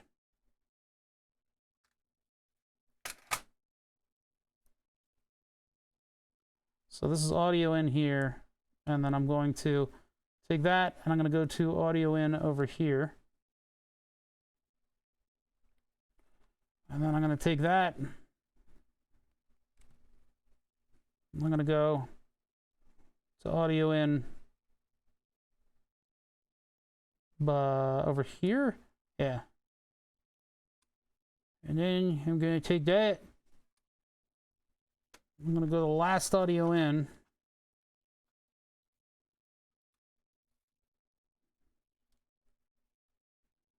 Move that back. Back one. I don't like how disorganized this is. I really don't. All right. Wait, that doesn't have to go to an audio in. I only needed two. Two jumps. Here to here to here. In and in. And then the outs. Well, if I only need two jumps, I could do gray wires for the next one.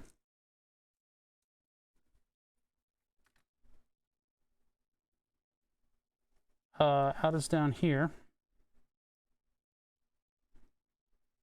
Oot. Oot. Out to out. Out to out. Those are the outs.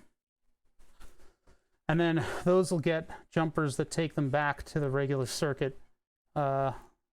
Across that jumper right there. Little green guy.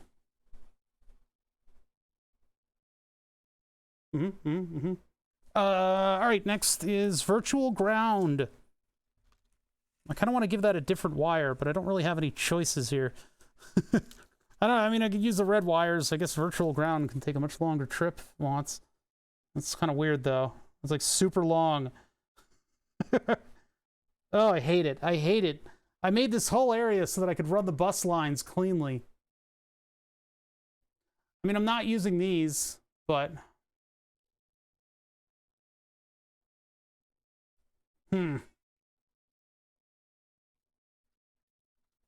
Fine, we'll just use orange wires. Just use orange wires for everything. Change the gray ones over to orange, just so it matches. These are not decisions that really need to be made like this. It's just me. It's just me being a weirdo.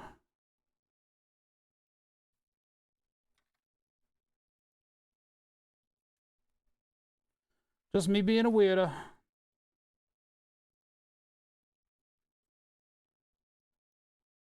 Yeah, sure there he is. One of God's own prototypes. Too strange to live. Too rare to live. No. Too strange to live, too rare to die. There you go.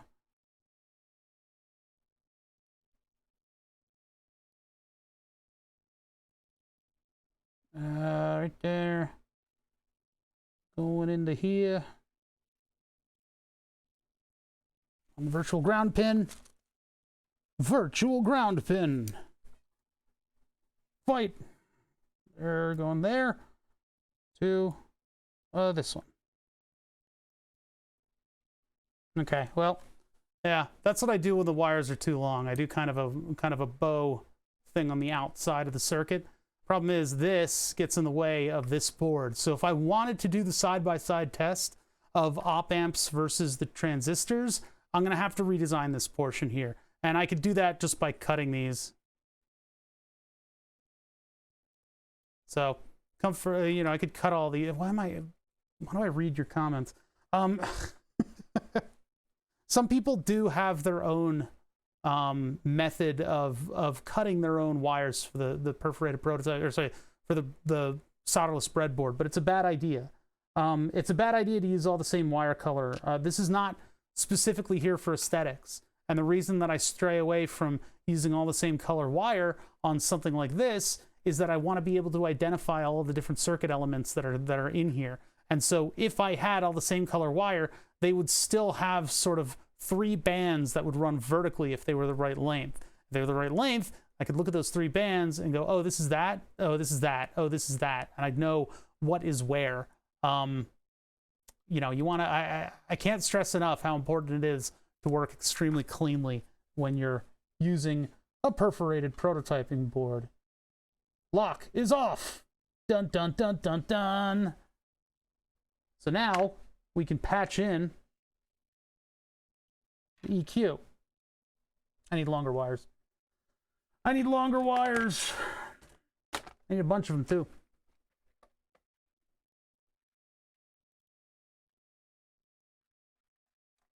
This is very disorganized. This is very annoying. This is very annoying. It's too annoying. It's too annoying. You. I will use you. Yes.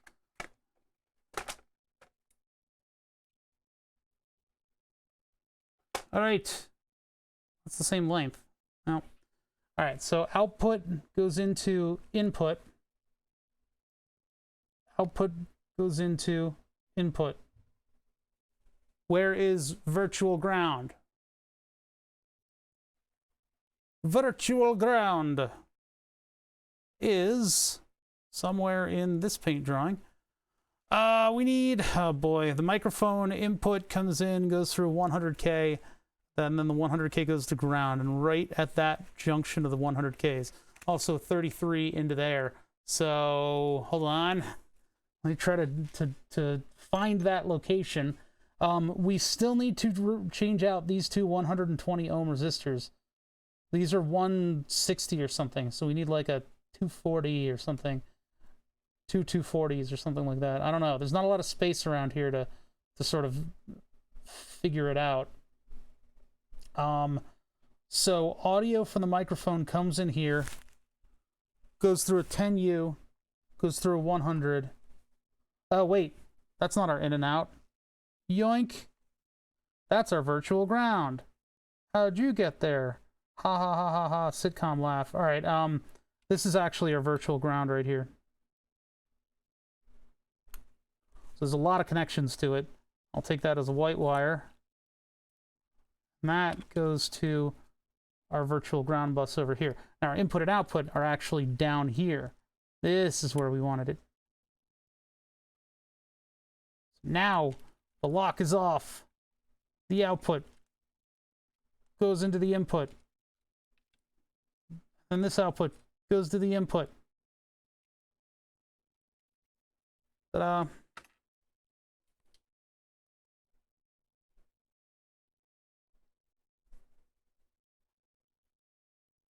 All right, so that should be everyone. Aside from scope probes, which I hope we don't need. I guess I'll need to hook up to my own audio system. I'll mute desktop audio, and I'll make that my own monitor output. So I'll be outputting my own voice to the desktop audio, which is very strange because there's a little bit of delay for it to get through the audio system. And so that little bit of delay is going to basically shut my brain down. It's a known phenomenon. And there were some people that got like top Reddit posts for making a device that does this. I was like, I've had this idea for years. I wanted to make a ultrasonic laser speaker. You know, speakers that have a very narrow band of audio because it's all just the interference of ultrasound. I wanted to make a speaker with those and then have it on one of those concave listening devices and give it just a little bit of a delay so that you would immediately stop talking. You'd be like, is that me? Is that I hear my voice. I'm too self-conscious. All right. It could also be a psycho detector because if somebody can talk in the presence of their own voice, their brain's probably broken. We're ready to fire it up. Made a nice, neat looking circuit here. Everything is connected the way it should. This is a graphic equalizer, which means that the frequencies that it's operating on are bused all to every circuit at every given point in time. There are then capacitors on the input, and unfortunately, I only had surface mount capacitors. I didn't have any through-hole. I don't have a glut of through-hole parts, unfortunately. I may be better stocked than 90% of the people who watch my show, but not everybody can have every part at every time. So I happen to have a lot of surface mount parts, though. That's kind of where I excel. So we were able to make adapters for that.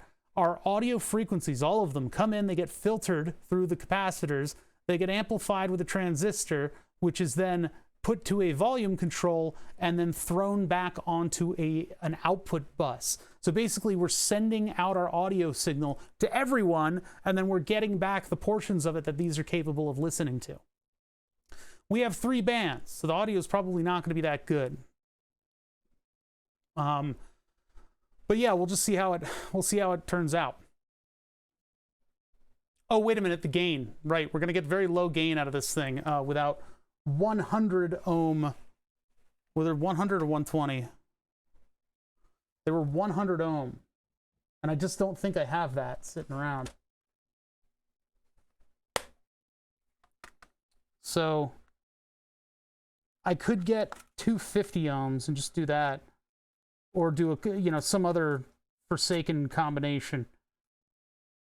10, 15, 22, 27, 39, 47, 56. We put in a higher value. I want to get it as close to 100 as I can.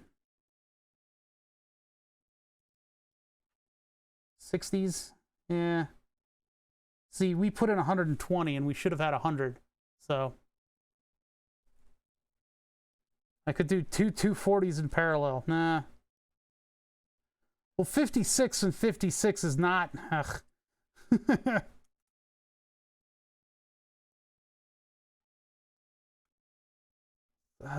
Jesus. Why is it impossible to get 100 ohms? I could use potentiometers in order to tune it to 100 ohms. And 75, 27. Yeah, 75, 27. We got to do it. 75, 27 it is. 75, 27. The unfortunate thing about having a cheap kit of through-hole resistors, huh? I could try to put the surface mounts in there, but I don't think they're really going to fit. Uh-oh, I just shuffled the deck. Well, those need to be organized.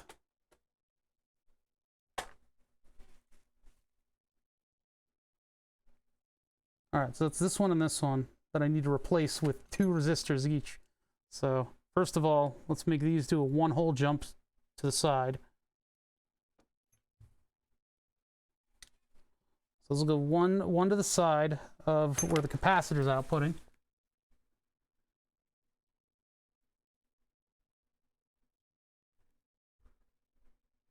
See, I've got all this stuff in surface mount. I just don't have it in through hole. That's unfortunate. It requires me to do this weird stuff.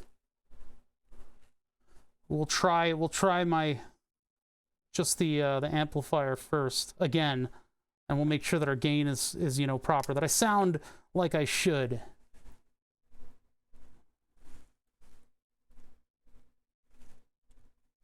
And then I need the tweezers for this.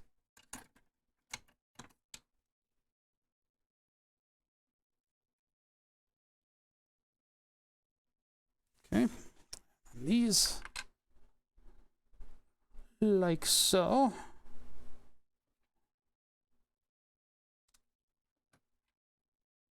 So that's going from this one. I'm gonna make sure I get this right. That one to that one. We got something like 1 extra ohm, 1 or 2 extra ohms. It's 2 extra ohms. Got a pair of ohms that weren't there before, which will affect the gain a little bit.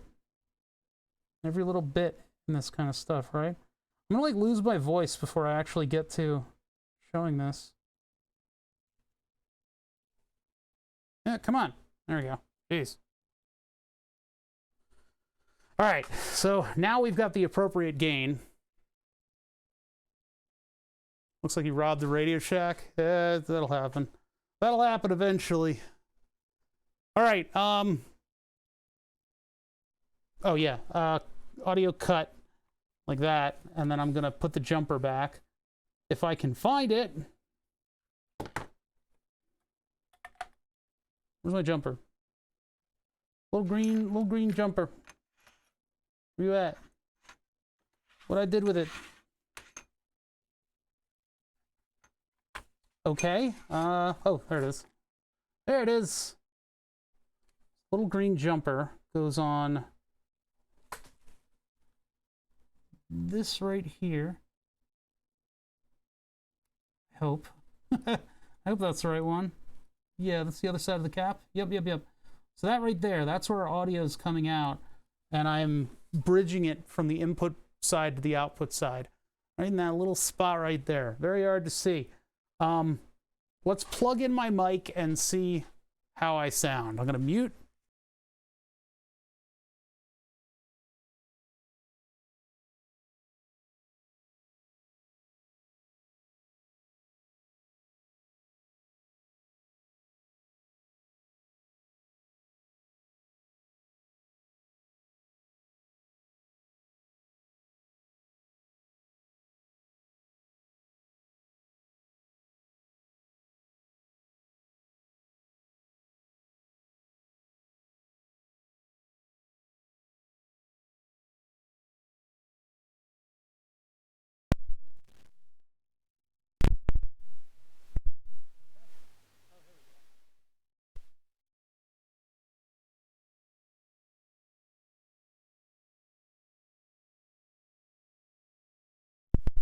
Check 1, 2.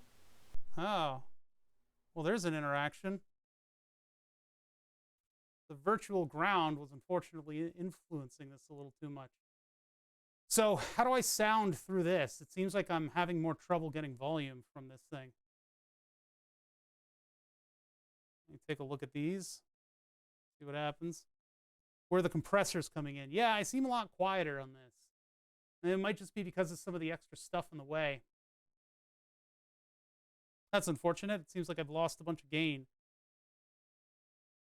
How does my mic pack from the other one differ with this one then? some weird noises here. Check, check, 1, 2. Yeah, we've got low volume. Very, very low volume coming out of this thing. Yeah, that was pretty high volume, huh? Check, checkity, check, check. Volume check. Oh my god. I like scream and barely get this thing to... Not a lot of gain going on here. Might be the transistors. I don't know. Something else going on around here. That's messing with my overall output gain. Maybe the capacitors. Test 1, 2. Check, check, check. Microphone. Saxophone. Testicle. 1, 2, 3. Hello, my lady. Hello, my darling. Hello, my ragtime gal. There's like no volume at all. Ah! What are my frequencies looking like? They look roughly the same when they do actually come out. I think this is post-compressor. This EQ. I thought it was pre-compressor. We're adding a pre-compressor EQ though, and of course the virtual ground. I don't know what the hell's going on with that. So, All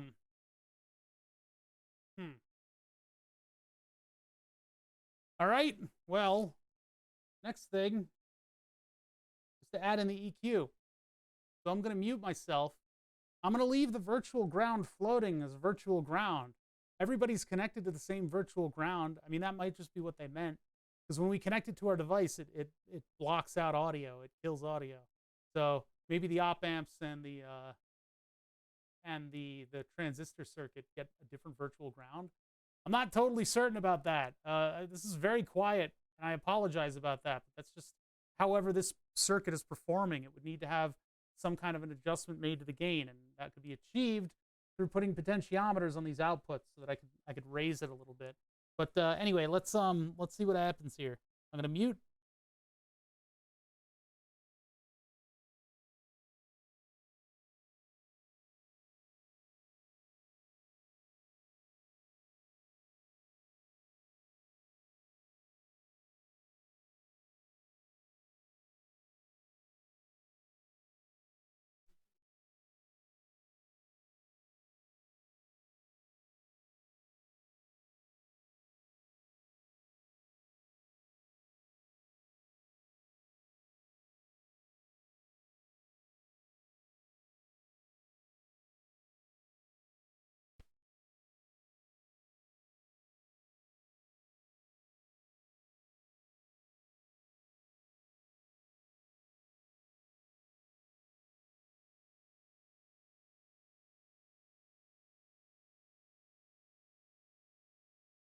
Well, this is where I would need the bypass. I need to plug this in as a separate channel so that we can actually hear what's coming out of this that's not being altered by my frequency and cutoff that I already have. But there is something isn't happening here. So either my theory about the output, you know, the location of the EQ is wrong, could have built something wrong over here, or it needs further adjustment until we actually start hearing stuff, until the frequencies actually start flowing through this whole thing. How might I test such a thing? I can plug in a different mic. Let me go get my other mic, and I'll plug in the other audio channel. Make sure that that's all set to go, because I've already got it plugged in with the Focusrite and everything. I just need to get the cable and all that stuff. The cable's right here.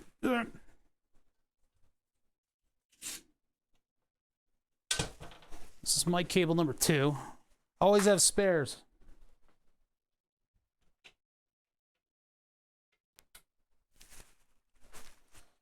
Number 2, that's running into this. We're on the same profile. I need to turn this up to there to have it be about the same as the other one. There's a cobweb over there. That's fairly telling. And phantom power's on for all microphones. All right. I don't know if that's the pair of ohms making the difference there. That gain was just as low as before. I don't know what's up with that. It could just be the fact that I'm breadboarding. That might be what's going on. But I don't know. I'll have to see. Oh, my legs. All right. Feels good to stretch the legs. Here's the spare TR-50. I can just plug that in and talk directly into it, right? Yeah, it's phantom power. Phantoma. Right, Tram TR-50. Here we go. See what we can do here. So I'll plug in the mic first this time.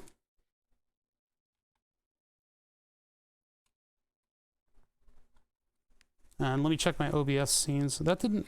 This one was from like a used audio place in New York, so the quality of it's probably a little lacking.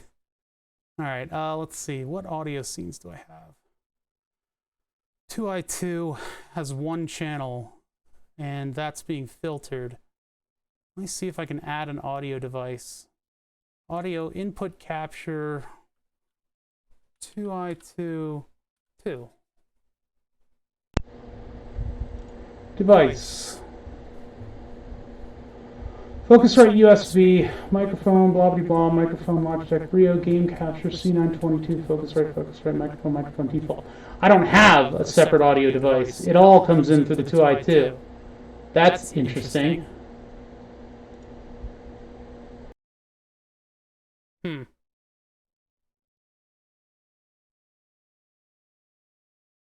Oh, I cut it off. It should be cut off now.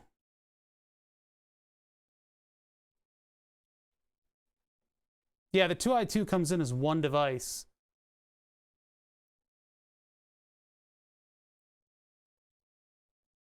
What were you guys hearing? You guys must have been hearing a different mic, yeah.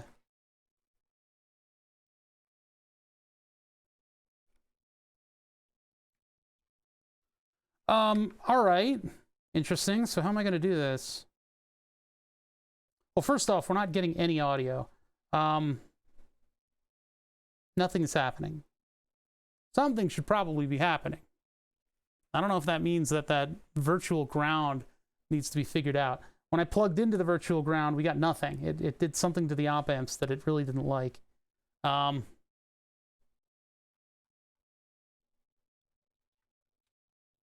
Okay, guys, I went to add an audio device to OBS. This is not a big mystery of what we just heard. I know exactly what just happened. I plugged in an audio device.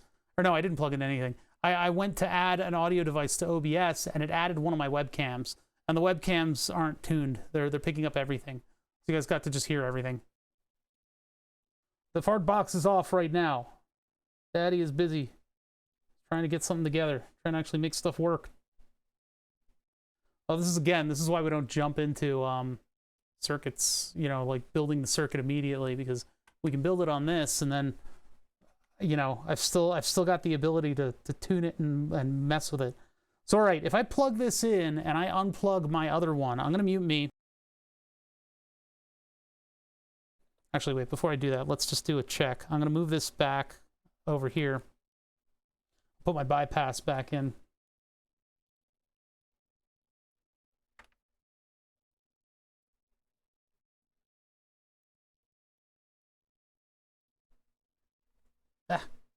Yep, there's the bypass. And so that means that we're just using this circuit right here. So if I plug that in over here, and I'm gonna unplug my other audio. This is, the problem is that they're both gonna be coming in through the Focusrite, and they're both gonna be going through the same filters. So this will probably be double audio, maybe. The International, hey, thank you. Yeah, I can't wait either, but we got a lot of work to do.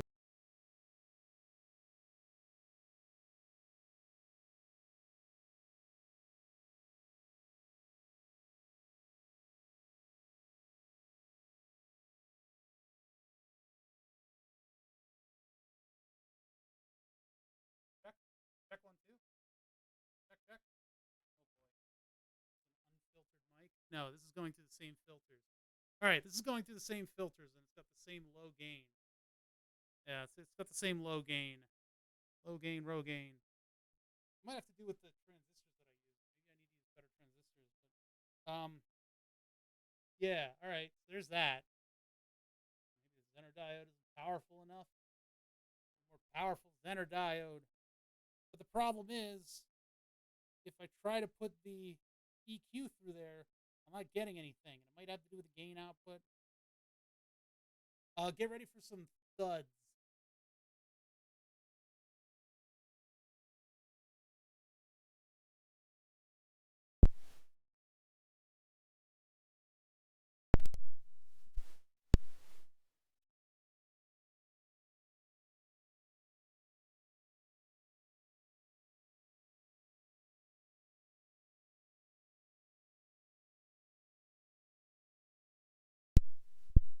Whoa.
Yeah, so the original circuit works. It's kind of a facsimile of what it used to be, but this one is close to having the right amount of gain.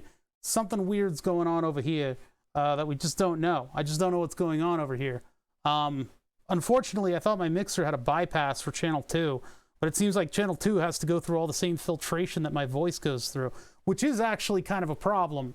That means that when I get Julian here, he's not going to be able to plug into that interface. He's going to have to plug into probably the input, the line input at the back of the computer, which is what I was trying to avoid with all this gear. I think Focusrite has an app that I installed that might let me do some routing or something. I'm not sure. Why do they make this so hard to like route audio, you know? All right, anyway, the circuit itself, something's wrong, and I don't know what. I don't really know what's wrong with the circuit. The virtual ground, the virtual earth, I'm not sure if I need to be creating that in some way, shape, or form, or what's going on with positive and negative on this thing. I don't think it's positive to negative like I don't know, maybe it is, no, but we're making all the right voltages coming out of this thing, and that's what's powering this. We don't really have a choice on that one. Virtual Earth, when we plug it in, it kills audio on this circuit.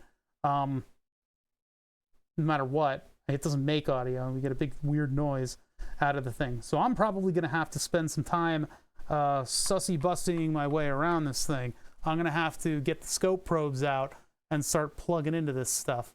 This one is Project 93, and this one is Project 152. Actually, wait, I don't think it's, hold on. I don't think it's 152. What is he calling this one? This is 149. Sorry, 149 is what we built. So we built the amps from 149, and we plugged them into 93.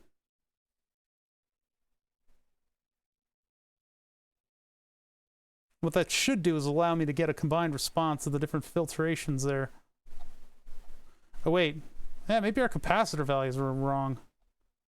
That might be a problem. Perhaps. Those are the wrong capacitor values. No, they're all right. Virtual Earth type minimizes interaction between the slide pots. Source stage is entirely optional. Can be omitted if you don't need it. Blah, blah, blah. 4148s. In the clipping circuit, I didn't do a clipping circuit.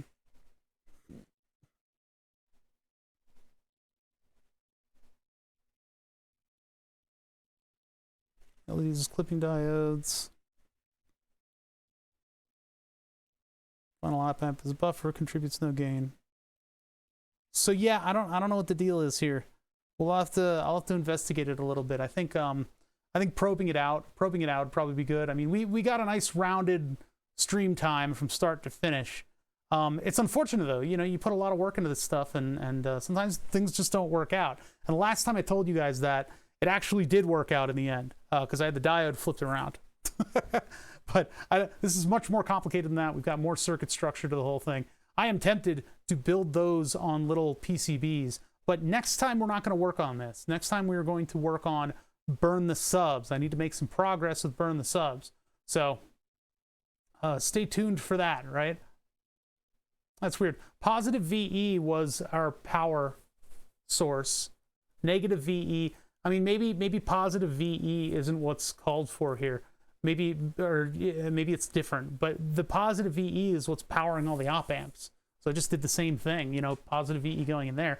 Negative VE, I don't know what to do with. I don't know quite what to do with that, but I'll figure it out. So anyway, yeah, my head's spinning. We got the circuit together. We need to vet it out. We need to build it into something that works.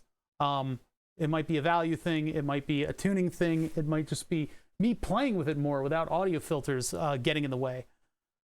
Who knows? Anyway, well, the whole point of this project is to get it running on phantom power. So thank you for the subs. Thank you for the follows and all that stuff. I don't know a lot that's going on around Twitch right now.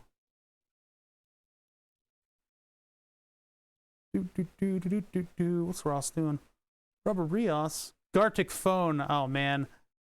And if he laughs, he has to pay the artist $50. That's actually pretty funny. You guys should go check out. I mean, we're painting with Borbs on too. Either of those are very good. Very, very good. So yeah, Rubber Ninja I would select, or Tom Thinks, and I can't decide between the two, so I'm just gonna end.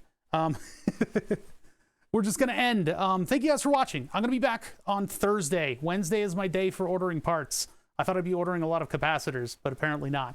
Apparently I don't need to order a lot of V negative has to be negative to ground. I don't think so. I need to look into it a little bit more. But in the meantime, I need to do more work on burn the subs so that we have something that we can do on Thursday, right? Don't forget to order 4.7s. Oh, I will. As long as I've got them in surface mount, I'll be fine. You know, if we have to do this again, I think I want to build 6 modules that'll plug onto the breadboard. just to make it surface mount, you know. I'm much better with surface mount, and then we can tighten up the circuit and it'll be like this tiny little thing.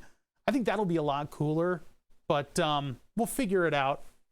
Retro70, thank you for following. The next stage of this would be to build it with op amps, by the way. I want to be able to compare the sound to the two. Could you print your own IC? I don't think so. I could make a little circuit board that has all those components on it. I mean, making my own silicon for that is insane. That's crazy. No, I mean, the closest that I'm not going to order PCBs to make a module for this. I can just build it on a perforated prototyping board, and I could, you know, it'll be pretty small that way. If I do that, if I go in that direction, I would rather this worked, but it seems to be a little fiddly. It seems like I need to kind of like tweak a few things in order to get it to work properly. You got a little bit of a gain issue, so I'll have to look into that. Maybe getting the right transistors would help, because I use surface mount transistors on the other one. So negative VE should be ground, as you don't have a negative supply here. I don't know if that'll work though, because that seems like you just have a 4.7 that goes directly to ground. I'm not gonna cut. Not gonna think about this for a little bit, because I've been working at it for 4 hours and 54 minutes. It's nearly 5 hours doing this. 5 hours. 5 hours. So I'm not gonna think about it for a little bit here. But if you guys want to keep discussing stuff, I would love that other people actually talk about my projects, because it's super vain. If you want to talk about your own projects, by the way, you should join my Discord. Check it out. I will be back on Thursday. Here's the end card. END. It's dynamite. Bomb. I'll see you guys then. Have a good one, everybody.